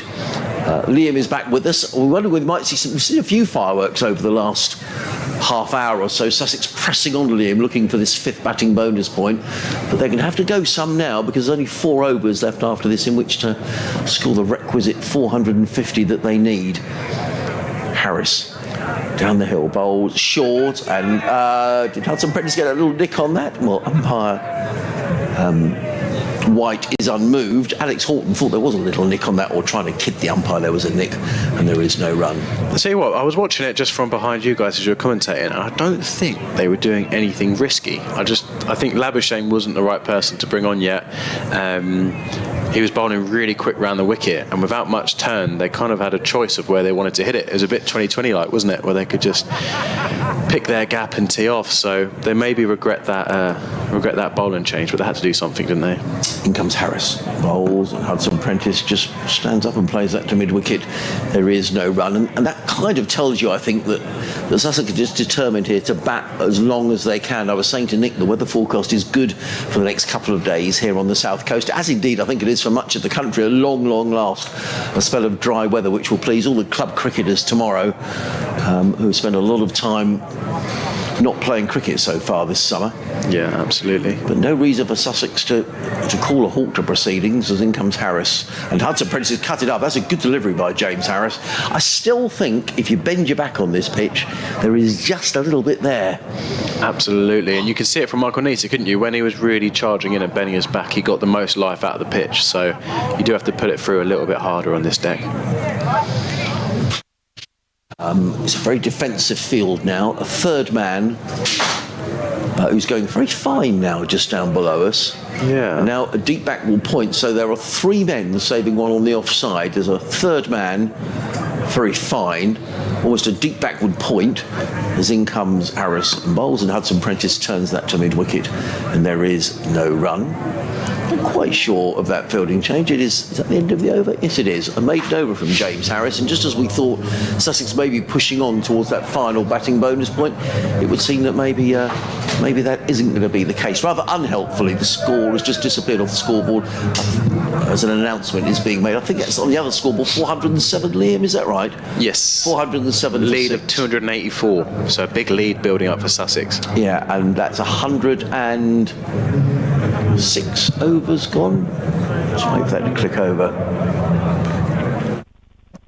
So Sussex need another 43, and I think there's only 4 overs to go. Yes, 4 overs to go to reach those maximum points. Absolutely. But I'll be honest, I don't think Sussex are too worried about the batting point. What they'll be prioritising is winning the game. That'll be more important than trying to take silly chances to get a bonus point rather than getting the full points for the win. It's an interesting conversation going on between Labuschagne, the captain there, and Al Hassan, just seeing what they're going to do plans-wise. I'm not a big fan of the short bowled employ because the way people have got wickets on this pitch is pitching the ball up at the stumps. So you're kind of giving the batsman an out because they can just duck out the way and nibble it around and pick up the odd single. You need to be attacking the stumps on this pitch. So I'd like to see them be a bit more positive and a bit fuller. Marnus Labuschagne almost seems to be directing operations out there now, doesn't he?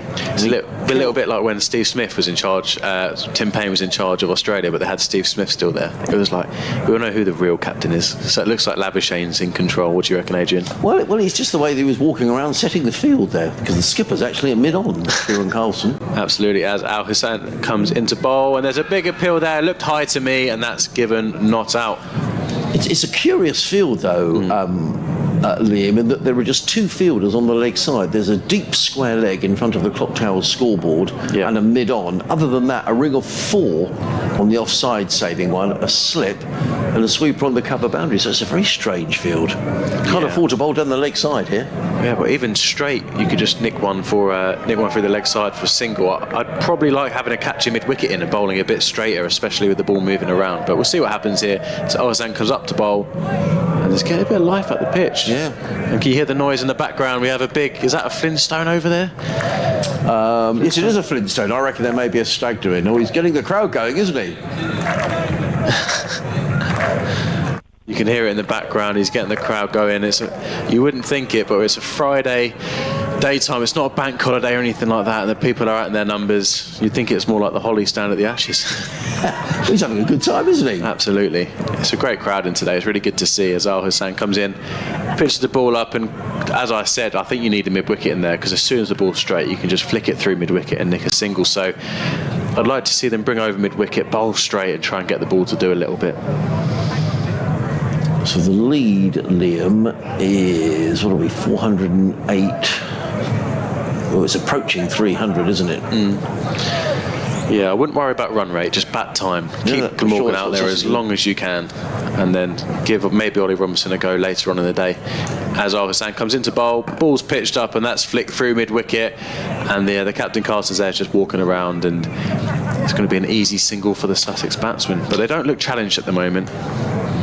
They don't look challenged. There doesn't seem to be any huge... I thought 3 or 4 overs ago that Sussex were definitely looking for the 5th batting bonus point, but I think you're right, Liam. I think they've almost decided, actually, not that that's irrelevant and you can't afford to ignore bonus points, but more importantly, they want these 2 to stay together and bat as long as possible. 100%, and the ball's in again, outside the off stump, and Coles just fends that to extra cover for a dot ball. Yeah, just bat time, and Farbrace's, after speaking to a few of the players and talk about players around the setup, the whole mentality is around getting a winning mentality, isn't it? And winning's a habit, and it's quite interesting to see how Sussex have changed. It's definitely more an aggressive approach this year, and the fact they've got someone as skilled as McAndrew not even playing because of competition for places is amazing to see. So it's a bit of a flipping mentality this year. As Ozan comes into bowl, pitches the ball up, and Coles is flying in for a single. Mid-on throws the ball, misses the stumps, and that's good running there from the Sussex batsman. That's going to be the end of the over now. So it's 410 for 6. Hudson Prentice already on 40, going at a runner ball, and Coles on 138. Sussex far in control. They are. Listen to Adrian Harms and Liam O'Brien. Liam, who plays for the England Physical Disability team. Great to have Liam with us on commentary. He'll be back here on Sunday as well. Tomorrow we're going to be joined by Beth Harvey from the Sussex women's team. So lots of different voices, lots of different people joining our commentary here on 5 Sports Extra, BBC Wales and BBC Radio Sussex, just keeping you right up to date with everything across the country. Northamptonshire have been bundled out for just 56 down at the Aegeus Bowl. Keith Barker in the wickets there. He took 4 for 13, 2 for Mohammed Abbas. Ian Holland picking up a couple of wickets as well. So Northamptonshire in a bit of a mess there. As in comes Harris down the hill, bowls to James Coles. It's short, and Coles ducks underneath a short delivery. The ball goes through to Horton, and there is no run. The field here, there's a very fine third man, almost like a backstop in front of us. That's Billy Root. And there's a third man, perhaps a more orthodox but a wider third man as well, right on the boundary, and a deep point as well. In front of square on the offside, there's a mid-off. Then on the onside, a mid-on, a mid-wicket, a deep backward square. As in comes Harris again, bowls, and Coles looks to pull a short delivery down towards backward of square, but he misses out. The ball goes through to Horton. Then on the leg side, again, there are 3 men out. There's a deep square leg who's just in front of square. A deep backward square and a fine leg. So 1, 2, 3, 4, 6 men on the boundary here. Yeah, so this man, Billy Root, here is literally there just for the uppercut, or in case he does a pull shot and he gets a top edge. Let's see if he comes into play. Harrison bowls. Now that looks very out, and indeed he is. And James Harris picks up a wicket. It's the wicket of James Coles, whose wonderful innings comes to an end. And it has been a super innings from James Coles. He's LBW to James Harris for 138, pinned on the crease, but a wonderful knock as he makes his way off the ground. And how nice to see that's really nice. Ed Byron goes over and gives him a little tap on the shoulder. Wonderful to see. Now let's listen to this applause as James Coles makes his way off the ground. He's been threatening to do this for some time as James Coles, and we'll just stop talking and listen to the applause as he makes his way off. Everyone standing.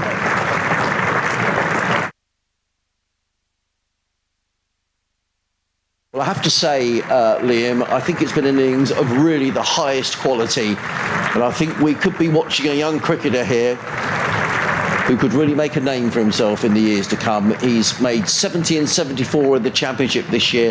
That's his maiden first-class 100, and it's been 100 full of really good shots all around the wicket. He makes his way up the pavilion steps. He has the advantage as well. He's an all-rounder. He bowls left-arm spin, and that was a really high-class knock from James Coles, and it's put Sussex in a really strong position in this match. That was a pretty special knock, and early on today, it's the first time I've seen him bat live, and he middled everything. As soon as it was on his pads, he was flicking it for 4 through the onside, and there were balls that were hitting the top of off, and he was just rocking onto the front foot and flicking it to deep square leg with ease. And to him to rotate the strike like that and punish the bad balls today, it's been seriously impressive. And the fact that he's batted with Steve Smith and everyone's talking about Coles today shows how well he's batted, I think, Adrian. That's very good. Yeah, absolutely right. And that partnership between James Coles and Fid Hudson-Prentice, with my very poor maths, was worth 79. It's a big lead now, 287 lead, and Glamorgan only got 123 in the first innings, so Sussex right in the driving seat at the moment. So I was keeping up to date with the other scores, wasn't I? I was saying that Keith Barker taking 4 wickets for Hampshire. North Hampshire bundled out for just 56 at the Ageas Bowl. Middlesex 118 for 6 against Somerset at Lords. 3 wickets there for Matt Henry, 2 for Lewis Gregory. Jack Leach picking up a wicket as well. Notts 172 for 2 against Essex at Trent Bridge, just trailing now by 126. Surrey 225 for 7, trailing Kent by 53. In comes Harris to bowl to the new man, who is Jack Carson, and Carson is beaten outside the off stump. There is no run. I think very interesting that Jack Carson is playing in this game. He hasn't played in the last couple of games because he's had a cracked finger, the off spinner, but he took 5 wickets in the game you were at against Yorkshire, and I think Sussex will feel, whilst James Coles does bowl spin, Carson is the wicket taking spinner, and I think he could be key in this game. Absolutely. You look at the best teams in the world, they all have a strike spinner, don't they? And Sussex beating Durham, they could have done with having him there, but then against Yorkshire he was magnificent, and you really need a good spinning option to hold up an end, so hopefully he does well today. Harris is in bowls and up on his toes as Carson plays to mid-off, and there is no run. Duncan's been in touch in a sunny Sevenoaks over in Kent. He says, hello Adrian, Nick, Kevin and team. Sussex definitely on top. I'm listening online today. Is Chris Cook able to bat, or has he been replaced permanently by Alex Horton? Our understanding is, Duncan, that he will bat, and it's just the fielding replacement who is Alex Horton. But thank you for getting in touch over in lovely Sevenoaks, just over the border from Sussex, as in comes Harris. Bowls to Carson. He's dropped. It really hasn't been Marnus Labuschagne's match.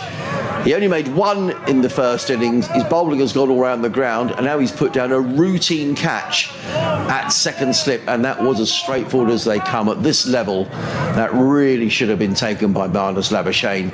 It's straight into the breadbasket, straight out again. A life for Jack Carson. And he's not having a happy time down here on the south coast. That was regulation. That's what you call a dolly, I think, Adrian. I literally, as I saw the number 33 flash up and who was at second slip as the ball went towards him, you just knew it was a catch. Like, he's an absolute jet fielder, so good in silly mid-on, and you see him for Australia take all these amazing grabs. I just thought that was an absolute banker, but it shows you all drop him. You can drop them all. Yeah. I dropped one last week and I still haven't let myself forget about it, and after the game I went straight to catching practice, caught every single one, and I was like, why couldn't I have just done that in the game? And I bet he's similar.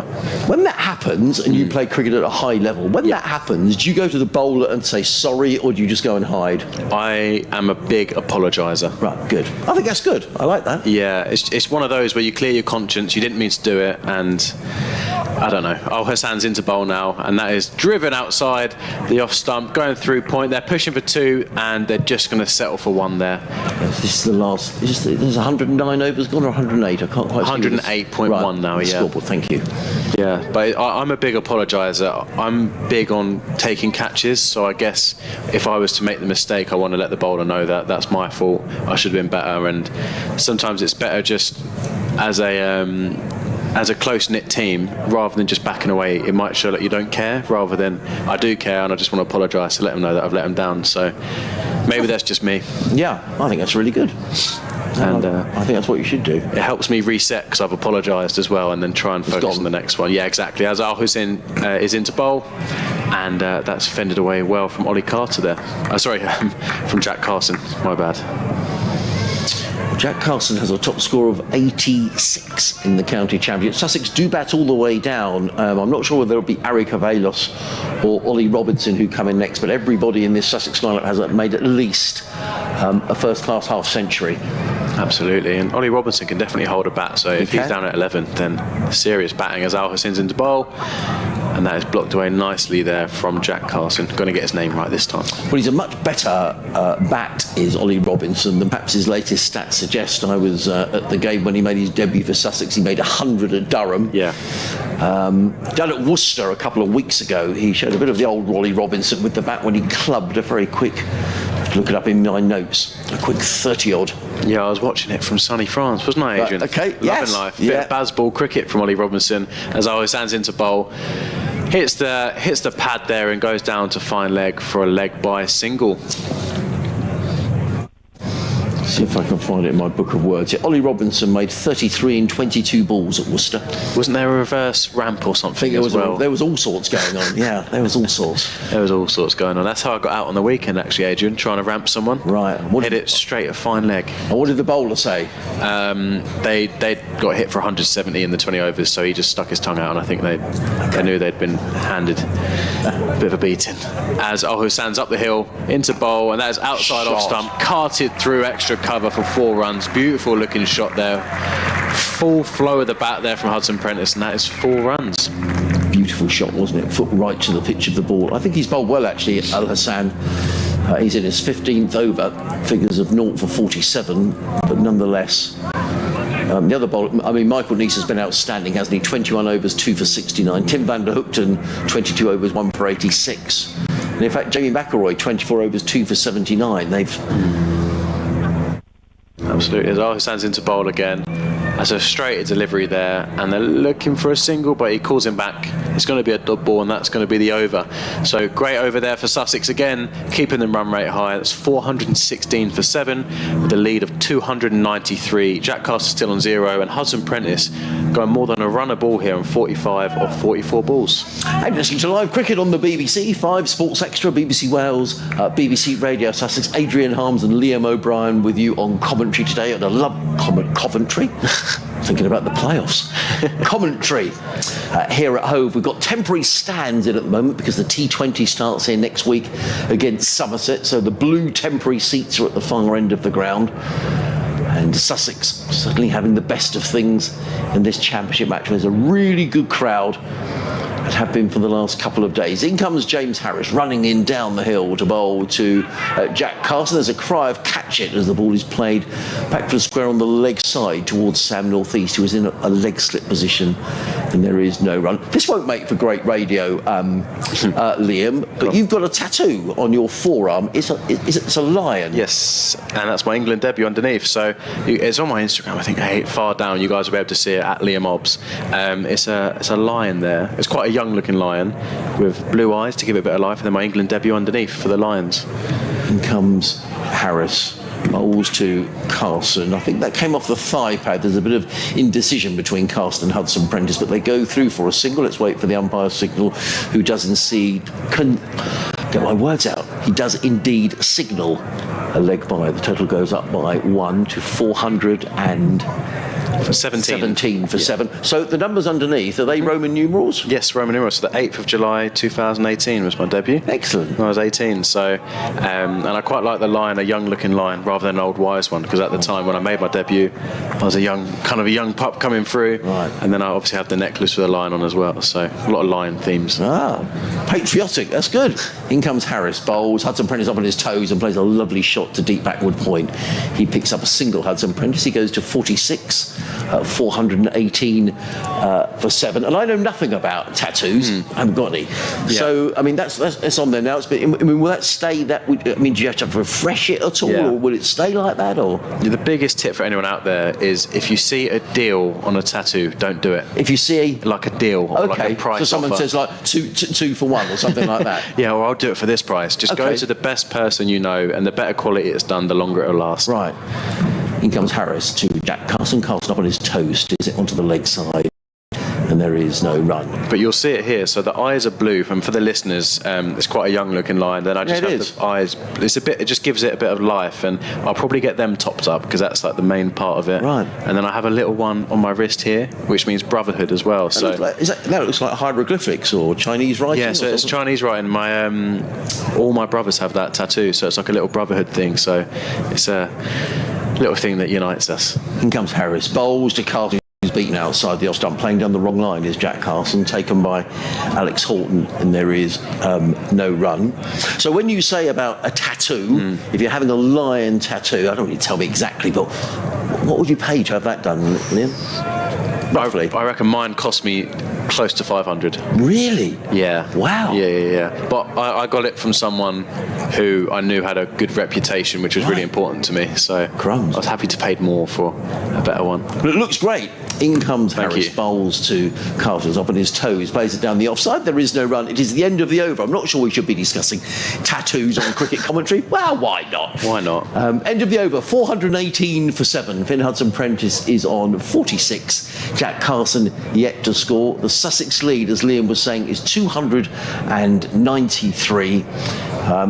If you've missed the commentary today, wherever you've been, you've missed a sparkling century, a maiden century from 19-year-old James Coles. He made 138. Steve Smith making 89.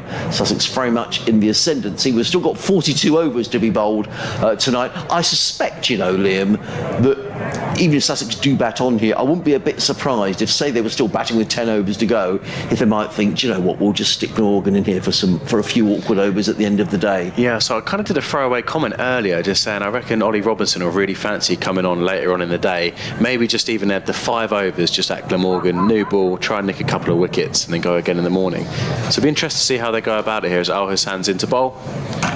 And that is hit nicely through cover. Cover is out, so they just pick up an easy single there.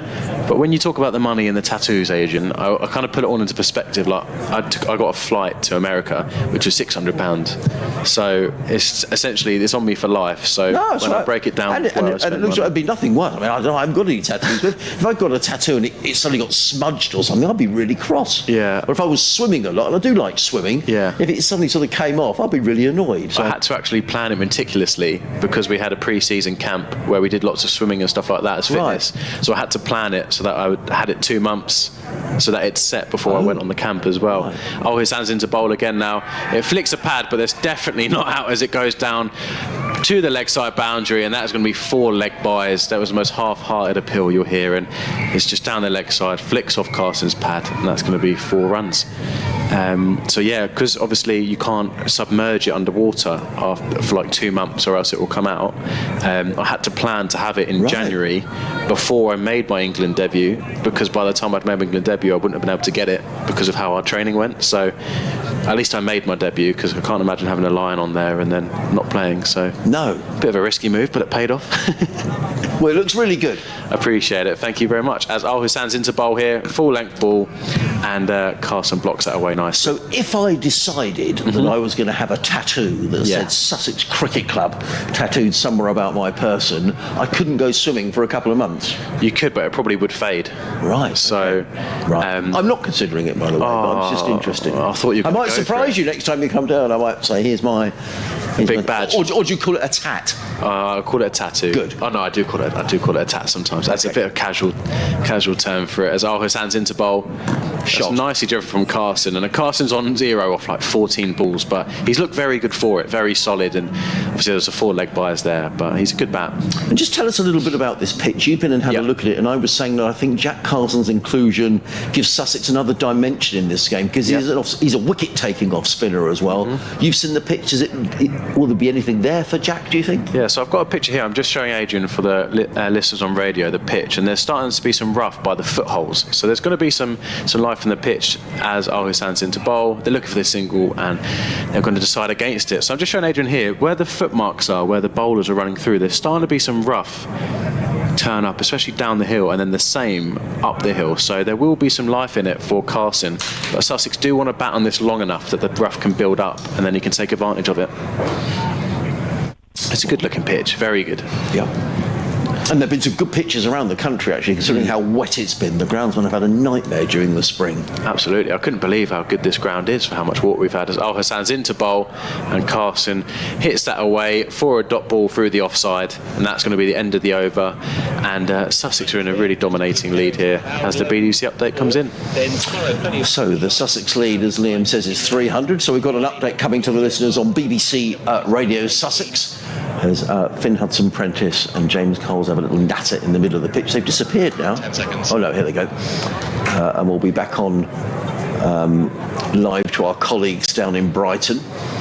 So we've got another 9 overs to go until tea. Let's get the latest from the county ground and home with Adrian Harms. Well, Sussex piling on the runs here, Danny. They've just got their lead up to 300. They're 423 for 7. And a magical moment for James Coles, just 19 years of age. He scored his maiden first-class 100 as James Coles. A wonderful knock it was as well, of 138 before he was eventually out. Steve Smith has made 89. And just as you come on, Danny, Finn Hudson-Prentice has pulled a 4 away to the leg side, and he's gone through for his 50. So things really going well here for Sussex in the Hove sunshine.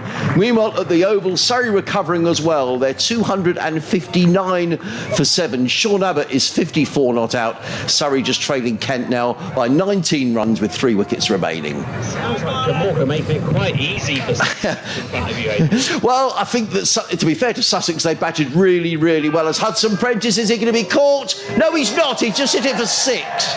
Over third man.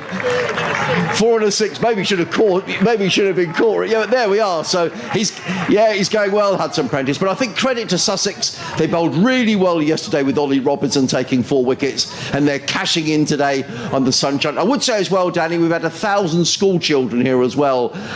Free let in by Sussex today. It's been a great atmosphere and a thoroughly good day's cricket. They've seen some cricket, haven't they? Great stuff. Adrian continues ball by ball on the BBC Sport. So 4 followed by 6. Should that have been caught, Liam? Absolutely.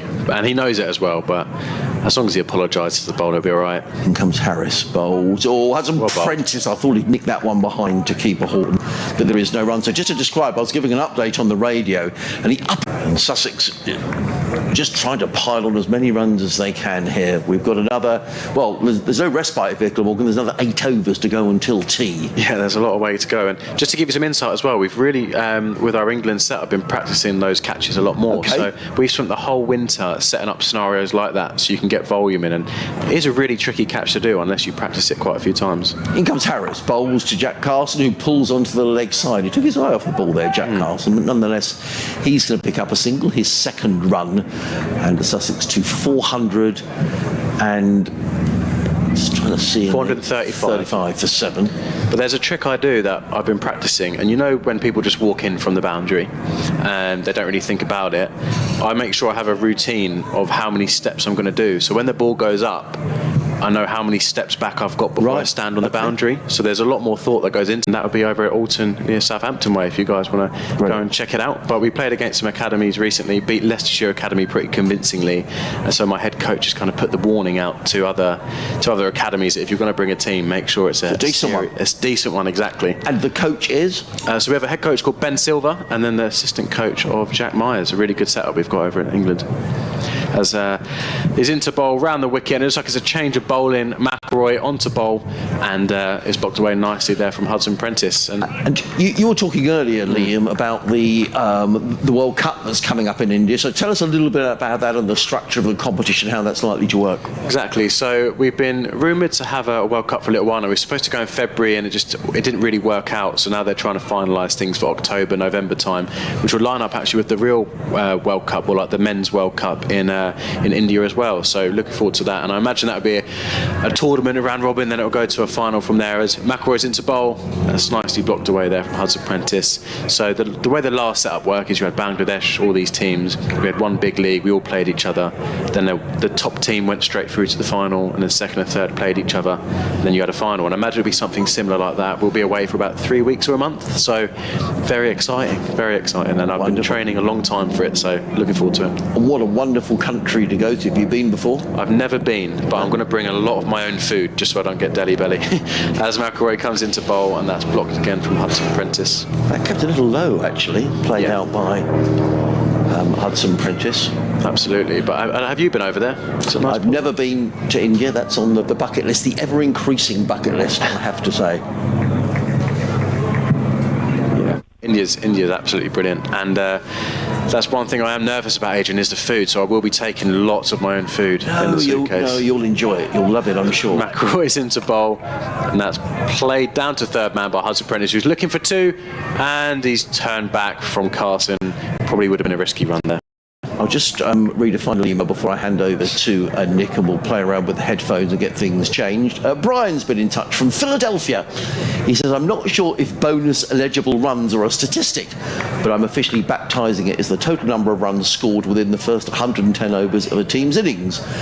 With their knock today, Sussex is now second in all of county cricket with 2,344 BERs, as he's calling them, trailing only Durham. The next closest is Division 1 Somerset, and the next closest after that, Leicestershire. Now McElroy's in, full length ball, and that blocked away nicely there from Carson. Both Sussex and Durham now have 21 batting bonus points for the season. If this were the Sheffield Shield, Durham would have 11.67 bonus points and Sussex 11.44. This is something I'm keeping track of, but that's a discussion for a separate email. Enjoying the call as always. Keep up the great work, says Brian. The calculator's been doing overtime for Brian there. Wow. I mean, basically what he's saying is Sussex batting is very good first time round. Absolutely. Now McElroy's in again, and it did keep low again, and he's blocked it away for a dot ball. We're going to have a little change up. I'm going to have a little change around, so we'll turn the microphones down for 2 seconds. We'll leave the effect of mic buzzing.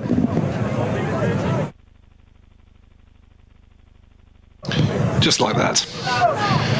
437 for 7. We're getting good at this, aren't we? We'll have it down pat by the time you go home. 437 for 7 then, and Morgan looking a little bit weary and desperate out there at the moment, as Harris has got 2 big wickets today, should have had a third. Bowles and Hudson Prentice plays that one away gently down towards backward point where McElroy fields, and they go through for a single. Marnus Labuschagne will be gutted to have dropped that chance early on off the edge of Jack Carson's bat. He's only added 1 run since then, but he's hanging around keeping his mate company. Batting to come Robinson and Carvelis. Harris has asked questions at times, but hasn't been quite consistent enough. 2 for 94 at the moment, as he's into bowl, turned away on the leg side by Carson, between the 2 catching fielders on the leg side. Glamorgan still trying desperately to flog a bit of life out of the pitch. But Hudson Prentice has been flogging them to all parts of the ground in his 61 not out. Labuschagne just down at fine legs, been getting a bit of grief from the Sussex fans who've been reminding him about that drop repeatedly. Harris bowls a short delivery, pulled around, and that'll beat Labuschagne and his mates in front of the Sharks stand. And that one bisecting really Ul Hassan at fine leg, and well, Labuschagne is a slightly less fine leg. Absolutely. And I was saying to Adrian earlier, I don't know if you heard, this short pitch bowling, all the wickets have been from bowling full at the stumps. Yep. So them going against the grain, I don't know if it's a useful ploy at this stage. Harris bowls again short and again pulled round. This time Ul Hassan is able to field at the finer of the 2 fine legs, if you get my drift, and they'll just settle for a single. Quadruple Nelson goes onto the board, 444 for 7, and Sussex, I think, will just try and grind on and get to 500 if they possibly can, and maybe if they're still going, a cheeky little declaration with half an hour to go tonight, and try and nick a couple of wickets early. Harris bowls, driven into the offside, 4 for Carson. Pitched up, but something of half volley, and Harris has bowled some decent deliveries, but I'm sure by his own admission he'd wanted to make that rather more consistent, because there have been rather too many 4 balls for his and the Welsh supporters' liking. And Glamorgan look very dejected, just looking at the players here, North East, and they all have their head in their hands, and they're not looking up for this anymore. Harris bowls, and that's a decent delivery that Carson has to play defensively, back down the wicket. Harris picks up and rather hurls it away towards North East. Well, there's still enough experience on the field. There ought to be for Glamorgan, with players like North East, who's captained, and Labuschagne, who's usually a bag of tricks. Neser experienced guys on the field. Harris van der Hoogten had been around the block a few times as well, but at the moment there is precious little buzz in the Glamorgan fielding ranks as acting captain Carlson tries to gee up his bowler at the start of a new over, and Carson has gone off for repairs to what, or is it just a change of gloves? Just a change of gloves, I think. Yeah, a change of gloves. Fairly early in the innings when he's only got 6. But he's been batting quite a few balls now, 22 balls. They've done a bit of running, and these gloves these days, as good as they are, they do get they lose grip quite quickly when you sweat. So maybe he's just a big sweater. I probably will never get round to asking him about his sweating habits and stuff like that. But I know some people have to go through a lot of pairs of gloves. As McElroy's up the hill now, full length ball, and that's driven nicely from Hudson Prentice down to mid-on, and that's going to be a dot ball as Carson is there to pick it up. But it's really impressed me, Hudson Prentice innings. He wasn't in the team initially this season. They went in favour for an extra bowler, but he had his chance when George Garton got hit on the head and had a concussion protocol, and bowled really well. And then he's been a solid performer with bat and ball since. So he's taken his chance. As McElroy comes into bowl, and Hudson Prentice comes down the pitch, and it's in the air and doesn't quite carry. And Carlson dives forward trying to catch it, but instead it goes past him, and Sussex are going to pick up 2. That was a close chance there for Glamorgan. Well, that was a nightmare length for Carlson in the field. It was, a couple of metres in front of him, and to be fair, he did dive forward and try and get underneath it. Can't really call it a chance, but he might have had one in the chops if that had gone wrong on him. Absolutely. As McElroy comes up the hill now, back of a length ball, and that's blocked away. And that's one of those where they need a wicket. So normally as a fielder, you'd probably just back off and let it bounce. But because they need a wicket, you just put everything behind it and try and get there. And he did nearly catch one in the teeth there. But had a frustrated shy at the stumps as well as they came back for the second run. Absolutely.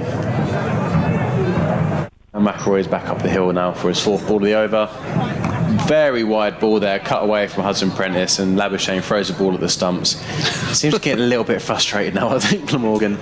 And Sussex are really trying to make a move now, because Hudson Prentice has been tracking people now, coming down the pitch, and being a bit more expansive with his cut shots as well.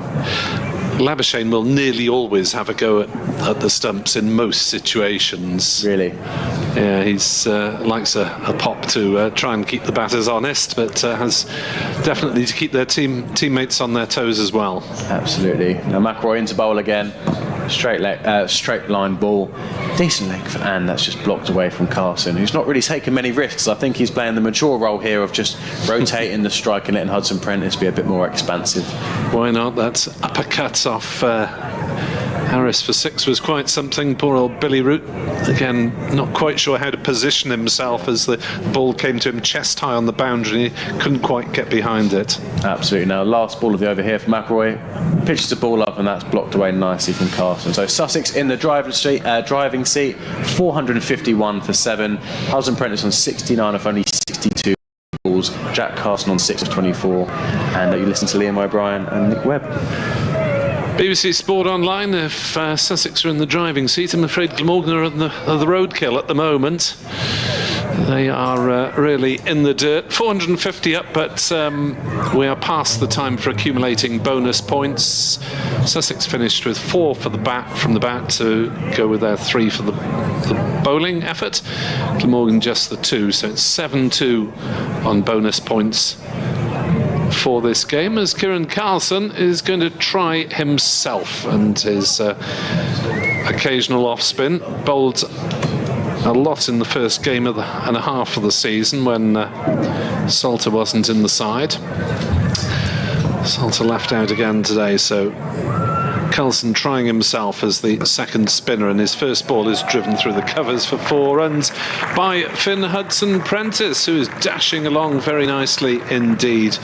And Sussex reach 455 for 7. That's pretty much the exact ball you'd like to start with, wouldn't you, as a batter? Juicy half volley to climb into.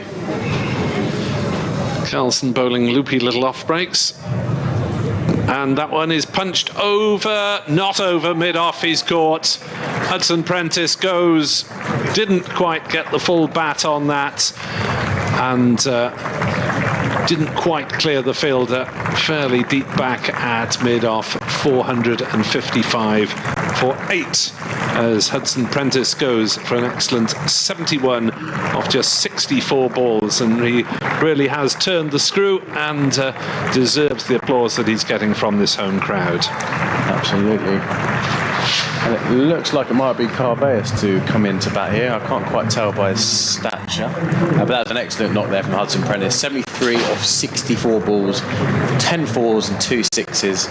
Brilliant knock. And like I said earlier in the year, he wasn't actually in favour, wasn't selected for the first game, but he's really taken his chance since the George Garton concussion protocol. And yeah, he's batted spectacularly today. Really nice shots, and that uppercut was probably the highlight of them all. 6 runs down to third man. It was big TVDG who took the catch at mid-off, Van der Hoogten in other words, and Carbeus who will proceed to the wickets, leaving Robinson to bring up the rears.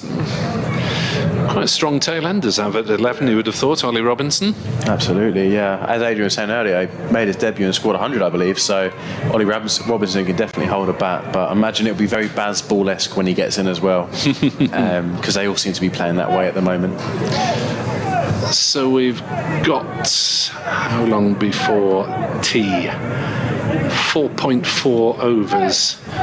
Potentially, Glamorgan wouldn't want to have to bat for a couple of overs before tea. Anyone ever seen a tea watchman before, I wonder? Carbeus is on strike. It'll be Van der Hoogten if it was, because he always seems to be boosted up the order in case of emergency. Carson bowls. Carbeus is playing defensively on the leg side, and there's no run. The 6'5" South African born Greek international. Can't be many county cricketers with the first name of Aristide, as he's stretching forward and nurdling that one down into the gully where Billy Root fields, and it's a dot ball into Alex Horton. The reserve keeper is keeping wicket today for Chris Cook, who has a groin injury and isn't expected in the field again in this match. As forward stretches, Carbeus is beaten by that one, didn't quite get to the pitch of the ball. 455 for 8. Morgan would be quite happy to leave it a couple of overs, I guess, before wrapping up the innings, so they didn't have to bat before tea. That's driven hard on the half volley to cover, and there's no run. And the over that started with a bang, 4 and a wicket, and then 4 dot balls. 455 for 8. Sussex Glamorgan set to score. Carson is on 6. Let's see who it is to continue. It is going to be McIlroy to continue. 26 overs, 3 maidens, 83 runs for 2 wickets. So he's bowled well in spells, to be fair to him, but then there's been a few loose balls in between that have let him down slightly. But 26 overs, that's a proper shift to bowl in the first innings. So he's put in a lot of hard yards, so we'll probably be feeling it after this. And he's going to be coming round the wicket still, 2 slips in, pretty standard ring field with a deep square leg and a deep third man as well, as he comes in round the wicket from the C end into bowl, full length ball, and that is blocked from Carson, who's not really looked to take any risks. He's been very safe, very solid, just rocking back on the back foot and rotating it for 1 and the odd ball. So he's looking to stay around for a little bit.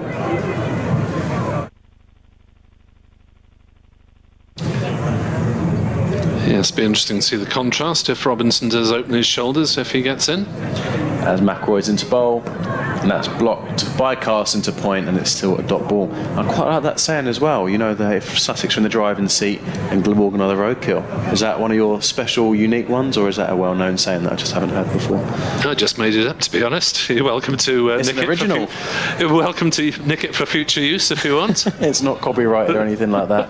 Share around our phrases on BBC commentary. Oh, fantastic. No, big fan of that's an original then. Big fan of that, Nick. As McIlroy's into bowl around the wicket, that's cut away brilliantly from Carson. And as I said earlier, he was looking pretty defensive, but that's an excellent shot outside off for 4 runs, and that was right out the middle of the bat. Indeed, briefly to the world of rugby union, where it's a day for retirements. Alan Wynne-Jones, Wales's most capped rugby union player, has today announced that he, like teammate Justin Tipuric, is retiring from the international game despite having been selected in the original Rugby World Cup squad for the autumn. So Alan Wynne-Jones and Justin Tipuric have played their last for Wales. I actually saw a few games at the Principality Stadium last year. And bad luck. Yeah. Well, it was for them. I'm an English fan, so it doesn't matter. As McElroy's up the hill, and that's played nicely by Carson for a dot ball. Yeah, I'm trying to think. So I saw the game when you guys lost in the last minute to Italy. Oh dear. I was there for that, and that was awkward. And then I went to the Wales-Australia game as well. Where I think Australia won that in the last minute as well. Yeah, indeed. We don't talk of last year. But it was, I couldn't believe how big Alan Wynne-Jones was. He's a man mountain, isn't he? And a Lions legend as well, so I wish him all the best. As McElroy's up the hill, round the wicket, and that's blocked nicely there from Carson, who's looked very solid. Yes, well, Hudson Prentice was getting on with it, but they don't appear to be team instructions because Carson has just hit the one boundary and is taking things as they come. And they have since dropped out cover, so they had cover up, but after that cut shot they've dropped deep cover out as McElroy's up the hill, and it's flicked away nicely through mid-wicket from Jack Carson. He has timed the nuts off that. That's an excellent shot, and that's going to be 4 runs. And so from me at the start of the over saying he's been slightly negative, he's then gone and bashed 8. So great over there for Sussex again. They're in the driving seat, and Sussex 463 for 8. Carveus still without scoring, and Carson 14 off 30 balls. There's that hidden earpiece that Jack Carson's got there. Maybe stung by your criticism. No, not really. But a couple of nice boundaries there. And Sussex sailing along very nicely indeed at the moment. As Carlson will start a new over. Might have time to whip through this before I depart for a radio update, as Carlson bowls, driven back to him, and caught and bowled. Off goes Carveus, just chipped it back to the bowler, and Kieran Carlson took a nice head-high catch. It is 463 for 9. That was anticlimactic, that. There was so little reaction in the middle that I thought for a moment that was a bump ball being driven back. Yeah, that was probably the most anticlimactic shot I've seen, actually from our angle, because we're just behind the batter. It looked like it just dollied up to the bowler, and he just caught it, and they did like a joke celebration because it already bounced. And then I saw Carveus walking off, and I was like, oh, it's out. So they must be they must not be too chuffed about that anymore, I think. They seem a little bit I don't know, they seem a little bit beaten and dejected at the moment, and I've been looking around the ground looking at the players, and they're not really in it at the moment. So I think if they get 2 quick wickets, get up for this, and the coach has got a big job. Well, there's a big task ahead, isn't there, for Glamorgan? There's, say, 1 session left today, and then 6 over the weekend. They'll need realistically to bat 6 out of the 7 sessions, you would have thought, or at least 5 to get themselves into the lead even.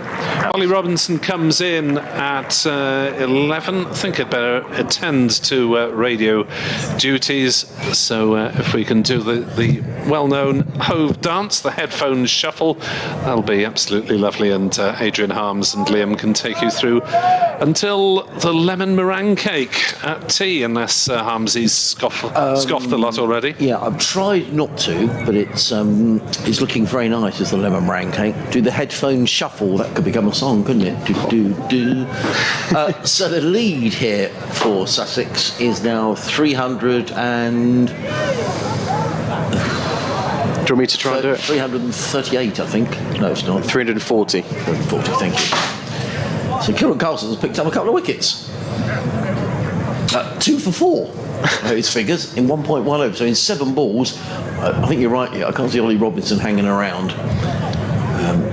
as in comes Carlson over the wicket, and Robinson plays a model for defensive shot, which just goes to prove that I don't know what I'm talking about. No, he's not going to go for it first ball. I'm sure we'll see some fireworks soon. Yeah. I think Sussex will just fancy bowling after tea here, don't you? As in comes Carlson bowls and Robinson plays onto the onside, and there is no run. So they can have an awkward 30-odd overs tonight to face Glamorgan, and there'll be some tired legs out there. Yeah, and we have the best view in the house with the angle we've got as well, seeing Ollie Robinson down the hill. Carlson bowls to Ollie Robinson, who just cuts that nicely back to the square on the leg side. He's on his way, Ollie Robinson. So he goes up to 460. Is that 464 for 9? Yeah. It is 464 for 9, correct? Yes, Adrian. Thank you. Just have to check. I can see it better on the scoreboard to our left now, actually. Carlson in bowls. Carson plays it to backward square leg, and there is no run. So 2 more overs after this before tea. Sometimes tea is delayed when there's 9 wickets down. I don't know whether it will be today. It might well be, actually. I mean, I thought Glamorgan just want to get off and have a cup of tea and a sandwich and regroup, because this has been a fairly chastening session. Sussex began, as in comes Carlson bowls, and Carlson gets a big, thick inside edge down towards fine leg. They think about coming back for the second, but Ollie Robinson sends Jack Carlson back. It is the end of the over, so 465 for 9. Carlson is on 15. Robinson is on a single. 2 more overs to go until tea. Although, as I say, when there are 9 wickets down, sometimes the interval is delayed. I don't quite know the exact rule around that, but we may well have extra overs here. And I think Sussex will just... I mean, from Sussex's position here, you'd have thought they just want to get out there and bowl now. Absolutely, and they're making a bowling change. Marnus Labuschagne coming on to bowl, who did normally bowl leg spin, and now this year he's been working off spin, and he bowls some seam as well, so he does it all. And I'll be honest, I hope the tea isn't delayed, Adrian, because Kevin came in with that lemon meringue cake. It looked nice, didn't it? My mouth is watering now, so I could do with Sussex getting a move on, get into tea, and then we can tuck in. Even if it's high in calories, I'll just have to do a gym session after this. You will, a few laps of the ground or something. Can you imagine seeing me during your interviews doing laps? What's that guy doing? Oh, he's just burning off the lemon meringue cake. And so I'm just trying to figure out what Labuschagne is going to bowl here, because the way he's got the field set up and the way the short boundary on the leg side, on the leg side, I imagine he might bowl some leggies. He did bowl off spin earlier and got carted, but yes, Nick was saying that he does bowl a variety. You never quite know what he does bowl. Yeah, he's into bowl leg spin, and that is what you call a pie, and that is nailed through mid wicket, and you can hear the Sussex crowd giving him a load of grief. It's amazing to have the level of cricketers like Marnus Labuschagne here, but he's had a tough day so far, and the Sussex fans are letting him know about it. That was a poor delivery, wasn't it? I mean, this is a first-class match, and that was just a rank long hop, to be honest. Absolutely. Well, 5 overs and 1 ball for 49. I know, but I'm a big fan of Labuschagne, so I can't badmouth him too much. As he bowls another pie, but that is dropped. Oh no, that's a horrendous drop. That is. If anyone's watching the stream or any guys are listening, we'll forget about that ball, because we do not want to remember that. That was a long hop. Carson's patted to mid-on, and mid-on's dropped it, and Labuschagne's laughing. So it's just one of those balls to forget. He dropped twice, Jack Carlson. As Labuschagne's into bowl, and that's a much better delivery. But yeah, Labuschagne's been one of those guys growing up that I've really watched and tried to emulate my batting on and learn from. So I can't badmouth him too much if he bowls the odd long hop, unfortunately, Adrian. Should have been caught though, shouldn't he? Absolutely should have been caught though. As he's into bowl again, and that's a much better delivery, finding his rhythm there. You can hear him great bowling Marnie in the background, so they're getting behind him. I'd love to see some fireworks from Jack Carlson. Just a bit of energy before the end of the Sussex innings. As Labuschagne's into bowl again. Full length ball blocked away nicely. A few bits of laughing here between mid-wicket and Labuschagne, and I think Carson's trying to avoid eye contact as well after that drop. And we have 1 more ball left in the over here as Labuschagne's into bowl.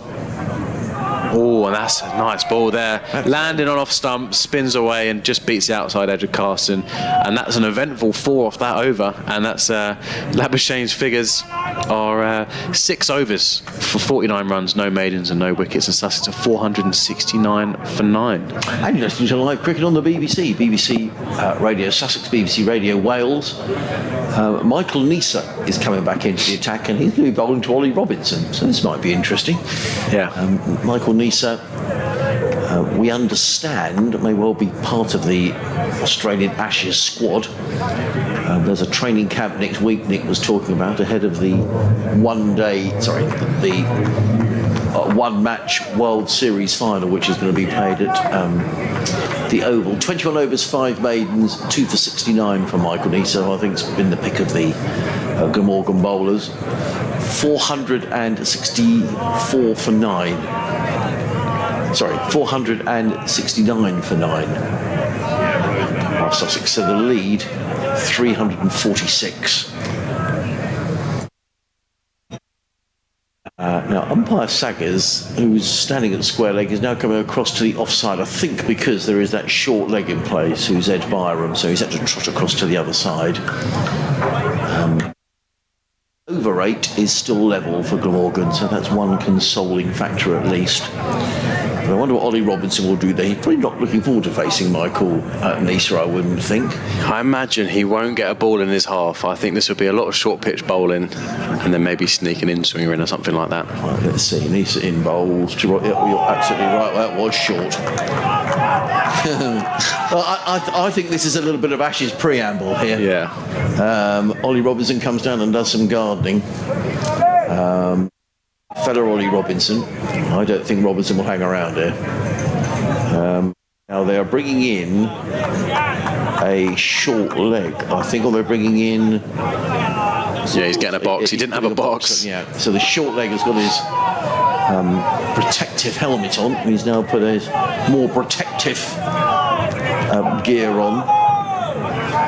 As in comes Neser. Over the wicket bowls, and Robinson steps away and hammers that away down the ground for 4 runs. Well, he's not going to hang around, Ollie Robinson. Predictably short from Michael Neser. And I think Ollie Robinson just had a little word with Michael Neser there. Well, if you're going to bowl it there, I'm going to see. He just stepped away to the leg side and just smashed it down the ground.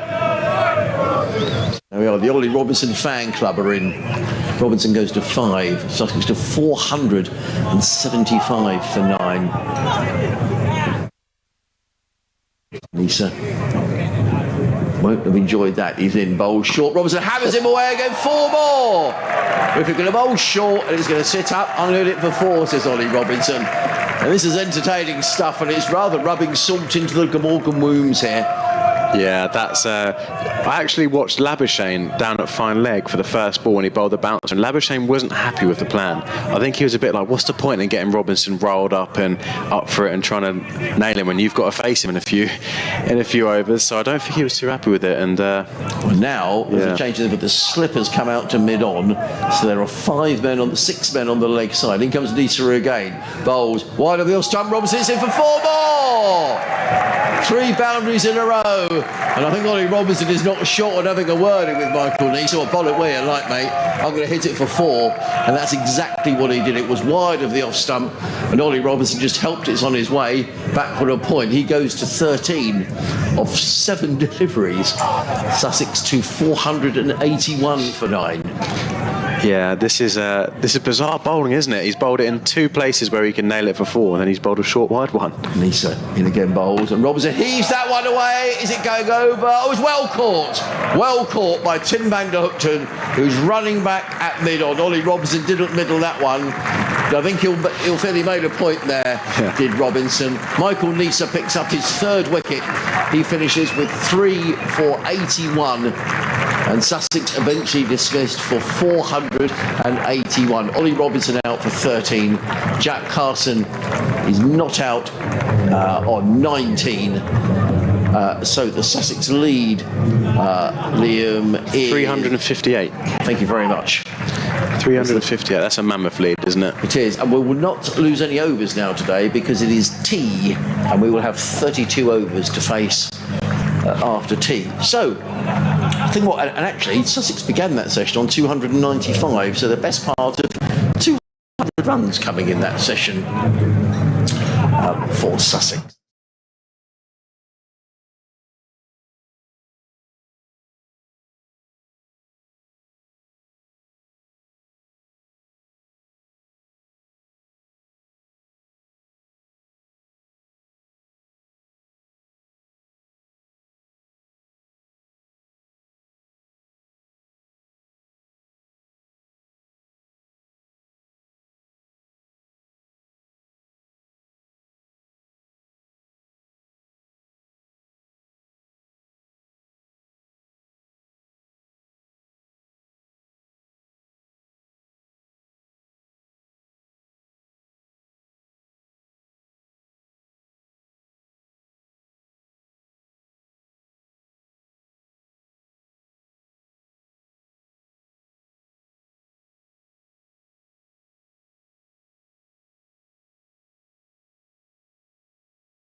This is a higgity feast. There's plenty of this, and these as well. We top it like this, and bake it like that. Higgity. Baked generously.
This is a higgity feast.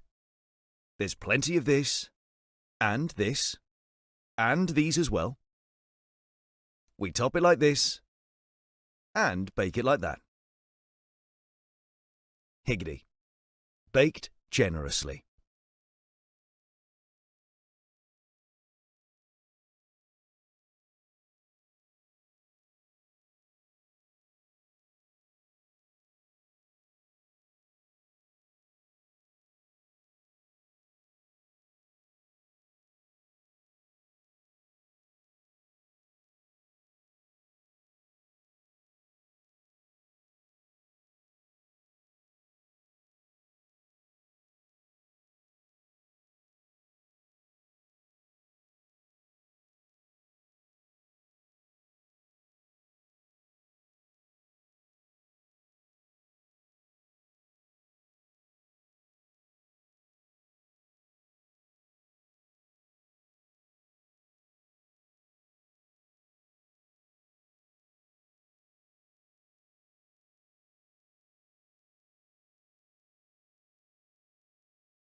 This is a higgity feast.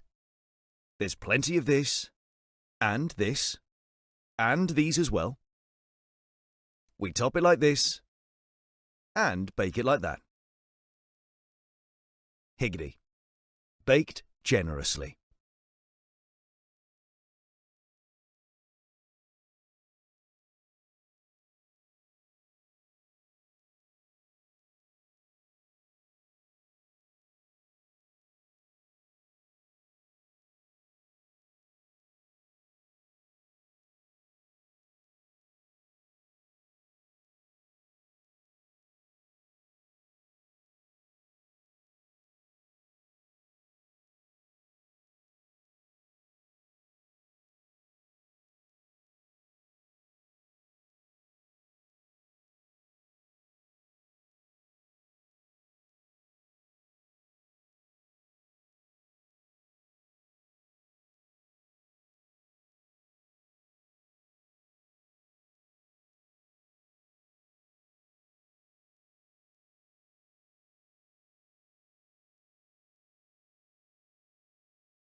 This is a higgity feast.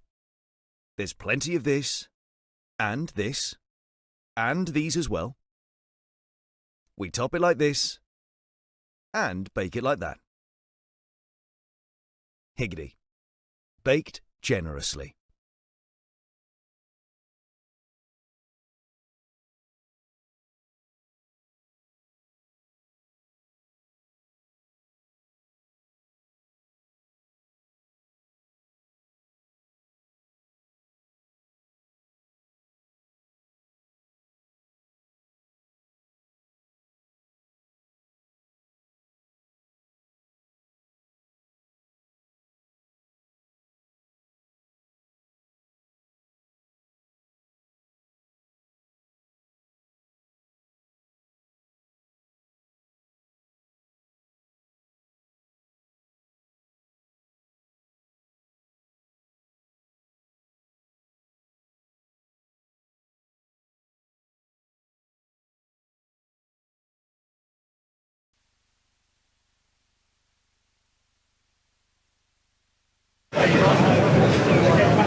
Well, a very good afternoon and welcome back to Hove for the final session of the day. A session which Glamorgan are going to have to face 32 overs.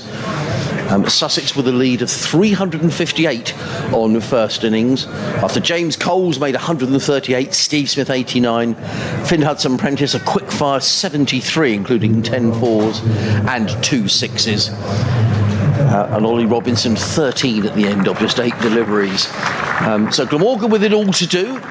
Ollie Robinson will no doubt be fired up to try and add to the 4 wickets he got in the first innings. Glamorgan just need to bat, Nick, and I'm sure they'll be looking to make a better fist of things than they did in the first innings, albeit on a pitch that was giving some help to the seamers.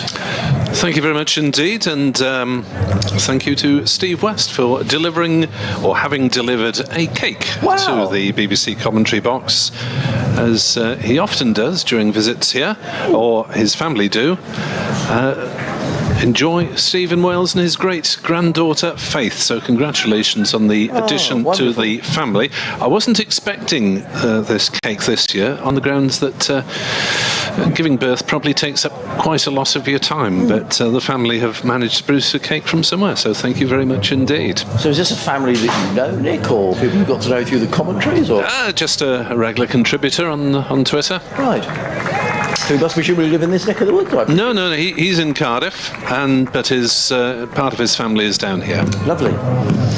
Well, Ollie Robinson is going to get things underway. I've had an email as well from Trevor Adams, who says, "Hello Adrian and team, thank you again for keeping us entertained. We hope you enjoyed your lemon meringue pie," which we did. We started the champagne panettone that we didn't eat at Christmas. The weather here in Milton Keynes is overcast, so you've got the best of it today. Great to hear about James Cole's debut century. I reckon that he joins Tom Haynes and Dan Ibrahim in the current squad to have achieved a first-class century. In comes Robinson, coming in and bowling to Ul Hussain, who plays it away on the offside. Zain Ul Hussain. Yeah. There is no run. Ibrahim got his last year, didn't he, against Glamorgan? Against Glamorgan. In that otherwise rather tedious final day of the game, but I'm sure young Dan will treasure it for a lifetime. Sure. Yeah, so he says he joins Tom Haynes, Dan Ibrahim in the current squad to have achieved a first-class century in Sussex whilst still a teenager. Bodes well for the future. Says Trevor. In comes Ollie Robinson, bowls. Hussain is forward solidly, placed to mid-on. There is no run. He says, "It's a shame I haven't got down to Hove this match. Hopefully next time." Thank you, Trevor. Thank you for getting in touch and for your very kind email. sussexcricket@bbc.co.uk if you'd like to contribute, or you can contact Nick at NickWebb2017.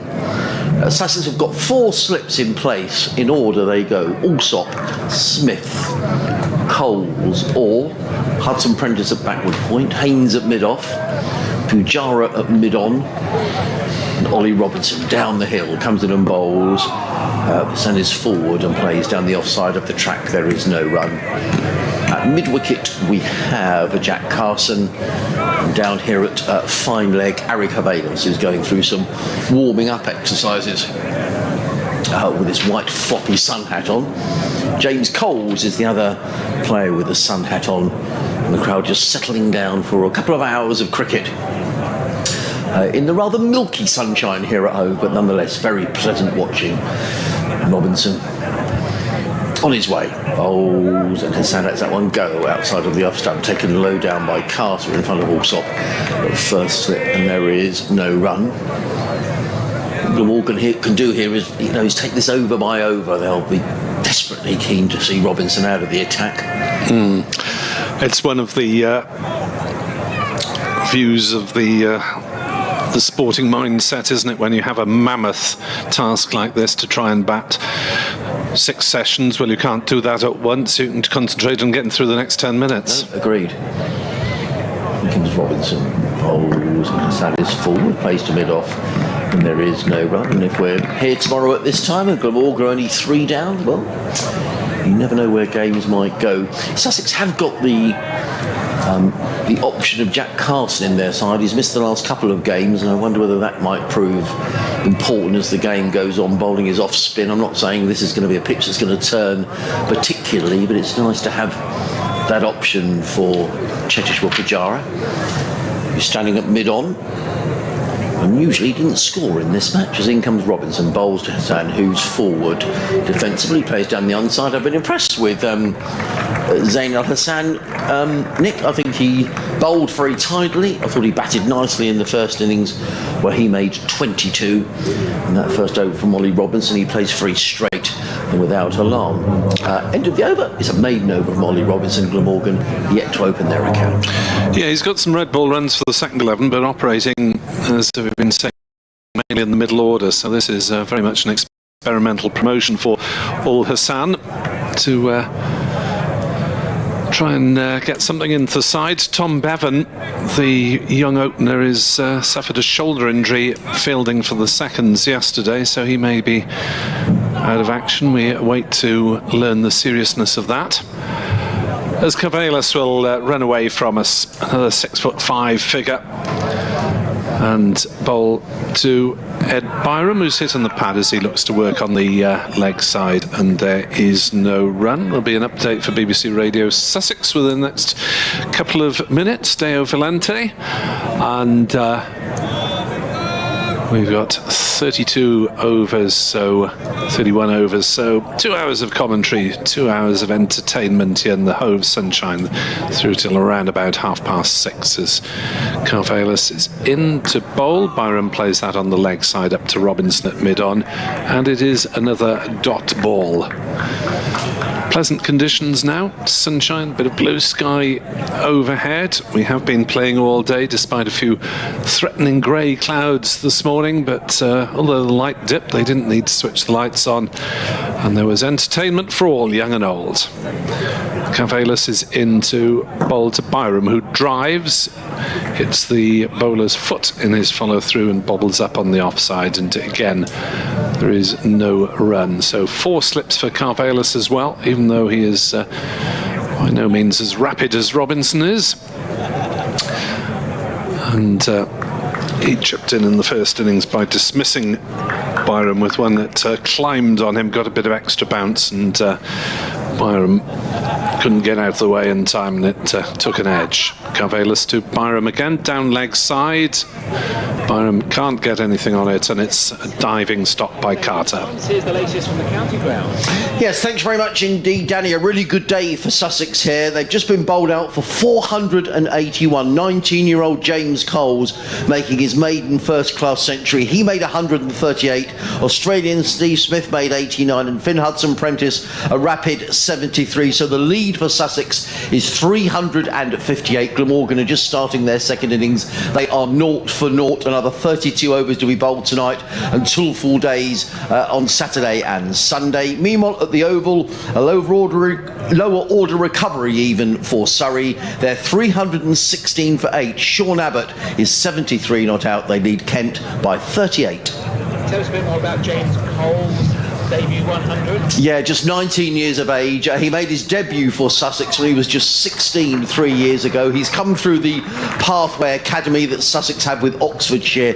He's a fine young cricketer. He's already made scores this season, Danny, of 74 and 70, and it looked like he would make his 100 anytime soon.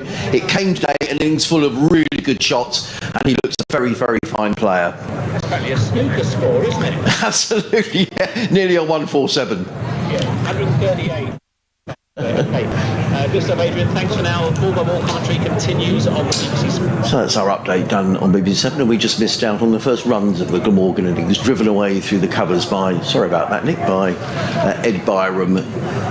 So Glamorgan are on their way to reducing these arrears of 358 as Ollie Robinson comes running in from the Cromwell Road end, bowls, and Ul Hassan just pulls the bat out of the way. The ball goes through to Ollie Carter, and there is no run.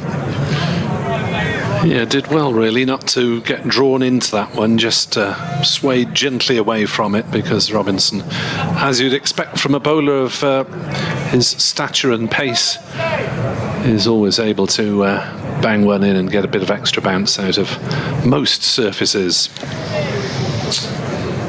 Nick was saying earlier on, it was interesting yesterday how in the early overs all looked relatively comfortable. It wasn't until comes Robinson, bowls and driven nicely through mid-off, and that could well go for 4 runs. Slightly over-pitched by Ollie Robinson. Tom Haynes in hot pursuit up towards the far end of the ground.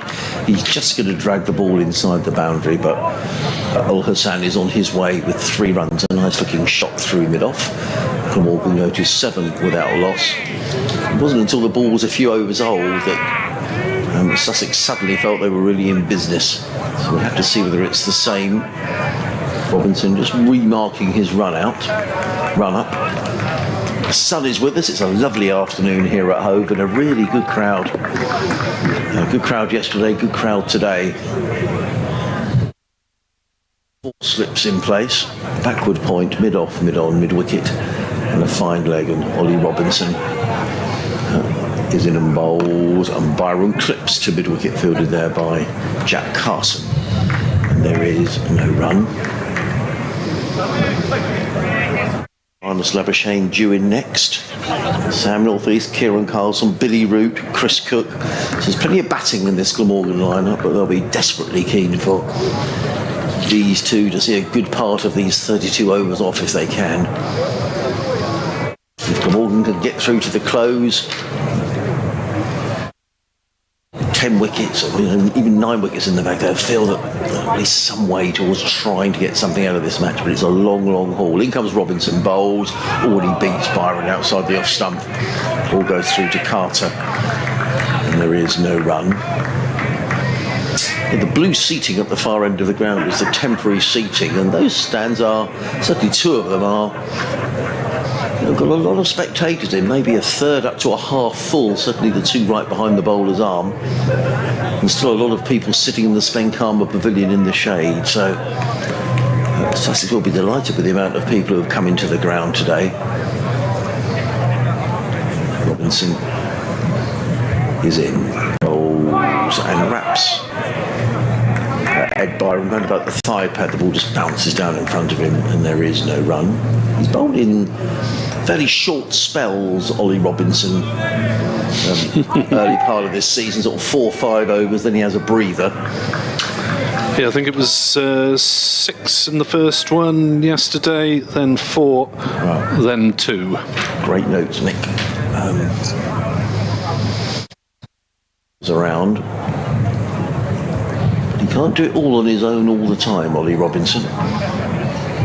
He's in the game. Bowls, and Byron is standing up and playing to mid-off. There is no run. End of another over from Ollie Robinson, an over in which he conceded 3 runs. At the end of the 3rd over, Glamorgan are 7 without loss. 3 to Ul Hassan, 4 to Ed Byron. We've got another 29 overs to be bowled tonight. And the lead was 358, so deduct 7 and you get how many more Glamorgan need to make Sussex bat again. Just the 351 then? Yeah.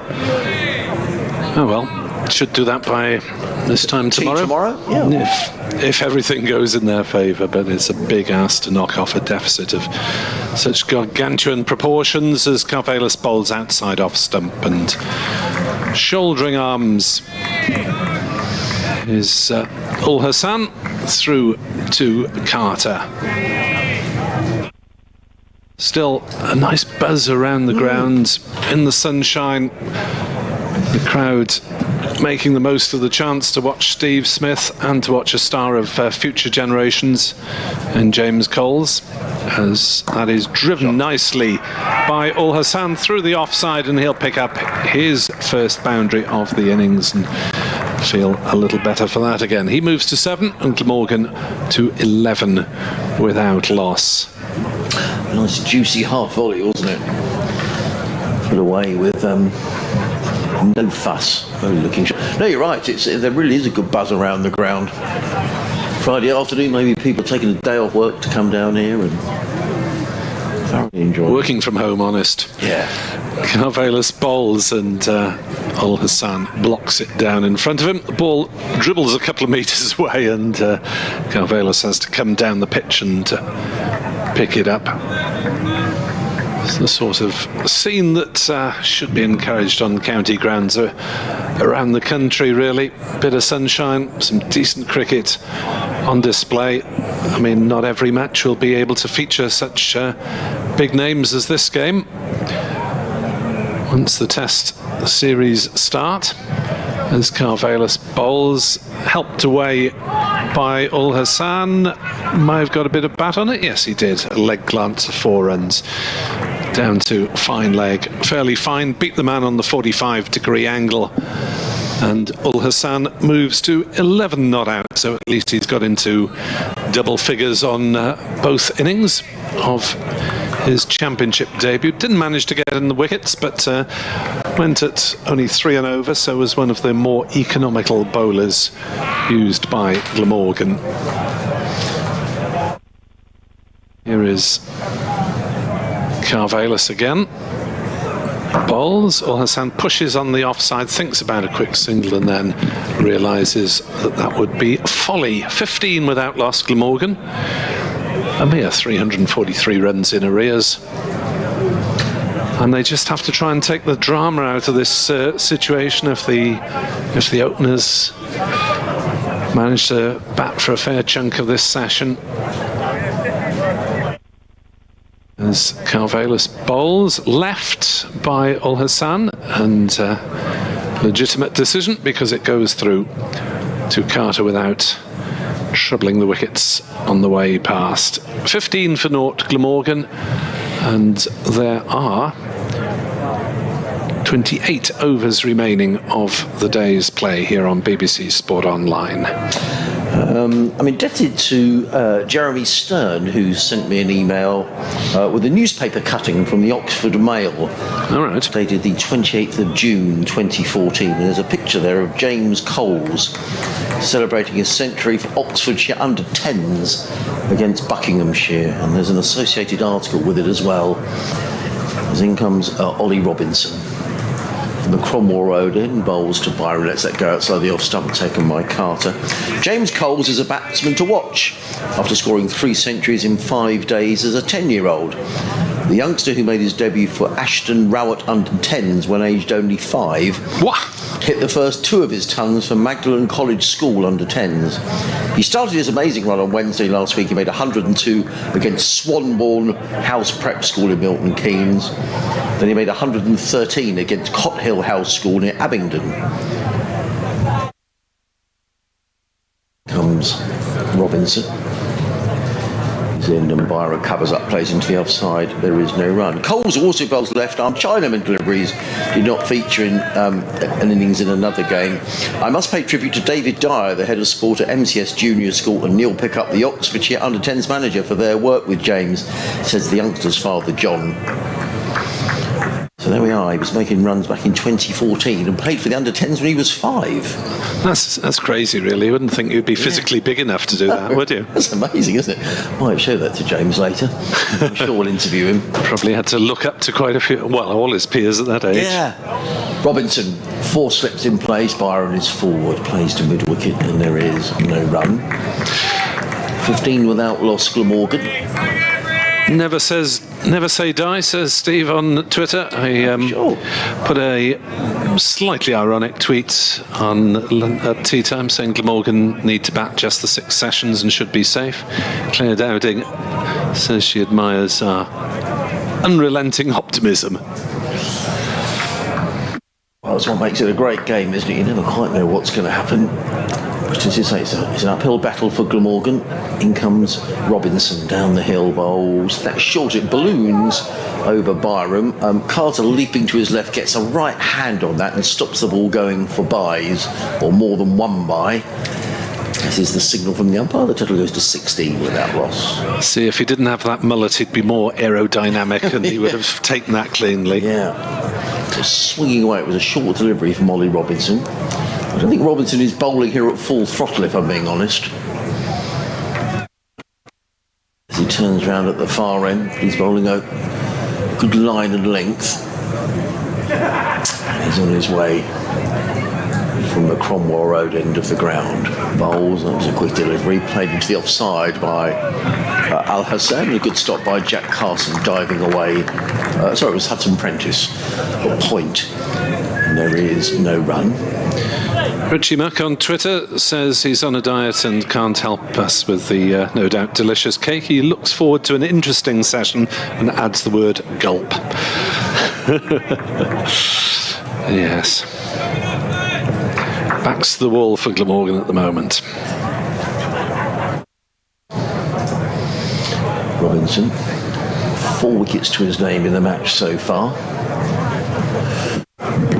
Bowled balls to Hassan. I think that came off his hand, actually. He's worked it down to fine leg. He's just wringing his right hand as he gets to the... Oh, that's cruel. The umpire's just given leg by. Has he?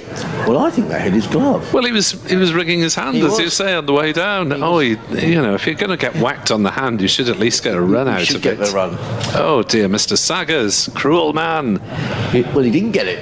And the total is at 17 without loss. Hassan is on 17. No, he's not. He's on 11. Should be 12. He's on 4, should be 12. And there are 5 overs gone so far without alarm for Glamorgan. Long way to go for the Welsh in the evening sunshine as Carvalis is in to bowl to Ul Hassan, who is forward, playing gently up to mid-on, where it's fielded by skipper Pujara, whose main contribution, to the success of his side so far has been winning the toss. Because, frankly, the way that Sussex bowled, you didn't need, with all due respect, a lot of captaincy expertise to rotate 4 seamers for 40 overs or less.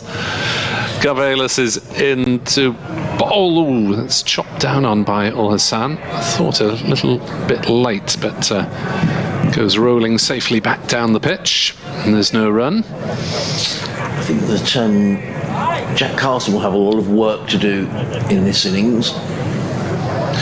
Glammy podcast, any chance of rain helping out Glamorgan with a draw? No, that's not going to happen, unfortunately, unless the weather forecast is horribly wrong. Yeah, meant to be dry over the weekend. Yeah. Next delivery from Carvalis finds Ul Hassan pushing forward, beaten outside off stump through to the keeper.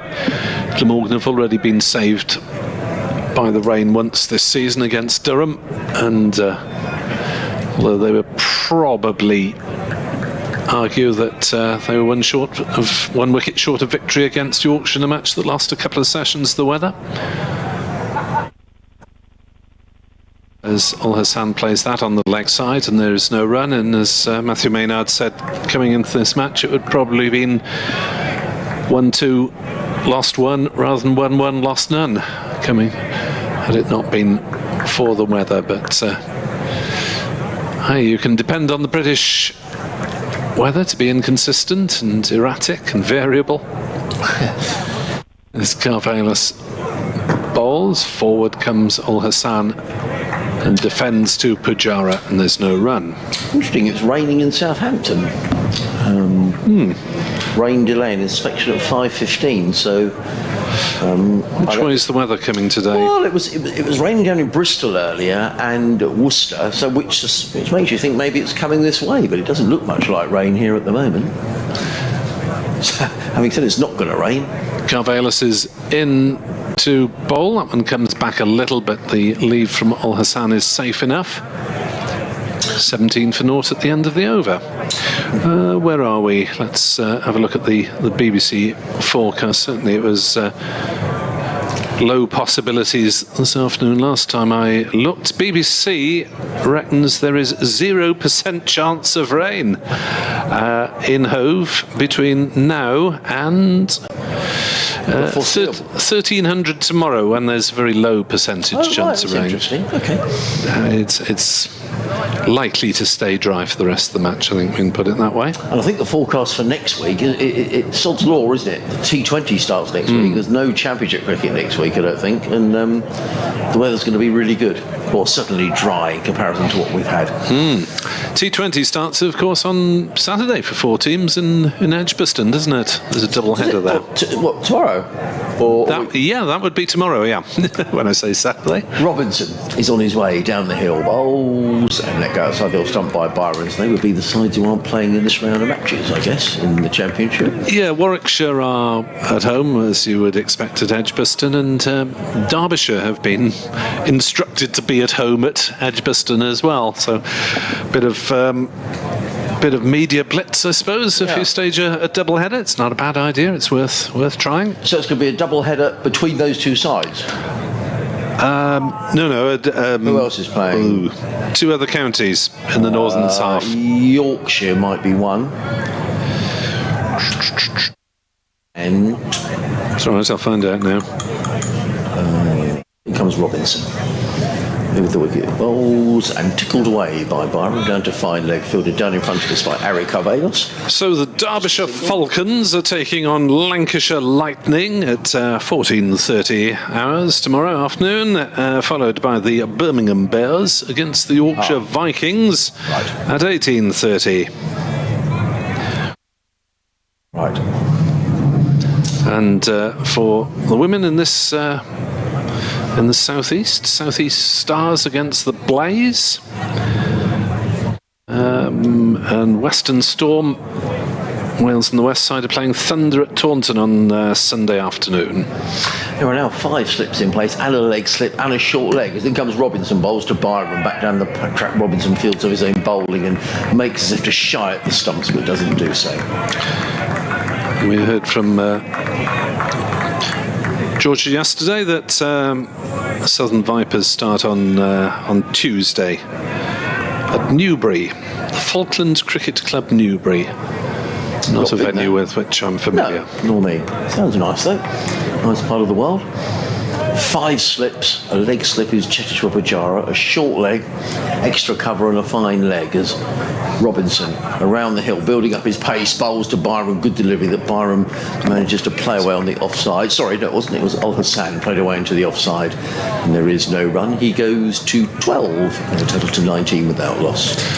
Yeah, single taken by Al Hassan, who looks more technically correct than I've been led to believe, really. I agree. I think he's looked... From middle order guy who's more of a stroke player, he's doing his best to knuckle down. I couldn't agree more. I think he batted very nicely in the first innings before he was caught behind of the bowling of Tom Haynes.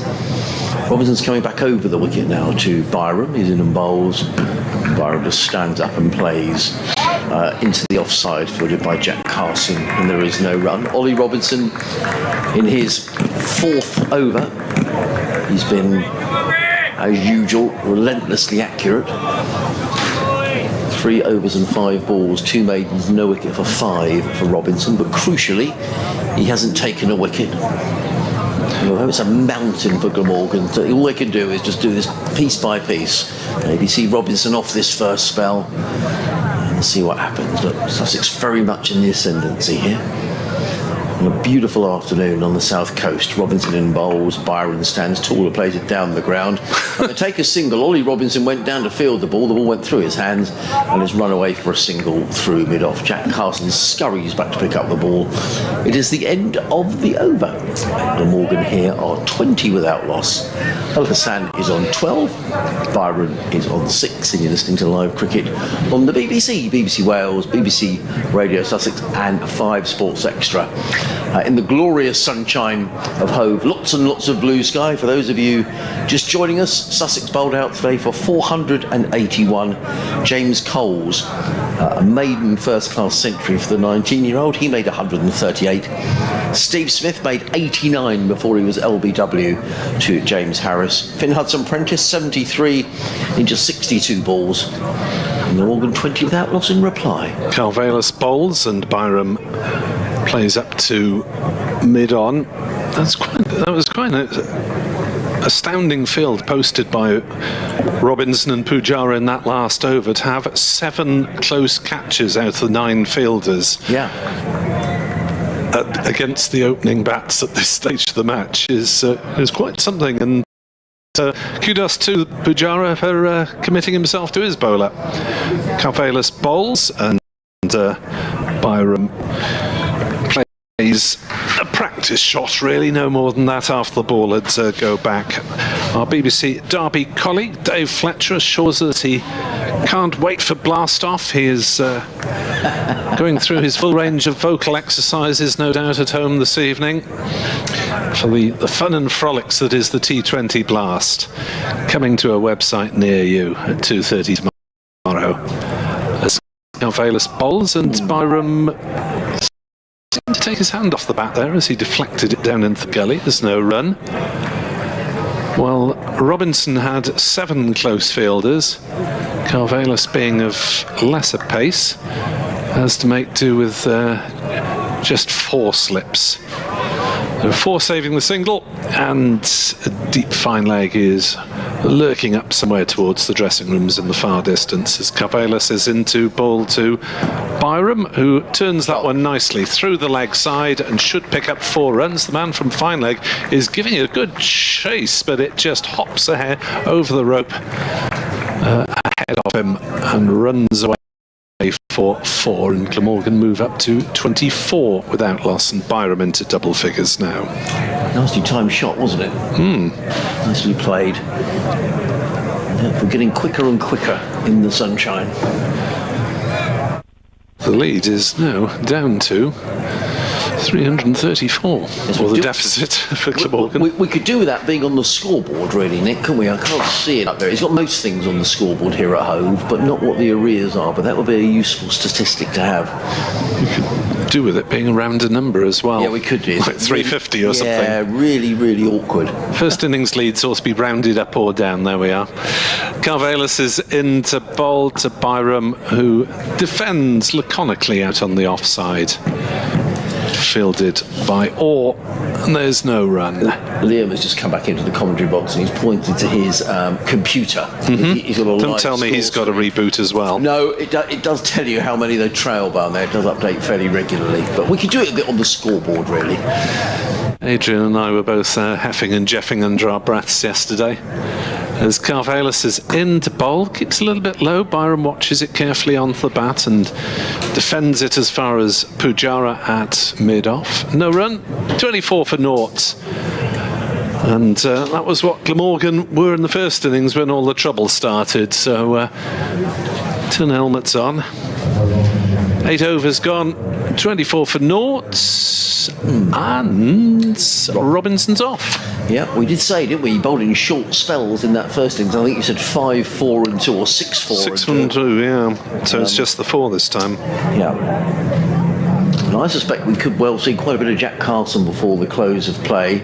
Sussex going with just the 4 seamers in the first innings. Robinson, Carvelis, Finn Hudson-Prentice, who Dave Fletcher, our Derbyshire commentator, who's listening, and he would know Finn very well from his days up in the Midlands. And Tom Haynes shared the wickets. It is now going to be Finn Hudson-Prentice. He had a very good 73, and he took 1 for 37 in the Glamorgan first innings. He's bowling with 3 slips, Allsop at first, Smith second, James Coles at third. There's a point cover mid-off, mid-on, mid-wicket, and a fine leg as Hudson-Prentice rushes in around the wicket, coming into bowl to Al-Hassani. Clips that away beautifully. That's a lovely looking shot. Over pitch from Finn Hudson-Prentice. And Zain Al-Hassan just tripped the ball away beautifully through mid-wicket for 4 runs. Lovely timing. He goes to 16 and the total to 28 without loss. A weather watcher in South Wales, Edward Bevan, tells us that it's chucking it down in the bridge area. Right. I'm surprised it's raining in Southampton, but there you go. Hudson-Prentice again, bowls and clipped away again, and that's just going to be brilliant piece of fielding by Harry Carvelis down to our right hand side, down very quickly, and get some approving applause from those sitting in the corporate hospitality area. It was a good bit of fielding, very quickly around the boundary, fielded it one-handed. It's a fairly short boundary at this end of the ground. He made it look fairly effortless though, didn't he? Because, as you say, big man got down, seemed to collect it cleanly while on the ground almost. Remarkable. Well, in fact, he's got a sun hat on. I must admit, first of all, I thought it was James Coles, who's a much younger and a very fine fielder, but Carvelis, they're showing he's a decent fielder as well. That was a good stop. It's blue sky pretty much as far as you can see in the distance up towards the South Downs from our commentary box. As in comes Hudson-Prentice and played by Byram down towards third man. Is it going to reach the boundary?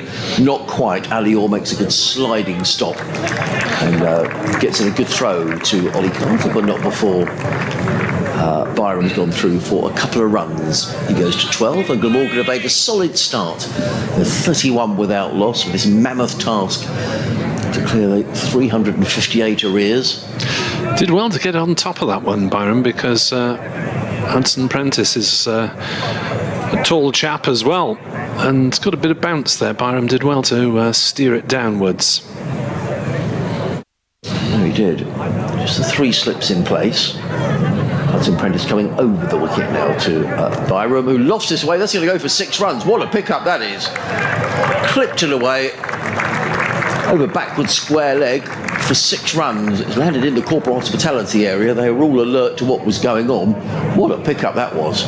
It was. Clipped it away. Beautiful, almost a la T20, really. Yeah. He goes to 18 and Glamorgan to 37 without loss. It's a relatively short boundary, perhaps no more than 60 yards, if that. But he just picked it up and hoiked it away over backward square leg for 6. Yeah, not always the biggest of stroke makers. Eddie Byram is more a technical championship sort of bass, but that one really was one that he latched onto, and I can report that I think it was put down by a chap in a dark blue top in the in about the 4th row of the hospitality. Was he drinking a beer at the time? No, I think he got a hand to it. But it went crashing into the prawn cocktails, and the umpires have an inspection of the ball. Yeah, which is okay. So Brenda Lower, who's the keeper of the balls here. Stand down, Brenda. Stand down. She was up on her feet, Brenda. She was waiting to come out. Easy, girl. Those of you who weren't listening earlier, Brenda Lower is, say, the keeper of the balls here at Hove. Has been coming to the ground for 65 years and always brings out any replacement balls that are needed. Hudson Prentice is in bowls wide of the off stump. And has he got a little nick to that? No, he hasn't. It was a wide, swinging delivery from Finn Hudson Prentice. Byron decided he was going to go after that. Taken low down by Ollie Carter in front of first slip. The slip called Maul Up, it sort of lacked a bit of conviction, and Hudson Prentice, I think, was quite surprised they'd appealed. And there is no run. Total remains 37 without loss on a glorious Friday evening here at Hove. I'll quickly rattle through the scores at the end of this over in the other games, and then we'll hand over to Liam O'Brien and to Nick. As in comes Hudson Prentice, bowls and a play and a miss, and that was a wild shot by Byron. He rather gets away with it, foot nowhere near the pitch of the ball, driving outside of the off stump, through to Carter, and there is no run. So Glamorgan 37 without loss here. Al Hassan is on 17, Ed Byron is on 18, Glamorgan needing to reach 358 if they're going to make Sussex bat again in this match. It's raining in Southampton, an inspection in about 10 minutes' time. Northamptonshire bowled out for just 56 today. Keith Barker taking 4 wickets to 4 there. Hampshire having made 367. Middlesex have been bowled out for 175, but Lords trailing Somerset by 229. Waiting news of whether they'll be asked to follow on. Carvelis comes around the wicket, tries luck against Ul Hassan, who leaves the first delivery to go through to Ollie Carter. Nottinghamshire are 273 for 3 in reply to the Essex total of 298. Matthew Montgomery 106 not out for knots. At the Oval, Surrey were in a bit of trouble, but they always seem to recover, Surrey, don't they? 362 all out in the end. Sean Abbott making 78, batting number 8, leading Kent by 84. Carvelis in bowls, driven straight to cover by Ul Hassan, and there's no run. So they're the scores in the first division. In the second division, they've had some rain at Bristol. Gloucestershire now 148 for 3 in reply to Durham's 445. And at New Road, they've also had some rain today. Leicestershire bolted out in their second innings for 180. Worcestershire needing 270 to win, are 1 without loss. Carvelis bowls and Ul Hassan leaves through to Carter. And I'll use this little break in play to hand the headset over to Liam O'Brien, who's going to join Nick. Thank you, Adrian. So, Glamorgan relatively untroubled so far, but when it happened in the first innings, it happened about this juncture, and heard Tom Haynes talking about when the lacquer went off the ball about this stage, as Ul Hassan defends stoically towards point, and there's no run.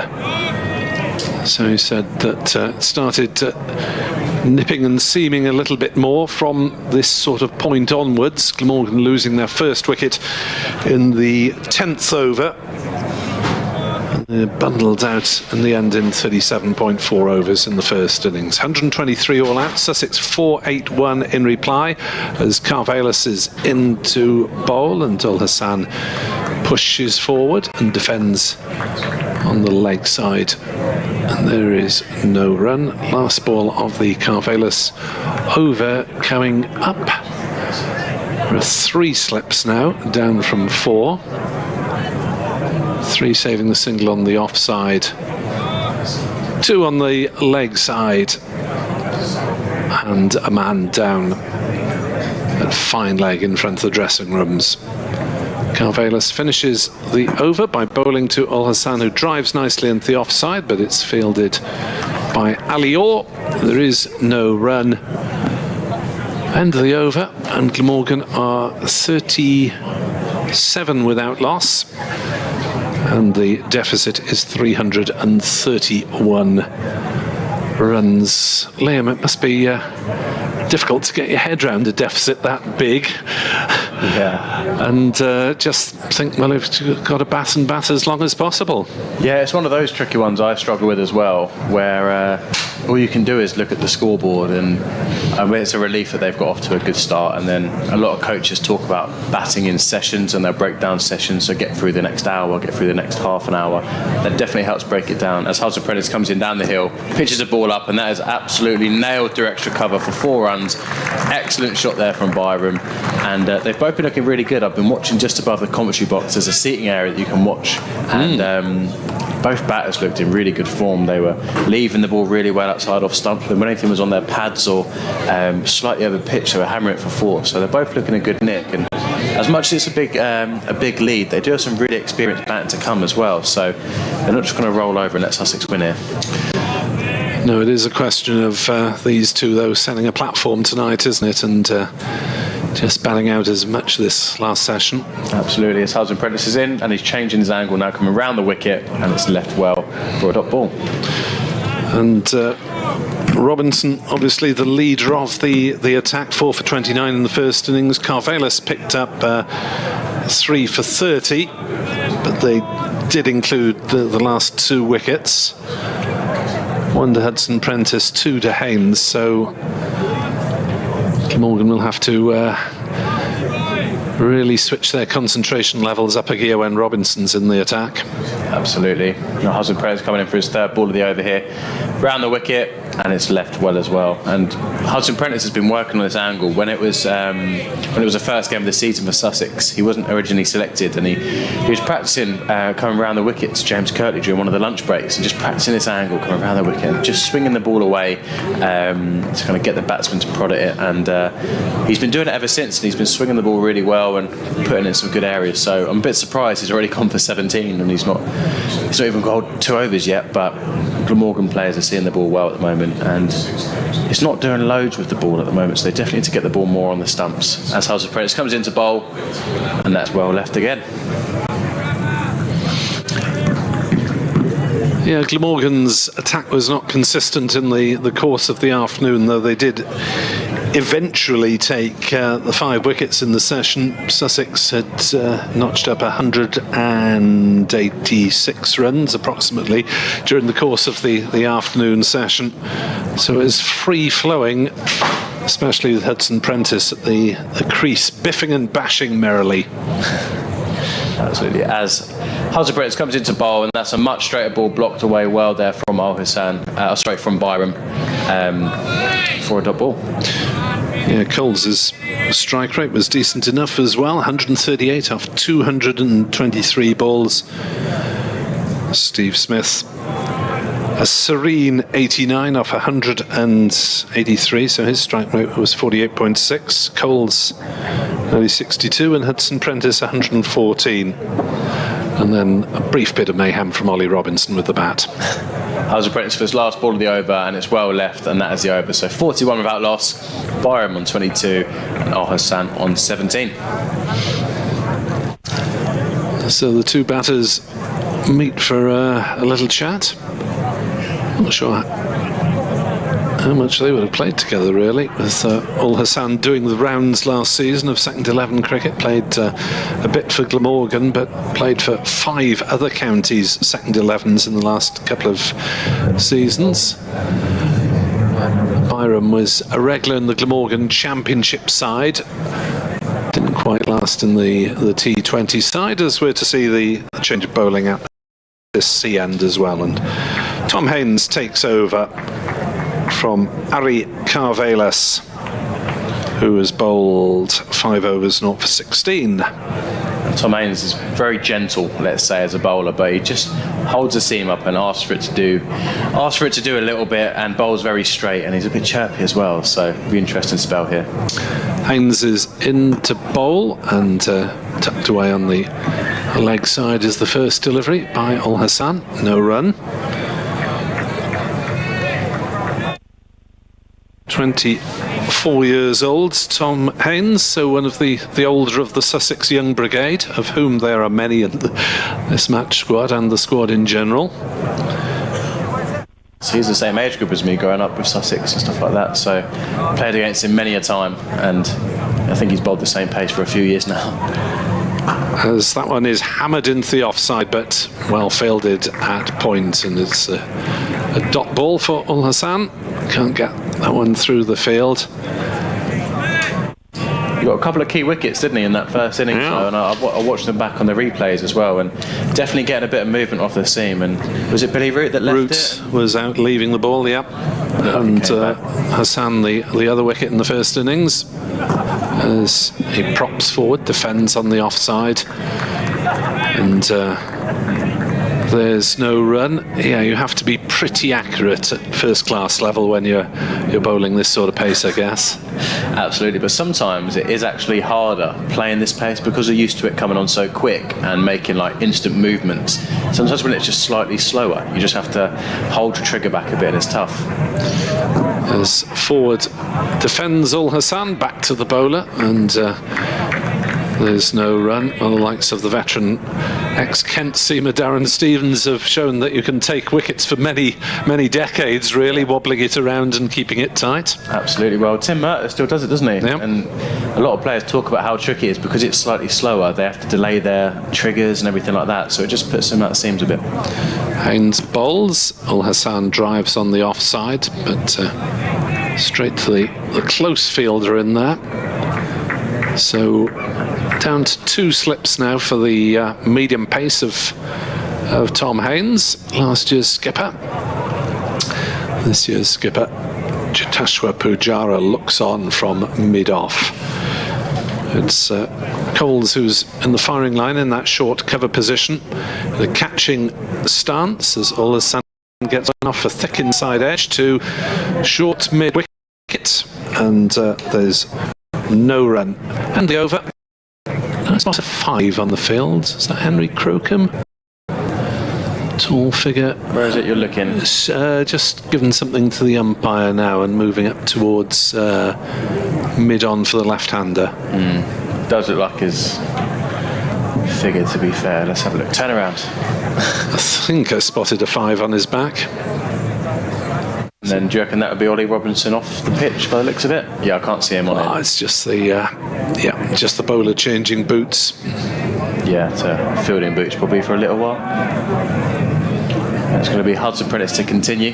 Been expensive so far. He'll hope for a tighter over this one as he comes down the hill. And that is pulled airily. And that is 6 runs. Great shot there from Byram.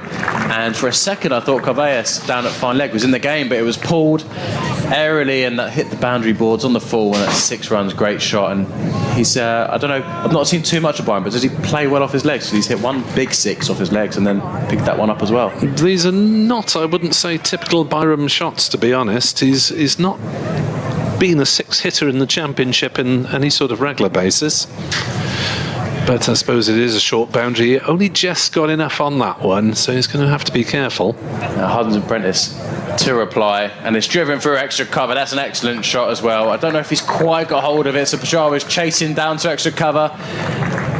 And it's gone for 4 runs. It's just teased him as well. I thought Pujara was going to get there, and that's 10 off 2 balls. And Hudson Prentice has been expensive here, and that takes Glamorgan to the 50 partnership, 51 without loss. So it's been a really, really good start for Glamorgan, and the Glamorgan fans listening, they've been applying themselves really well. So encouraging signs as well. Yeah, Glamorgan will be hoping there's no demons in the pitch for the next well, a couple of days that they'd look to bat, really. Just bat and bat and bat, but a huge task ahead. Absolutely. Well, you'd hope Hudson Prentice is bowling a little bit straighter as he comes into bowl, and it's left outside the off stump there. But you've got to bring the stumps into play, especially with the new ball moving like this. But they've been a little bit off the mark so far. I'd say the cover-driven 4 is a little more typical of the Byram repertoire than the Hoyt 6s over fine leg. Well, he picked them up really well. That first one in particular, Yeah. it was quite full, and he just picked it up and hit it over fine leg, quite a long way into the hospitality area. So, impressive shot. 2028, it's like he's getting ready for the 2020s coming up as well. Yeah, it'll be interesting to see if he's included in the side for that. Absolutely. Now Hudson Prentice down to bowl. Oh, and it's a big swoosh outside the off stump, and I wasn't sure if he got a nick on that, but he didn't. I thought I heard a little noise there, Nick, so I got a bit excited. That's just a dot ball in the end. Yeah, Byram played most of the T20, but really didn't make much impact in his 7 innings, highest score of 37, so was left out towards the tail end of it last season. I think he was batting usually 4, 5, 6 sort of area rather than open the batting, but Glamorgan's lineup will depend on the fitness issues over the next week or so. Absolutely. Now Hudson Prentice into bowl here. That's blocked away nicely. It is quite tricky. If he's an opener here for County Championship, it is quite tricky adjusting to batting 4 or 5. I'm surprised they wouldn't just commit and keep him a bit like Adam Life, you know, when he still bats at the top of the order. Well, they've gone for Northeastern Lloyd at the top generally in the past, although with a new white ball coach, Mark Allain, going to take over the direction of the first team squad at the conclusion of this match. We'll see whether Mr. Allain sees things rather differently. Yeah, that'd be quite interesting. So last ball of the over here, Hudson Prentice into bowl, full length ball, blocked away nicely, straight out the middle of the bat from Byram. That's the end of the over. Like I said earlier, 51 partnerships now up, so 51 without loss. Al Hassan on 17 and Byram on 32. For Glamorgan listeners tuning in recently for the first time today, Chris Cook was not keeping wicket in the Sussex innings because of a minor groin problem. Alex Horton taking over the gloves. We expect Cook to bat, but David Lloyd out this match with a hamstring injury. Haven't been told the seriousness of that problem, as Haynes will come in and bowl, and forward comes Al Hassan to defend. So David Lloyd, we wait to see whether he would miss any or much of the T20. You would hope not, because he didn't come off at the time when he was batting and wasn't in noticeable discomfort when I saw him at a community event a couple of days later. Haynes in to bowl, played defensively out on the offside by Al Hassan. So there's a minor question mark over Cook. Hopefully that's just a day or two in a false alarm. Question mark over Lloyd, and potentially a more serious one over Tom Bevan, a young batter who did well in the One Day Cup last season and could have come in threatening. As Haynes bowls on leg side, worked away by Al Hassan for a single down to deep square. 52 without loss. Al Hassan has 18 of them. So Bevan injured a shoulder while fielding yesterday for the twos against Gloucester in Newport, and they're awaiting the results of a scan on that. So worrying times really for the Glamorgan top order.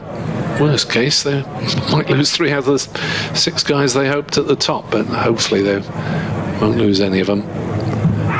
Appeal for LBW as Byram looked to turn it on the leg side. Looked more excitable than hopeful there. And they run through for a leg by 53 for naught. He's been building up some nice pressure, hasn't he? He's only had 1 run hit of him so far, but he's been bang on the money right at the stumps. So he's been impressive, and hopefully Hudson Prentice, they'll be hoping to build some pressure from the other end, and they can start taking some wickets in Sussex point of view. Just the four seamers we saw in the first innings. No spin necessary as Ul Hassan clubs that one through the offside. Almost a cross-backed shot, and he managed to pierce the field. It was hit very hard indeed. Commentator's curse, isn't it? As soon as he hit that, I lifted my head up like, oh, typical. That was really boshed away, wasn't it? Yeah. Maybe a bit back of a length. That's a new one, boshed away. As Haynes bowls, and that one is angled away past the slips and down towards third man. It'll be a couple more, jogged easily by Ul Hassan as Glamorgan move on to 59. Is that 59 without loss? Without loss? Ul Hassan has a new first-class best of 24 not out, overtaking his 22 in the first innings since this is his debut. Well, I've not seen Ul Hassan play, and I was watching him just above the commentary box whilst you guys started the innings, and I thought he looked like a regular starter.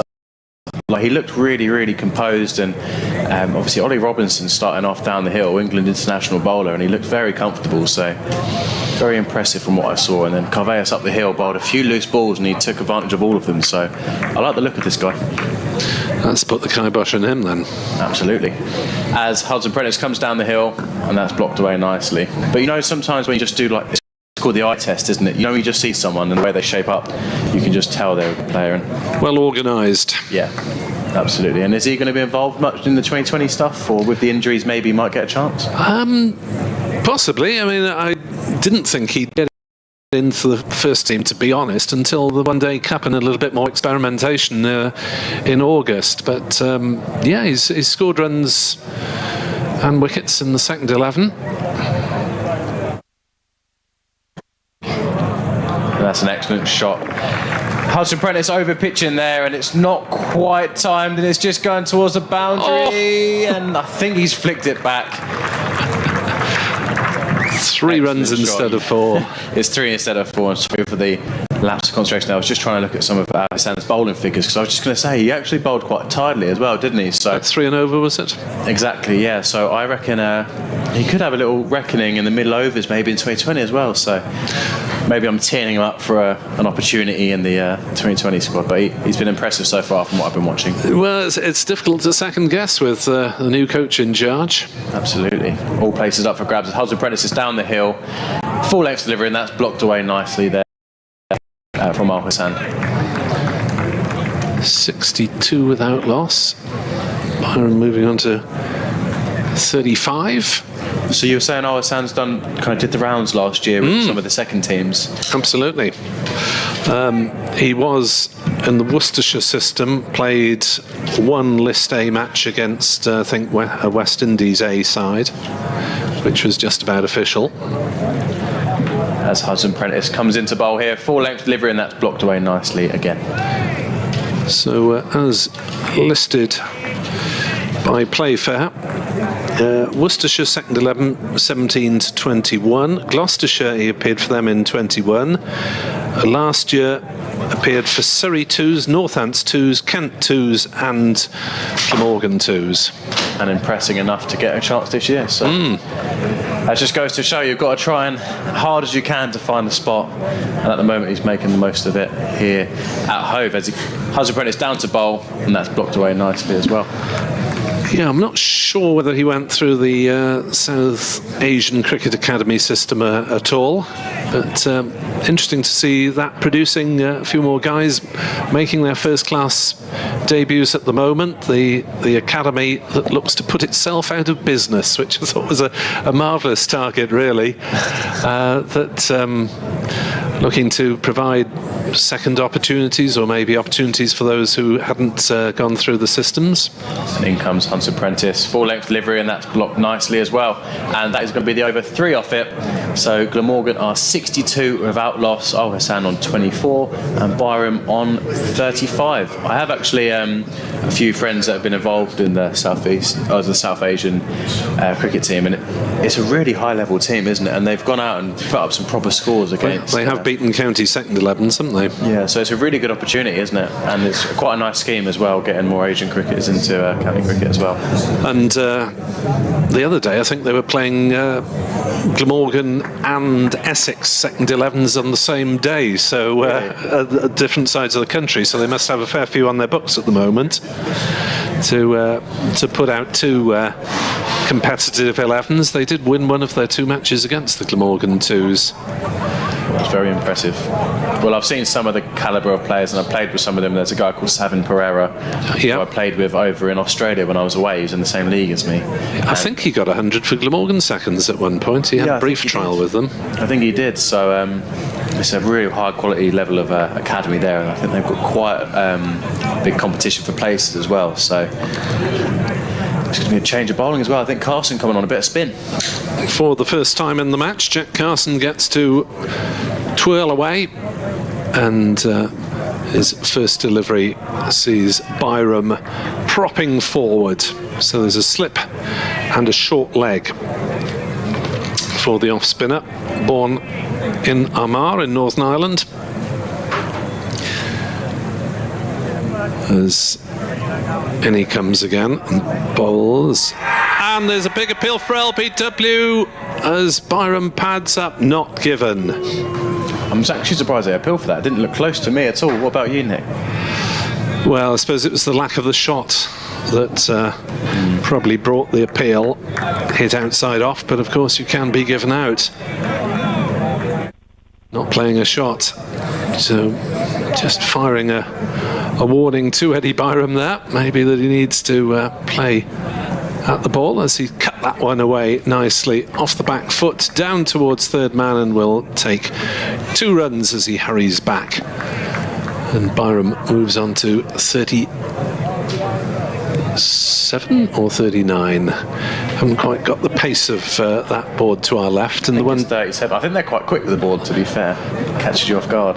And the one to our right is in direct sunlight at the moment, so it's quite difficult to pick up. 64 without loss, Glamorgan, as Byram prods forward, defending, and there is no run. I actually found out that leaving rule the hard way. I left an off spinner, and it was definitely going to hit the stumps, and I kicked off, saying it hit me outside the line. Oh dear. I only realised once I got back in that the rule was you can get out anyways.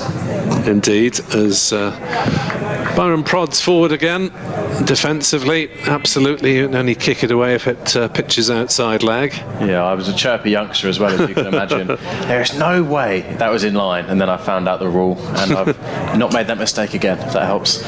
There we are. Never make the same mistake more than once.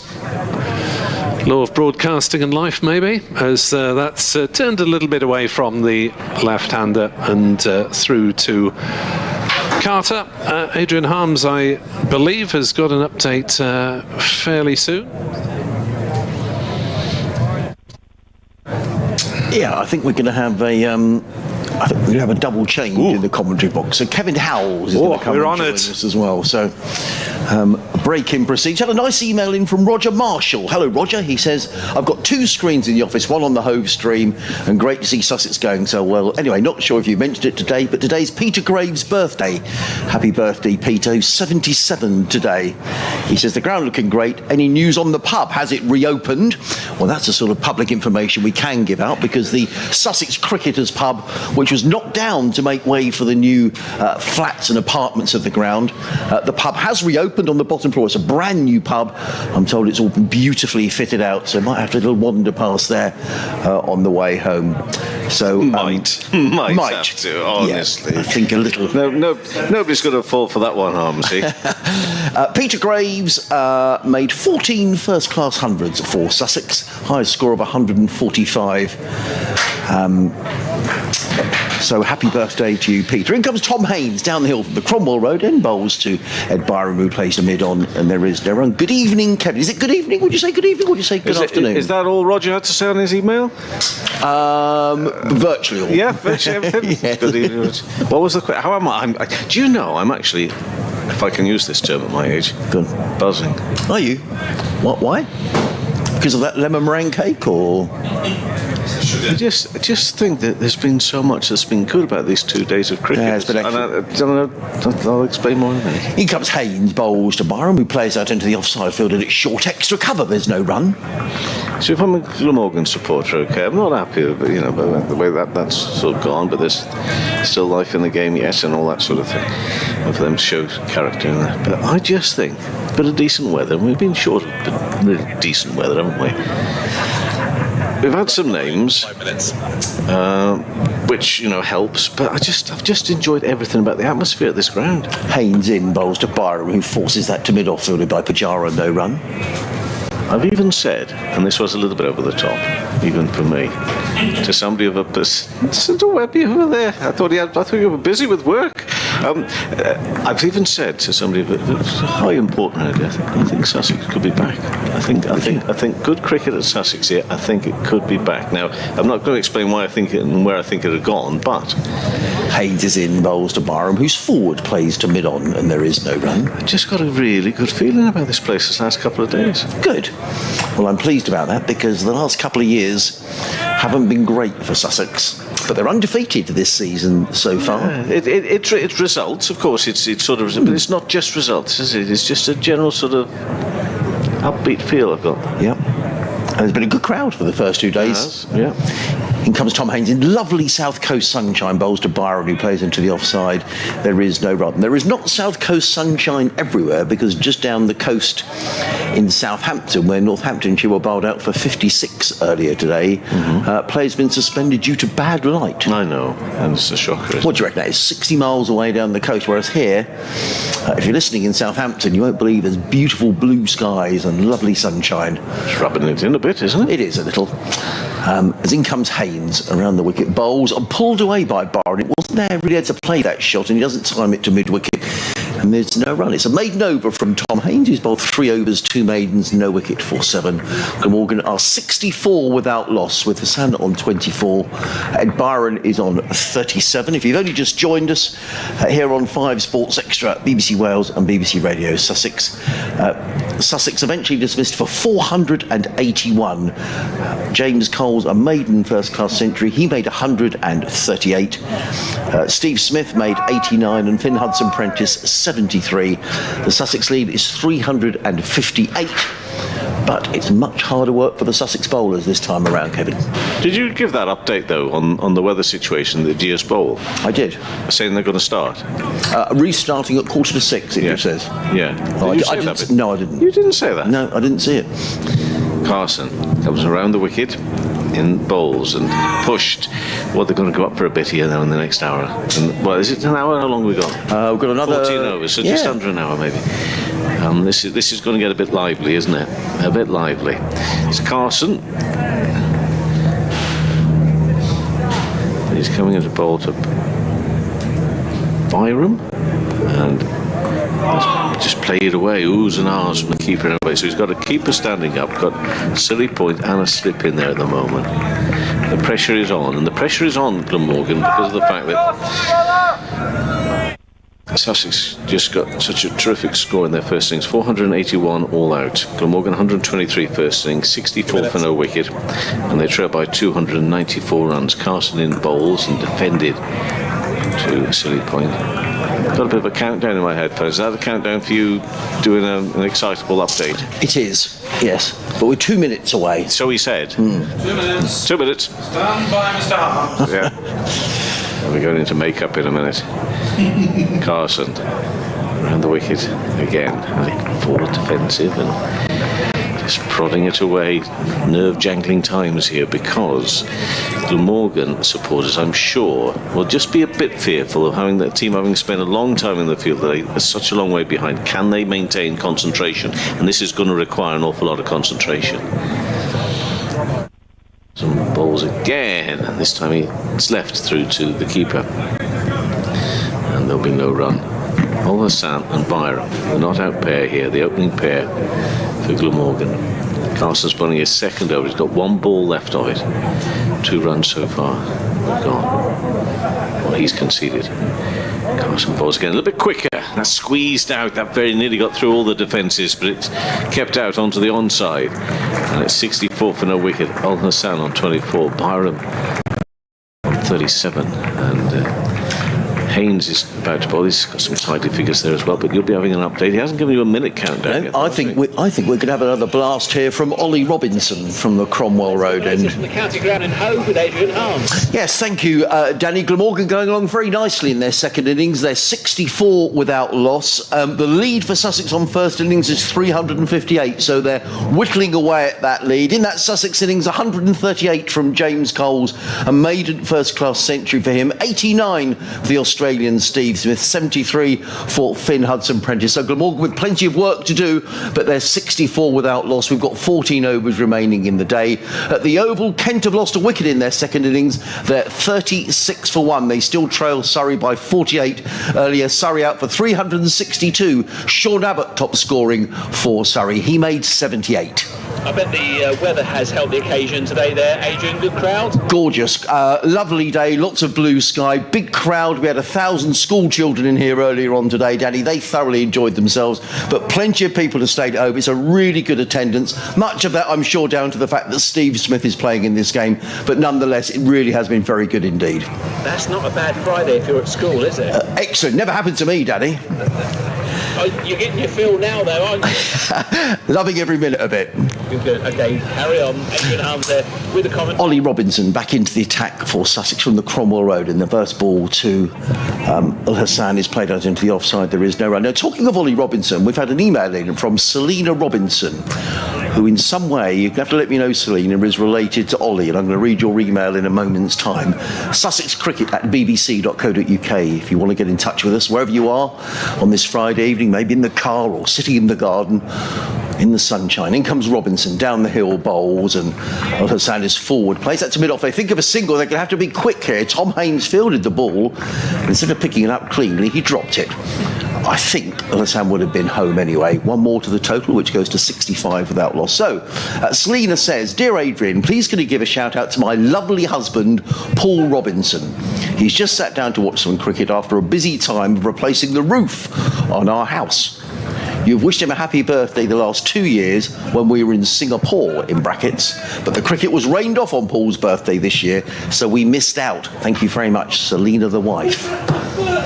In comes Robinson, over the wicket, bowls, and Byron plays into the slip cord, and there is no run. So, Selina, thank you. I think in some way you're related to Ollie, or to the family, so perhaps you could let us know. But that sounds hard work, replacing the roof of your house. That's not just a little bit of DIY, that's pretty serious stuff. There are times, like yesterday, I thought I was all part of the Radio 1 Roadshow and you're asking for waves from the crowd. And now I feel I'm on two-way family favourites. Well, we like to make it interesting, don't we? But Selina, thank you for your email. Back from Singapore. Here comes Ollie Robinson down the hill in glorious sunshine. He's in and bowls to Byram, and is he caught behind? Yes, he is caught behind. Brilliant catch by Ollie Carter. Low to his left-hand side. Ollie Robinson picks up his 5th wicket of the match. The ball moved away from the left-handed Byram. He got a little nick. A really good catch by Carter. Low to his left-hand side. And Ollie Robinson is at it again. Now, the umpires are just having a chat in the middle of the wicket, and Ed Byron is standing where he is. He walked off, but he's since come back in. I wonder if there's some debate about whether Ollie Carter took that cleanly. It's the only thing that can be questionable because we haven't got anybody checking on no balls. Well, Carter is saying I took it cleanly, but the two umpires are having a conversation. Byron walked off. He thought he was out. He definitely nicked it. He definitely got an edge. Carter took it. It's all up to the umpires being convinced of this, and it's.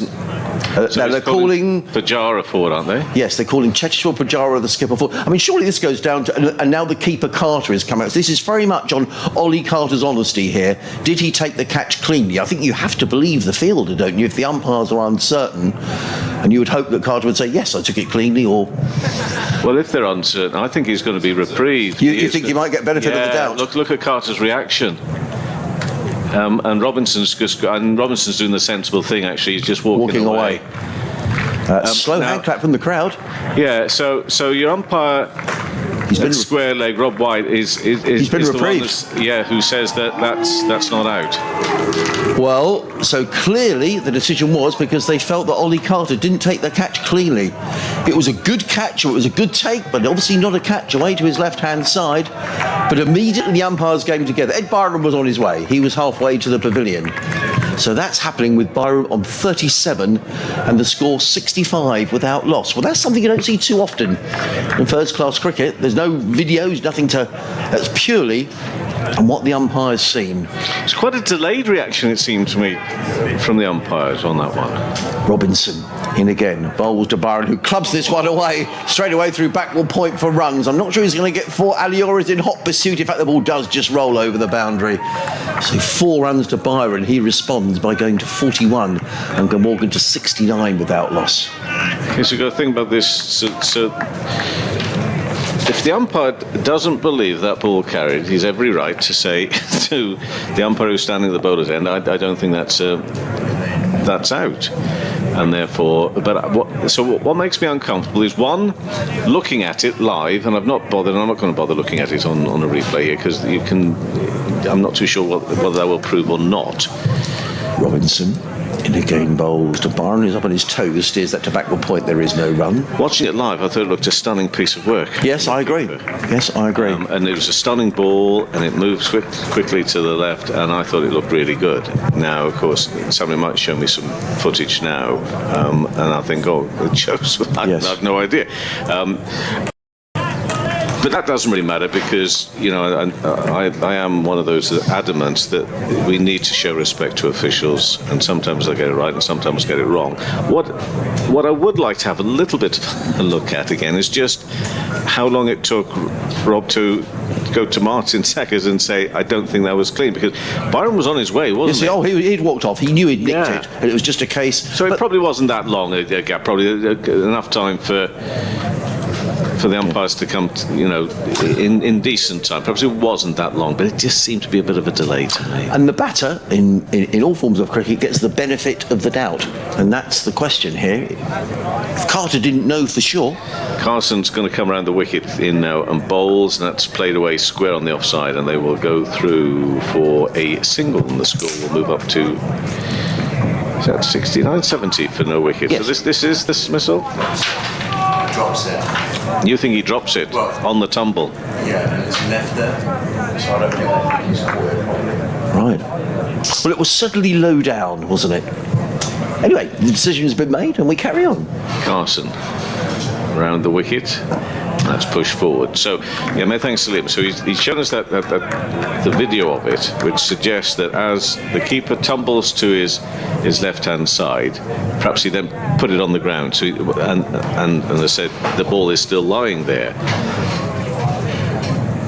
It still looks good to me.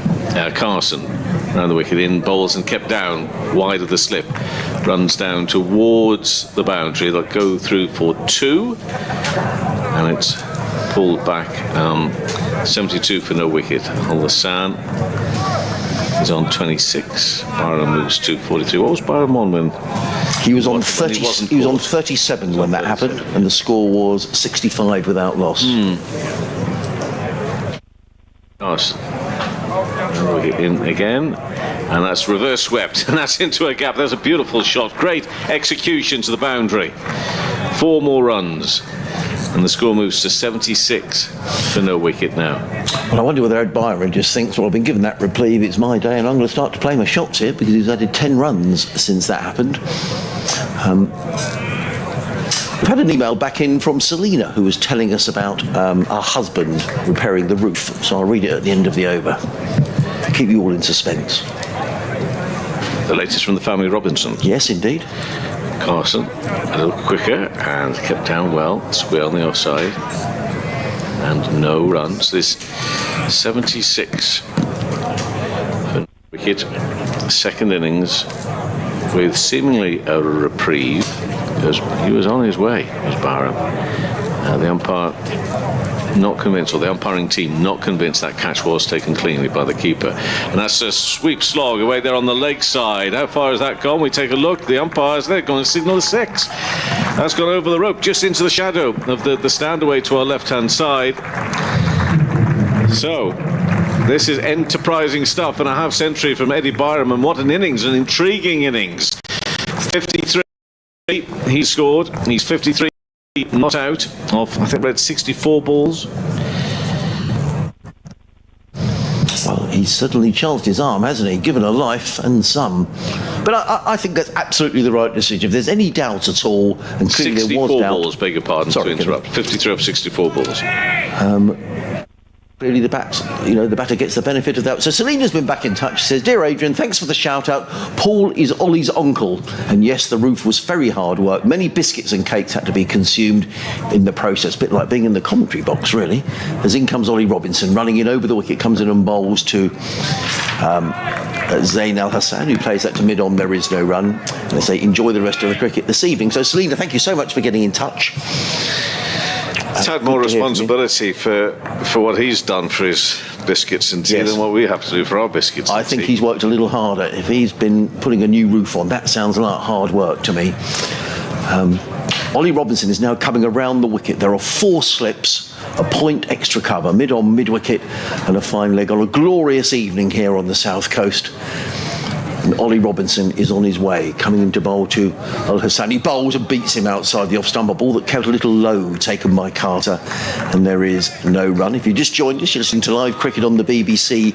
Every ball of every match of every county right throughout the season on your BBC local radio station. And here on 5 Sports Extra. Just down the coast in Southampton, they're off for bad light, but you wouldn't believe it here because at the moment it's a beautiful day, lots of blue sky and a really healthy crowd as there has been at Hove for the last 2 days. 4 slips go down.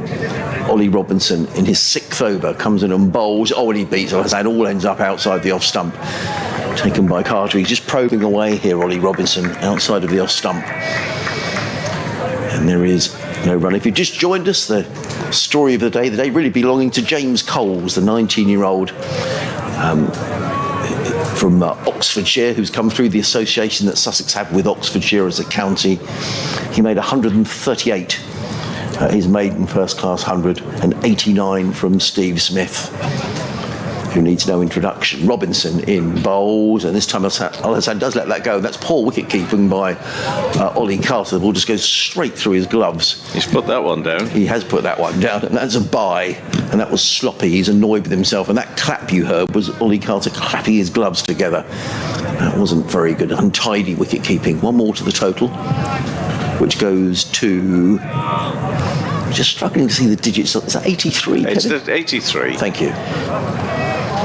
Ollie Robinson's coming now over the wicket. He's bowling to Ed Byron, who's 53 not out. Down the hill, down the slope, bowls, and Byron covers up and plays on the onside, fielded by Ollie Robinson. And there is no run. A quick whisk through the scores in the other games. Be careful. Yeah, they're back on at Southampton, Northamptonshire, 4 without loss, having been bundled out for 56 today. Northampton's following on, yeah? Yep, trading by 307. Middlesex also following on at Lords, 27 for 1, still trailing Somerset by 202. Nottinghamshire 308 for 4, leading Essex by 10 on first innings. Changing the field here with Ari Carvedos coming a little finer here at fine leg. There's also a deep backward square in place as well as Robinson is in. Bowls to Byron, and Byron chops this away wide of 4th slip, and he's going to get runs down towards 3rd man. There is no 3rd man, and the ball rolls gently over the rope for 4 more runs to Byron. He's on 57, and Glamorgan are 87 without loss. They need 358 if they're going to make Sussex bat again, and they've made a very good start. Elsewhere, Kent 51 for 1 at the Oval, trailing Surrey by 32. In the 2nd division, Gloucestershire 192 for 5, trailing Durham by 253, and Worcestershire 23 for 2 at New Road, needing another 248 to beat Leicestershire. I can see Paul Farbrace, the Sussex head coach, is crouched down to our left-hand side, watching the action. Some of them get very superstitious about where they stand, because they think that depending on where they stand at certain times gets their team wickets. I don't think Farbrace is going to be a superstitious.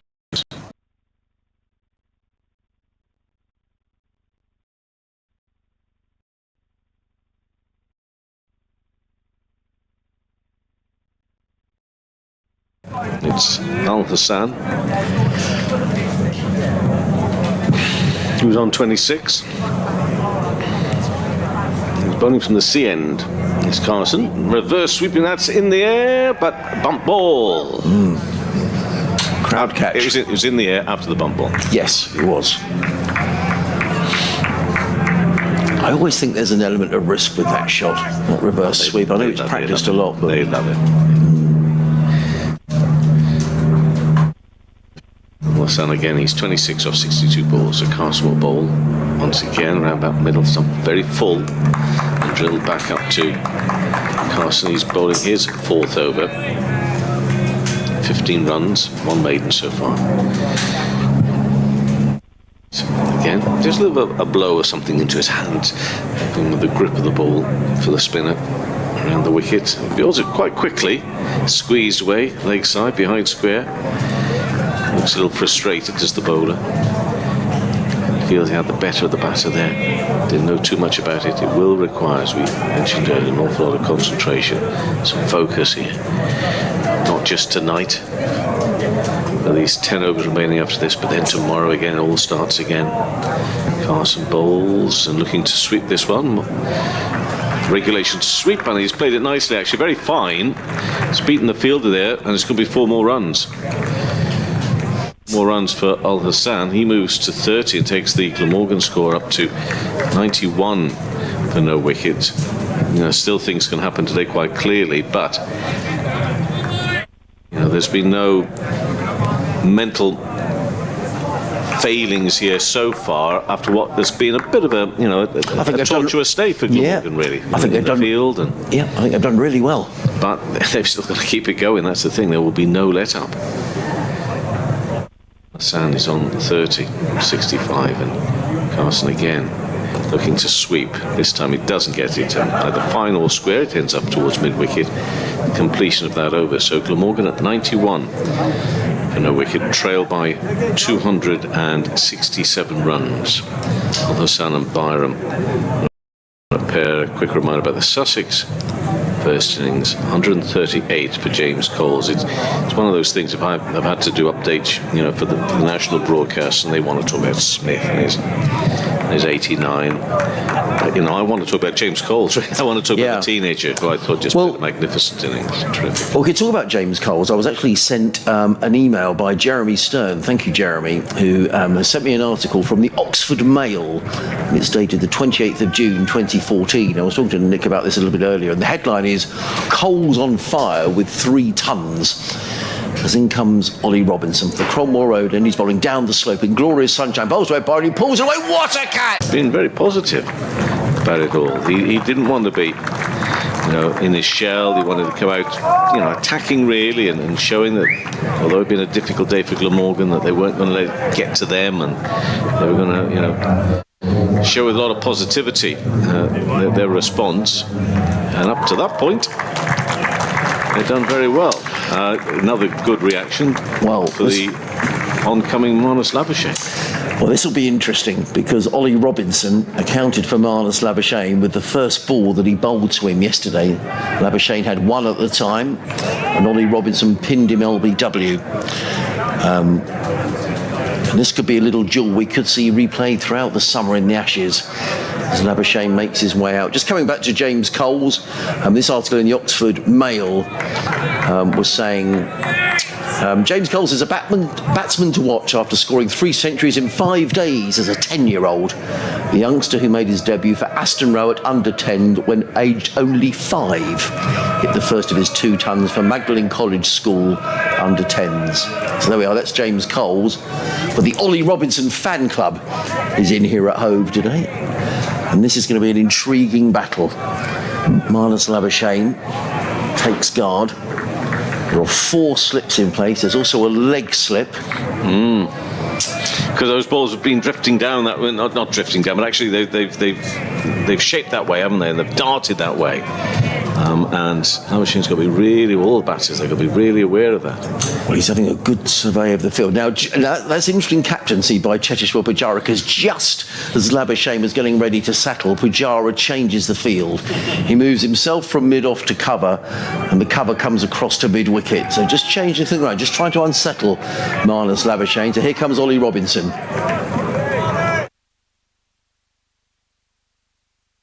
Bowls. Oh, good delivery from Ollie Robinson. He got a little nick on that. No, he hasn't. Well, there was an extra yard of pace there from Ollie Robinson, and Marnus Labuschagne was fencing at that one outside of the off stump taken by Ollie Carter, and he just steps it up a notch there, Ollie Robinson. There was a bit more oomph in that delivery, and Labuschagne very nearly getting a little edge to that one. It was certainly a play and a miss, and he dances a little nervously in his crease.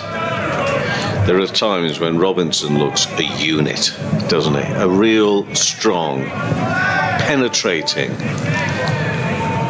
frightening, something like a unit. He'll be loving this. From the Cromwell Road in bowls to Labuschagne. On this occasion, Labuschagne lets that go through outside the off stump taken by Ollie Carter. There is no run. He's bowled in little bursts in this match, Ollie Robinson. Nick was saying yesterday he bowled a 6-over spell, then a 4-over spell, then a 2-over spell. So he's into his 3rd over of this little spell. But Cheteshwar Pujara will have a problem getting the ball out of his hand here all the time Labuschagne is batting. He'll want to, and there's another change in the field, and now Cheteshwar Pujara is going into 5th slip. So 5 slips in place and a leg slip. The pressure just being ramped up here on Marnus Labuschagne. But he's not had a good day so far as Marnus. No, he hasn't. Terrific cricket. Robinson in, bowls to Labuschagne right up in the block hole. The ball was played down the... Well, he was looking for a single there, was Labuschagne, but Ollie Robinson was down the pitch very quickly to prevent the single being taken. He wants to have another dart at Marnus Labuschagne. Fascinating cricket, Kevin. It really is. It's good fun cricket as well. Yeah, it is. Kevin was saying Marnus Labuschagne hasn't had the best day today. He looked a bit frustrated at times, wasn't he? He did. Well, and his bowling figures, with his spin that he was bowling, his figures were, let me find them, 6 overs, 0 for 49. Robinson. And he thinks he's better than that, you see, that's the thing. 5 slips. Robinson in bright sunshine is in and bowls. Good delivery by Ollie Robinson that would have hit the top of off stump, but Labuschagne is up to the task and defends into the offside. This almost feels like a test match, Kevin, at the moment, with these two going head to head. Now Labuschagne is waving to the balcony away to our left. I think he might want a new bat. We shall see. So he's bowled a couple now, which to me looks to be fairly straight. So what's he going to do here now? Is he going to attempt to try and drive all this wide slip cordon here? Well, or slip him one down that leg, just going to dart back in at him? Robinson. In again, bowls, and Labuschagne is forward. Again, another delivery. It would have hit the stumps. That's a terrific over from Ollie Robinson. Really good stuff. Well batted by Marnus Labuschagne, because he was under a lot of pressure there with 5 slips and a leg slip. He just makes a gesture towards Cheteshwar Pujara to say he's going to go and change his bat. And a range of bats are being bought out by the Glamorgan 12th man. So there we are. Thinking is there. So how long has he been out there? Not very long. Did he pick up the wrong one, or did he get out there and just have this funny feeling? I'm not happy with this. You know. He's going through them. He's not too sure which one he wants. Paul Farbrace is just walking around the outfield here, and he's just calling out some instructions to Ollie Robinson, literally just down below us, the Sussex head coach. 91 for 1 are Glamorgan, and we've got 9 overs left in the day, and I'm sure Ollie Robinson will bowl at least one of these to Marnus Labuschagne. I mean, there can't be secretive messages he's sending out to Ollie Robinson, because everybody, all the business when you're watching football on the tin, they always put their hand over the mouth. So they want these things to get out. The coach just shout across the field. So more spin from Carson. He's bowled 4 overs, 1 maiden, 19 runs. He's got a bowl here now to Al Hassan, forward, blocked. I'm not too sure how much he's actually faced Carson. Al Hassan, it seemed to be Eddie Byram who's facing an awful lot. Yes, I agree. So see how he gets on here, the left-handed opener. Just starting out at this level. What a great atmosphere and pressure he probably is feeling, hopefully enjoying. And he pushes that one out with good purpose into the offside. No run. Having said it's a glorious afternoon here, which it is, there's a bit of heavier cloud just drifting in from the west, and we heard that it was raining and bad light earlier on in Southampton. I don't think we're going to lose any overs here, but it's getting a little gloomier. So Carson again. Back in, balls. A little quicker past the off stump. Taken by the keeper. Still we have these fielders very close in. Silly point and a slip. Backward point. Short fine leg. Square leg. Mid wicket. Or mid off. Mid off. Sorry. Extra cover. And on the cover boundary, that's worked away onto the onside. They'll have to move quite quickly, and they do. A single. And the sound moves to 31, 92 for 1. The Gulls join in at just gone 6 o'clock on the second day. This last round of matches before we take a break, actually, from the Championship for the T20. It's blast-off day tomorrow. A couple of matches, part of a launch event, although the defending champions, you usually get defending champions, of course, starting off a competition, but they're playing Championship cricket this week, so they can't be involved in the blast-off. It's taking place in Birmingham, where the finals day, of course, will be held as well later in the summer. I think Ollie Robinson would be frustrated how that Labuschagne is at the striker's end to face Jack Carson. I think he'll want to be able to crack at him in the next over. Labuschagne, he's counting all the fielders here. He's meticulous in his preparation, just making sure that there are 11 Sussex. There are 11 fielders out there. So Carson's going to come over the wicket here to Labuschagne. Labuschagne goes back. It's on the leg stump, just worked away towards backward point. More or less straight to the field. There'll be no run. The Gulls swoop across to them in flight. Put on a bit of a show, actually. They now fly away as we see Carson again. He takes a look at Robinson. I'm not too sure. I think it's Robinson who sort of got the message to Carson, then to Pujara, the captain. He wants the fielder who was stood halfway there on the point area, cover point. He wants him more or less out to the boundary. Oh, that's into the hands and out again. That was a chance, I think. I think so. Forward short leg. Ali Orr in there under the helmet. It went very, very fast. My initial reaction was that might well have been a chance. So much I try to gauge. I mean, you can't be 100% certain on fielder's reaction to that, but it did go really quick, really, really quickly. But you know, they didn't look as if they were distraught. No, so 92 for 1 is the score. All the sound on 31. Labuschagne still sitting there on 0. And you're listening to live cricket on the BBC. BBC 5 Sports Extra, BBC Wales, and BBC Radio Sussex here on a glorious evening on the south coast. The sun is back with us. If you're just joining us, the news today was that Sussex made 481 with Steve Smith making 89, but the day really belonging to 19-year-old James Coles, who made 138.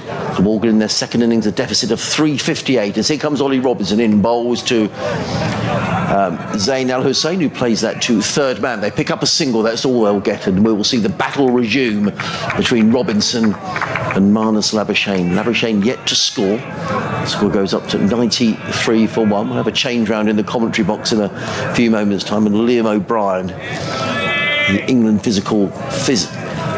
disability cricketer, will join us for commentary of the last half dozen overs or so. Now the sun just disappears slightly. Now we've got 1, 2, 3, 4, 5 slips. Tom Haynes coming into a 5th slip position. There's also a leg slip as Robinson just ramps up the pressure on the Australian down the hill. Bowls, and Labuschagne drives sweetly. That's a quality shot by Marnus Labuschagne. Slightly over-pitched by Ollie Robinson, and Labuschagne just drove the ball easily and comfortably and confidently down the ground for 4 runs. Beautifully played. That will do his confidence a world of good. That was right out the middle of the bat. He goes to 4. And Glamorgan to 97 for 1. Although it does remind me also of one of the reasons why I've enjoyed the last couple of days is watching Steve Smith, and he drives and times those balls. Beautiful, yeah. But both timing and strength, but an elegance somehow to the shot that he plays. He almost looked nailed on for 100, Steve Smith, the way he batted. He'd been quite cautious early on this morning before he was out for... Cautious but controlled. He didn't Yes. look, didn't look out of sorts. Robinson again. Bowls, and Labuschagne plays defensively into the offside, followed by Tom Haynes. But fifth slip, and there is no run. And there's a bit of chatter going on out there. Labuschagne just turned round and gave the slip cordon a bit of a stare.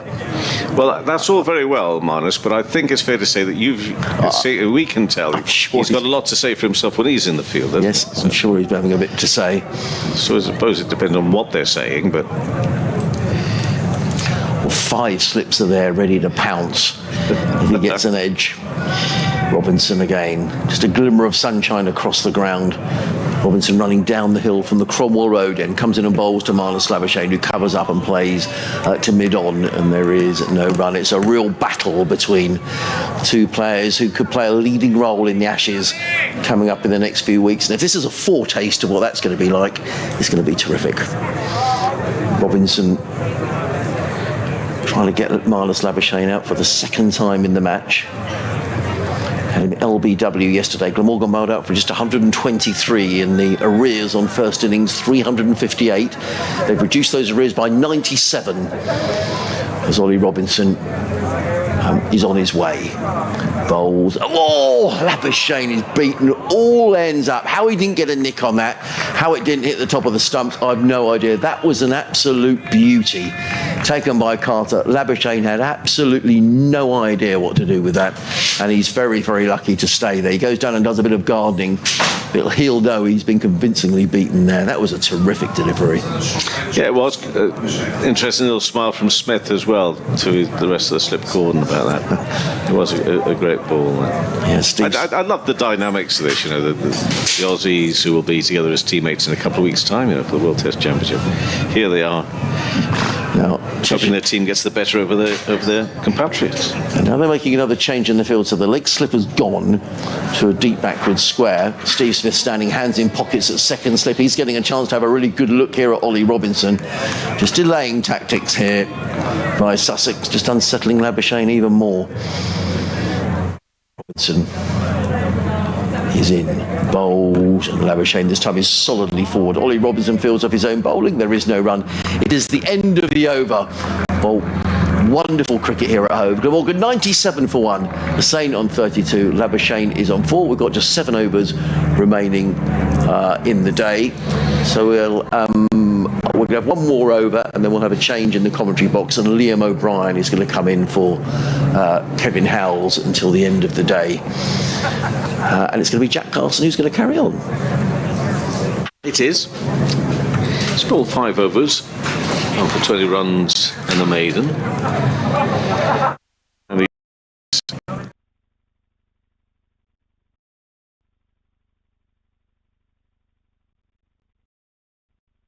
on the money, and therefore it's required the best of batting.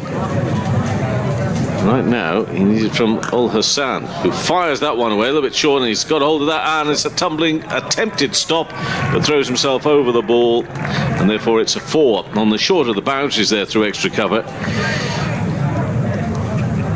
Got around to that. I think that's James Coles. Yes, it was.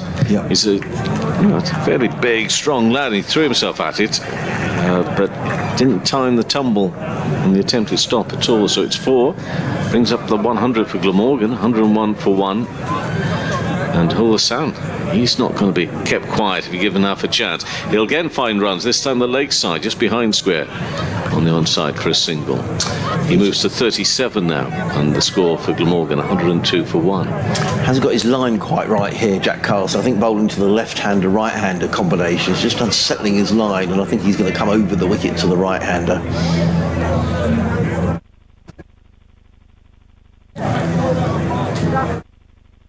It's the right-handed Marnus Labuschagne who's on 4 not out. Carson bowls now, goes back, turns to the right-hand side of the man at forward short leg. Could be a run-out opportunity, turns round, has to get back into his ground. Ul Hassan, and he does so.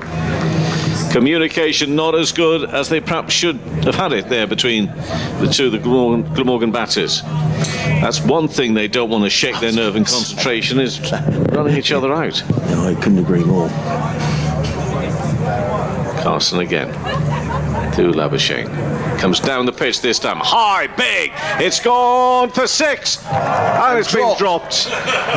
Dropped by the crowd. The other side of the boundary. Over the top of Robinson. Gosh, Labuschagne there really fancied having a go at Carson. He comes down by a yard or two, launches him away on the onside, and he's shadowing the shot again. So look out. What are we going to see here? I thought that gentleman there had it, but he took it a little bit too nonchalantly. He was still sitting on the bench, wasn't he? And who knows, maybe a Pims or two during the day.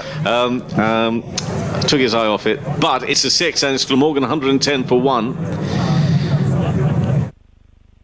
A wide, long on area, that one. Carson in again. Battle recommences, this time forward defensively. Just a little bit fuller.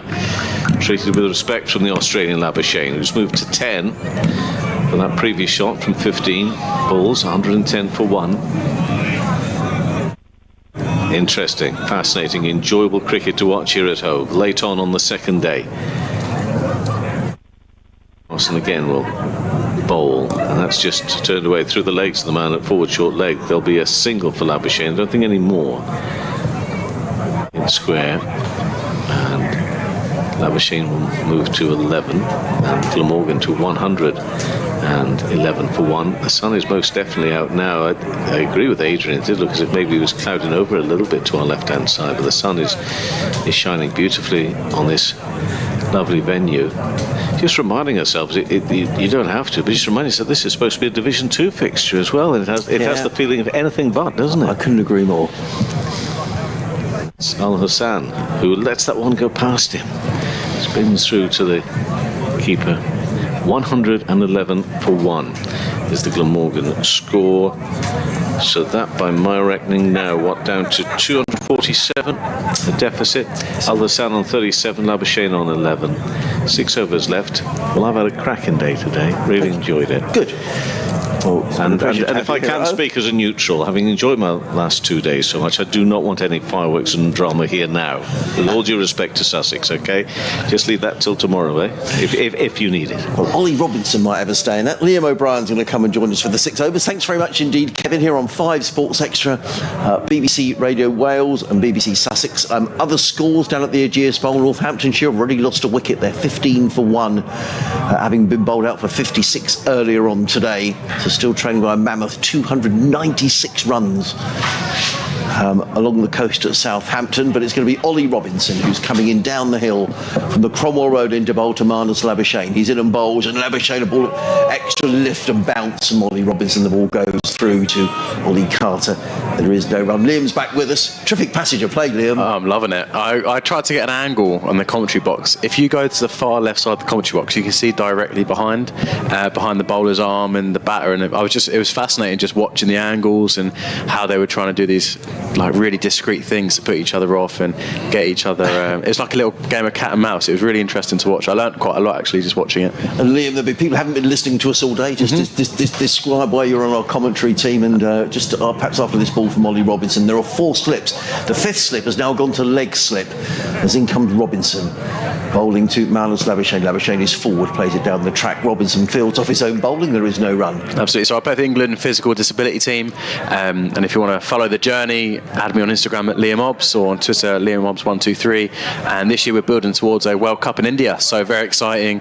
India are the reigning world champions. We lost them in the final, so we've been working really hard the last 4 years to get them back, and I think we're ready. So if you want to follow the journey, check us out online and follow me on Instagram, and you'll be able to see the road to India journey, as it were. But I was saying earlier on the commentary, the last time I saw Labuschagne and Smith bat was at the MCG, and it's an honour now to commentate on it, to be honest with you.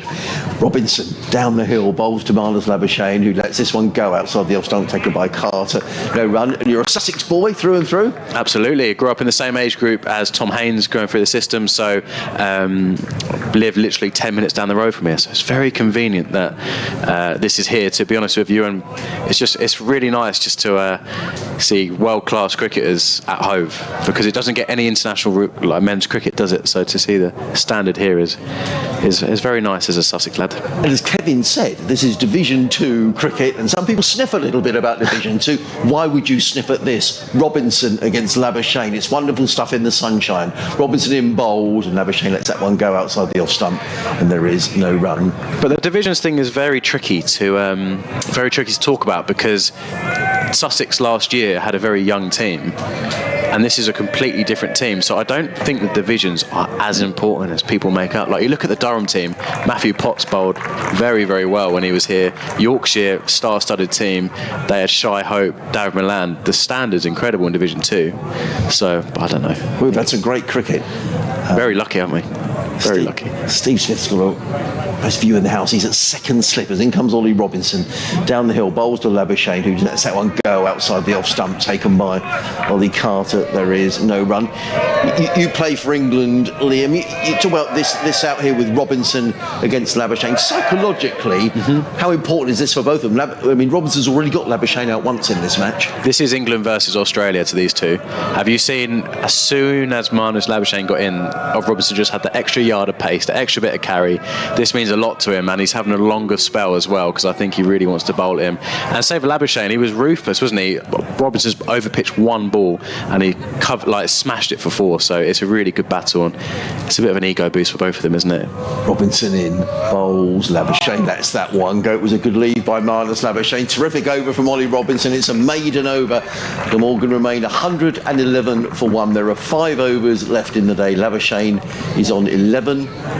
Zaid Al Hassan is on 37 at the manor. Eddie Byram, who was caught, good catch by Jack Carson at mid-wicket off the bowling of Ollie Robinson. They're just having a chat there, Cheteshwar Pujara to Ollie Robinson. I wonder if that's all about, do you fancy one more, Ollie? He's just bowled little short spells for Sussex so far this season, and he's sort of building up his bowling workloads, as you were talking about earlier on here. But I wonder if Ollie's just saying, I just fancy one more. I've heard from a few insiders that Ollie Robinson is fit and ready to go for the Ashes. So do they just try and hold him back to make sure he's okay, or do they really try and make a statement and get him bowling against international competition? It'll be quite an interesting battle. They're making a change in the bowling as well up the hill from the sea, and with Carveus coming into bowl. Yeah, I just felt that Jack Carson didn't quite get his line right with the left-hander and the right-hander, Liam. Yeah, I agree. He was a little bit off the pace, but I like the fact Pujara's been positive, made a change, and he's trying to make things happen. And it's been really interesting to see Labuschagne go about his work against Ollie Robinson. He's left the ball very, very well, and a lot of it in length as well, which some people don't realise is just as important. If he's bowling, hitting the seam, moving it sideways, so if he can leave it on length, knowing it's going over the stumps, is really important.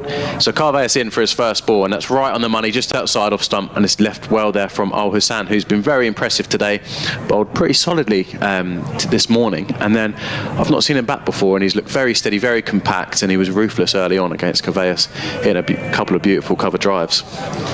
If people could picture the scene here at Hove, Liam, you couldn't get anything better, could you? You've got beautiful blue sky, lovely green outfield. The ground looks an absolute picture. It looks fabulous. Yeah, it's the best I've seen the ground in years. It looks amazing. As Carveus comes into bowl, and it's flicked away to the leg side, and they're going to pick up a single. But obviously, this is the only ground I used to come here and watch cricket, and I used to. Sam, the steward from the front gate, used to always let us in as kids after tea, and I used to come here so much, and it was just I've never seen the ground look this good, and it's got a real buzz about it, hasn't it? Like last year, the county championship wasn't as popular as I think some people may hoped it was, but this year the crowds have been really impressive, Adrian. It's been really good here. It just goes to show, I mean, Sussex have only won one game, they've drawn 4, they're unbeaten, but there certainly is a feel-good factor, and I'm sure there are people who came here today to watch Marnus Labuschagne, to watch Steve Smith, to watch Ollie Robinson, and Paul Farbrace has said that continually. People want to watch the best players in the world, and we are watching some of them. So absolutely, and it's hard to explain for people that aren't maybe cricket fans and football fans. It's literally like having, like with Steve Smith, it's literally like having like Ronaldo play or something like that, isn't it? That's the equivalent. It's amazing. So Messi against Ronaldo. We're really privileged as Carveus comes in over the wicket to Labuschagne, who leaves the ball well, and Labuschagne is doing something very similar to what Steve Smith was doing, which is covering all 3 stumps. stumps and inviting them to bowl at the stumps, knowing that if they're going to pitch the ball up, they're going to back themselves to flick it for 4. So it's a really interesting battle. And then as soon as they've gone outside off stump and bowled a good ball, Labuschagne knows where his off stump is and leaves it. So it's a really good battle, and it just shows how disciplined they are, doesn't it? And how little room for error you have as a bowler. If you over pitch it, they're going to go for you. If you stray onto their legs, they're going to try and make the most of it as well. So fourth ball over here as Kavaes comes in, pitches the ball up, and that's left again by Labuschagne. Very nicely.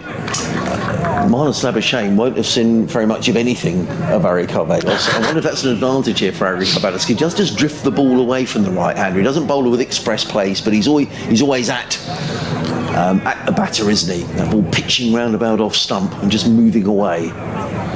I think Labuschagne is too good to worry about players he hasn't faced. He plays in so many franchises. He's probably used to seeing different bowlers each week, and they've probably done enough footage and feedback on it. As Carvelos comes in, he leaves the ball outside off. They do enough analysis, and they know roughly where people bowl and their normal areas and wickets and stuff like that. Even with my cricket, we have trends, and you can see where players bowl. So I reckon he knows a little bit about it. But Labuschagne is good enough to play each ball by its merit, and he's got his own setup, and he plays within his box, which is what, like I said earlier, I really have tried to learn a lot from watching Labuschagne back recently. Well, he's a class player. It's his last game for Glamorgan before he goes away to this World Test Championship, so he'll want to make an impression. Absolutely. So Carvelos into bowl up the hill now, and it's left again from Labuschagne, who's been very disciplined, and it's been an impressive over from Carvelos. A lot of pressure coming in against the Aussie batter Labuschagne, but he's bowled very consistently there, and that is Glamorgan 112 for 1, Al Hassan 38 off 76, and Labuschagne 11 off 26. And you're listening to live cricket on the BBC. 5 Sports Extra, BBC Wales, BBC Radio Sussex. 4 overs left in the day.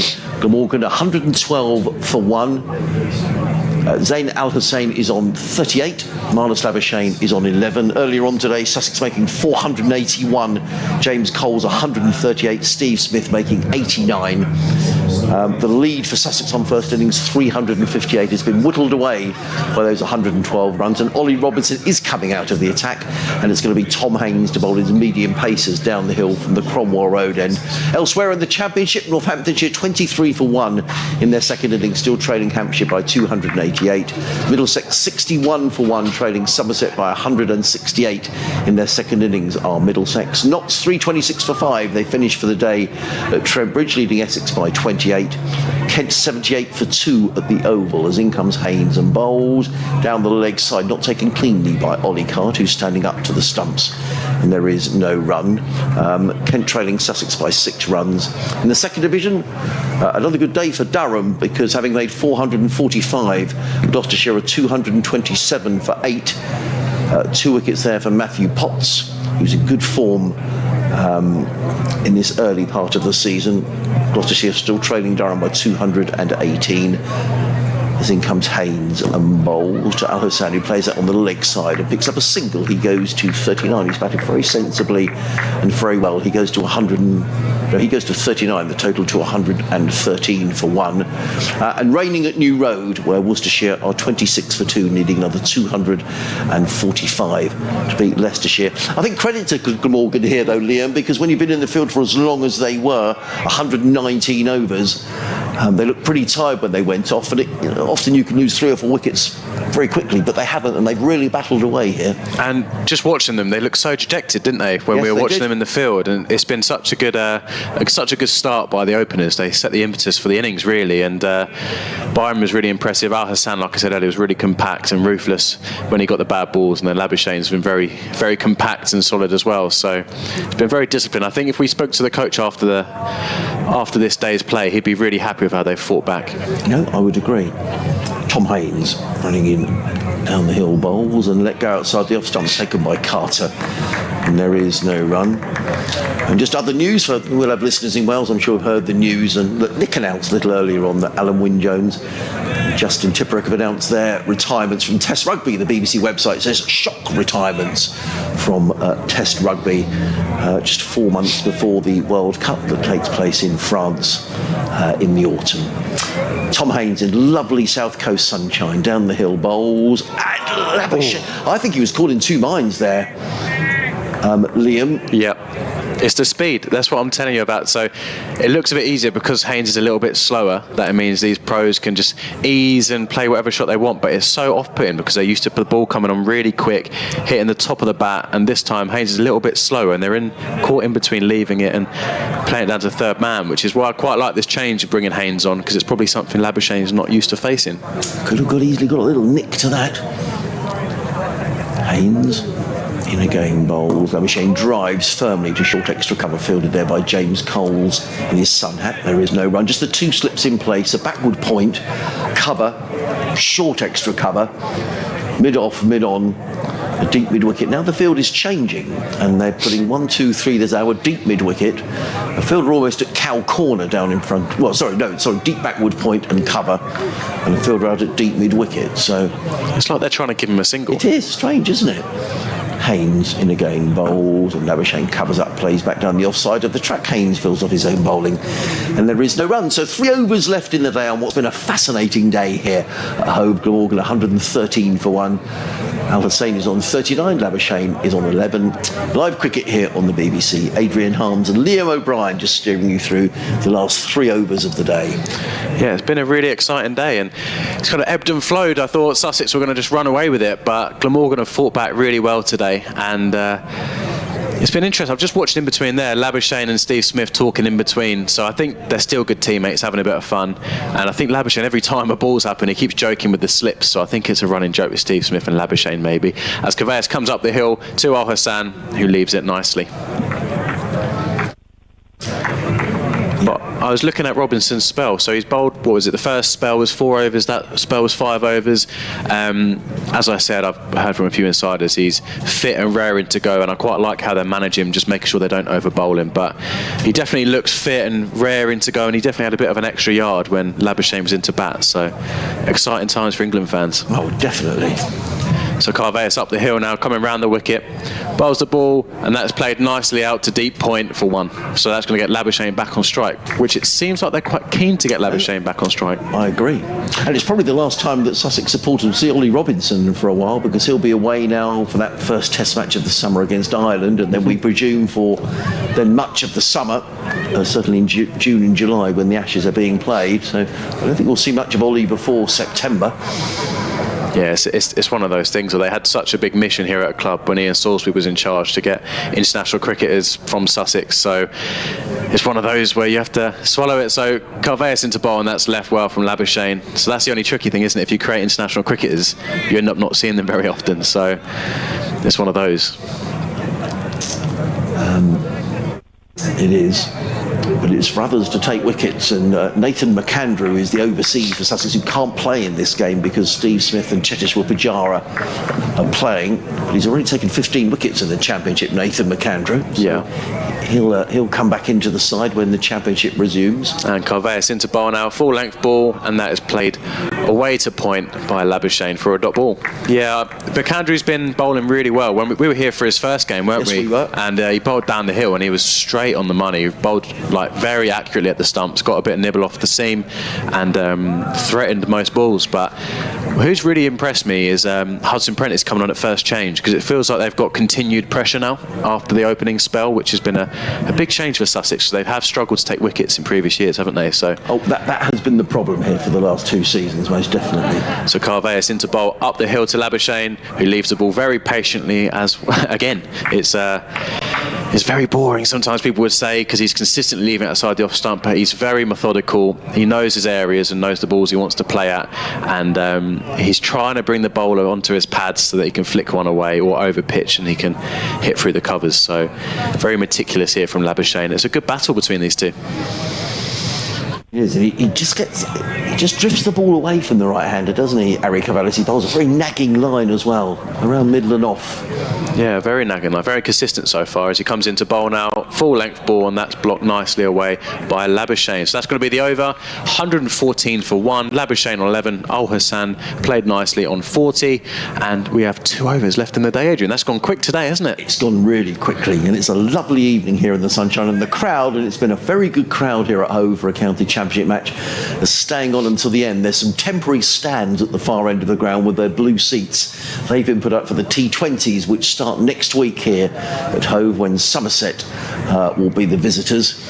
And there's still people sitting up in those stands and away in the southwest corner of the ground, and indeed in the Spenkarma Pavilion. So the crowd have stayed on and they've thoroughly enjoyed their day. It's been very much Sussex's day, but Glamorgan are fighting back, and they won't give this up easily. 114 for 1. And it's going to be Tom Haynes who's coming into bowl to Al-Hassan, who plays to mid-on, fielded there by... Is that Henry Croker who's come onto the field? I can't see. Yeah, Ollie Robinson went off. Yeah. Because he changed his spikes, doesn't he? He has bowling spikes, and then once he bowls his spell, he'll go off and change his spikes. In fact, it's Jack Carson there at mid-on. So 11 balls left in the day. Good weather forecast for the next couple of days as well, so... some good exciting cricket to be played here over the weekend as Tom Haynes is on his way. Bowls, and who plays to mid-wicket, fielded there by Steve Smith, who's come out of the slip cord. He's fielding at mid-wicket. Steve Smith, who made 89 earlier on today. With a massive 6 as well, hitting out of the ground. And he seemed to be playing with it himself. I don't think it was easy for Steve Smith. But that's what I really enjoyed watching, especially from this angle, is it was doing a lot of the seam, and he was very patient, played with soft hands. Interesting to watch. Haynes in again, bowls outside of the off stump to Zain Al-Hassan, who lets that go, taken by Ollie Carter, who's standing up to the stump. So just the one slip in place. There's a backward point, a cover, a short extra cover, mid-off, mid-on. The mid-wicket, there was a deep mid-wicket who's now coming up to a more orthodox, almost square leg actually, a straightish mid-wicket and a fine leg. And Tom Haynes is coming around the wicket to the left-handed Al-Hassan, who's 40 not out.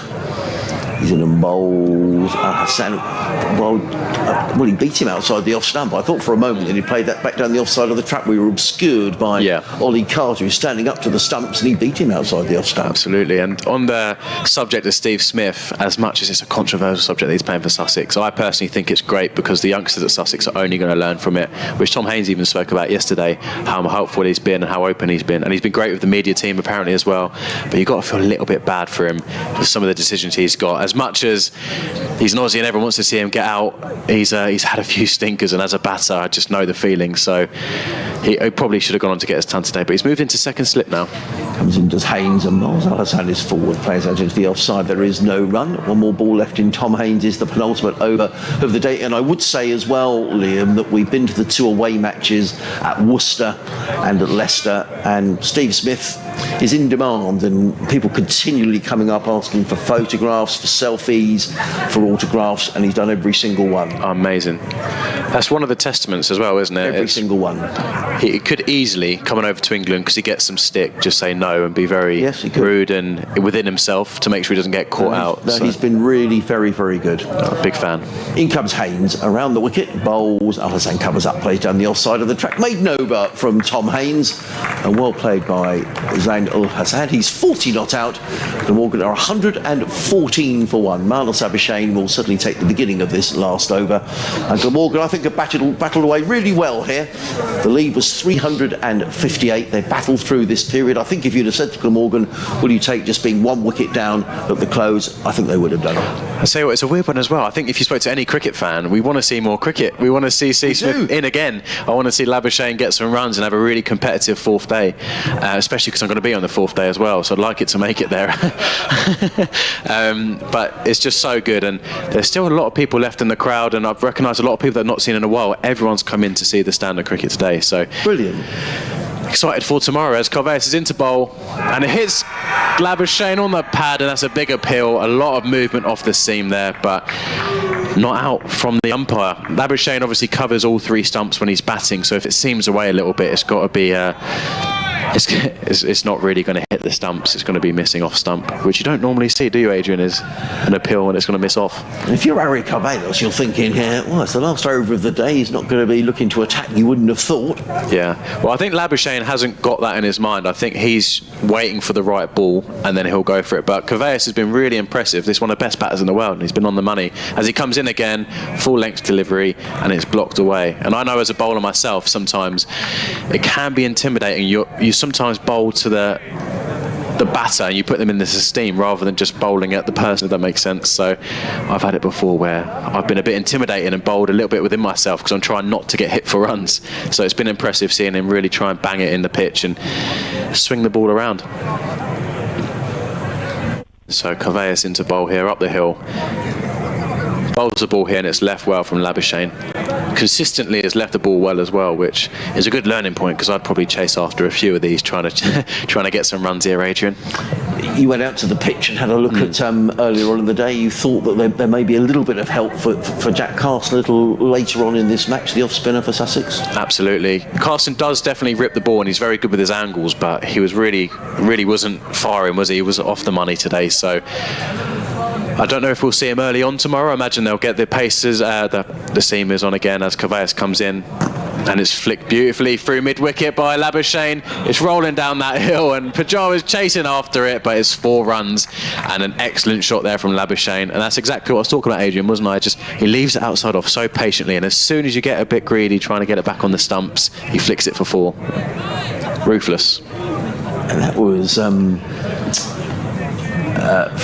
very much what we were saying about when we've watched Pujara back here, watching Steve Smith bat as well. They soak up the pressure. When a bad ball comes, they don't miss out. Yeah. And they don't hit the fielders either. And where it's so interesting, and you probably have seen it with Pujara, Smith and Labuschagne, is they seem unbothered by dot balls and by pressure. They can just zone it out and start again, which is a really interesting trait. As Carvalhos comes into bowl now, can he answer back with a good ball? And that's right on the money, hitting the top of off, but Labuschagne is there to block it.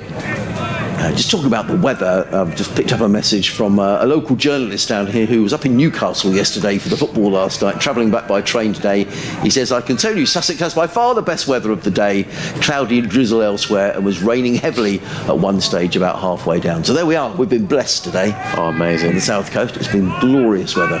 Well, we've been spoiled, haven't we, with the cricket today. Some excellent batting. James Coles was in fine form and I'm happy for him to get his first 100. And we have the last ball of the day here as Carvalhos comes up the hill, full length ball, and that's blocked away nicely from Labuschagne, and that'll conclude the day. 118 for one Glamorgan, Al Hassan finishing on 40 and Labuschagne on 15. And I've enjoyed today. What a day, Adrian. It's been a wonderful day's cricket here at Hove as the players shake hands and make their way off the field. Been a good crowd as well. So Glamorgan finishing 118 for one, with Al Hassan not out on 40, Marnus Labuschagne not out on 15. The arrears, the lead was 358, so off that we have to take 118. 200 and... 40. Thank you very much, Nick. So Glamorgan certainly battling away hard. 2 days to go. We'll be back here tomorrow morning for the resumption of play.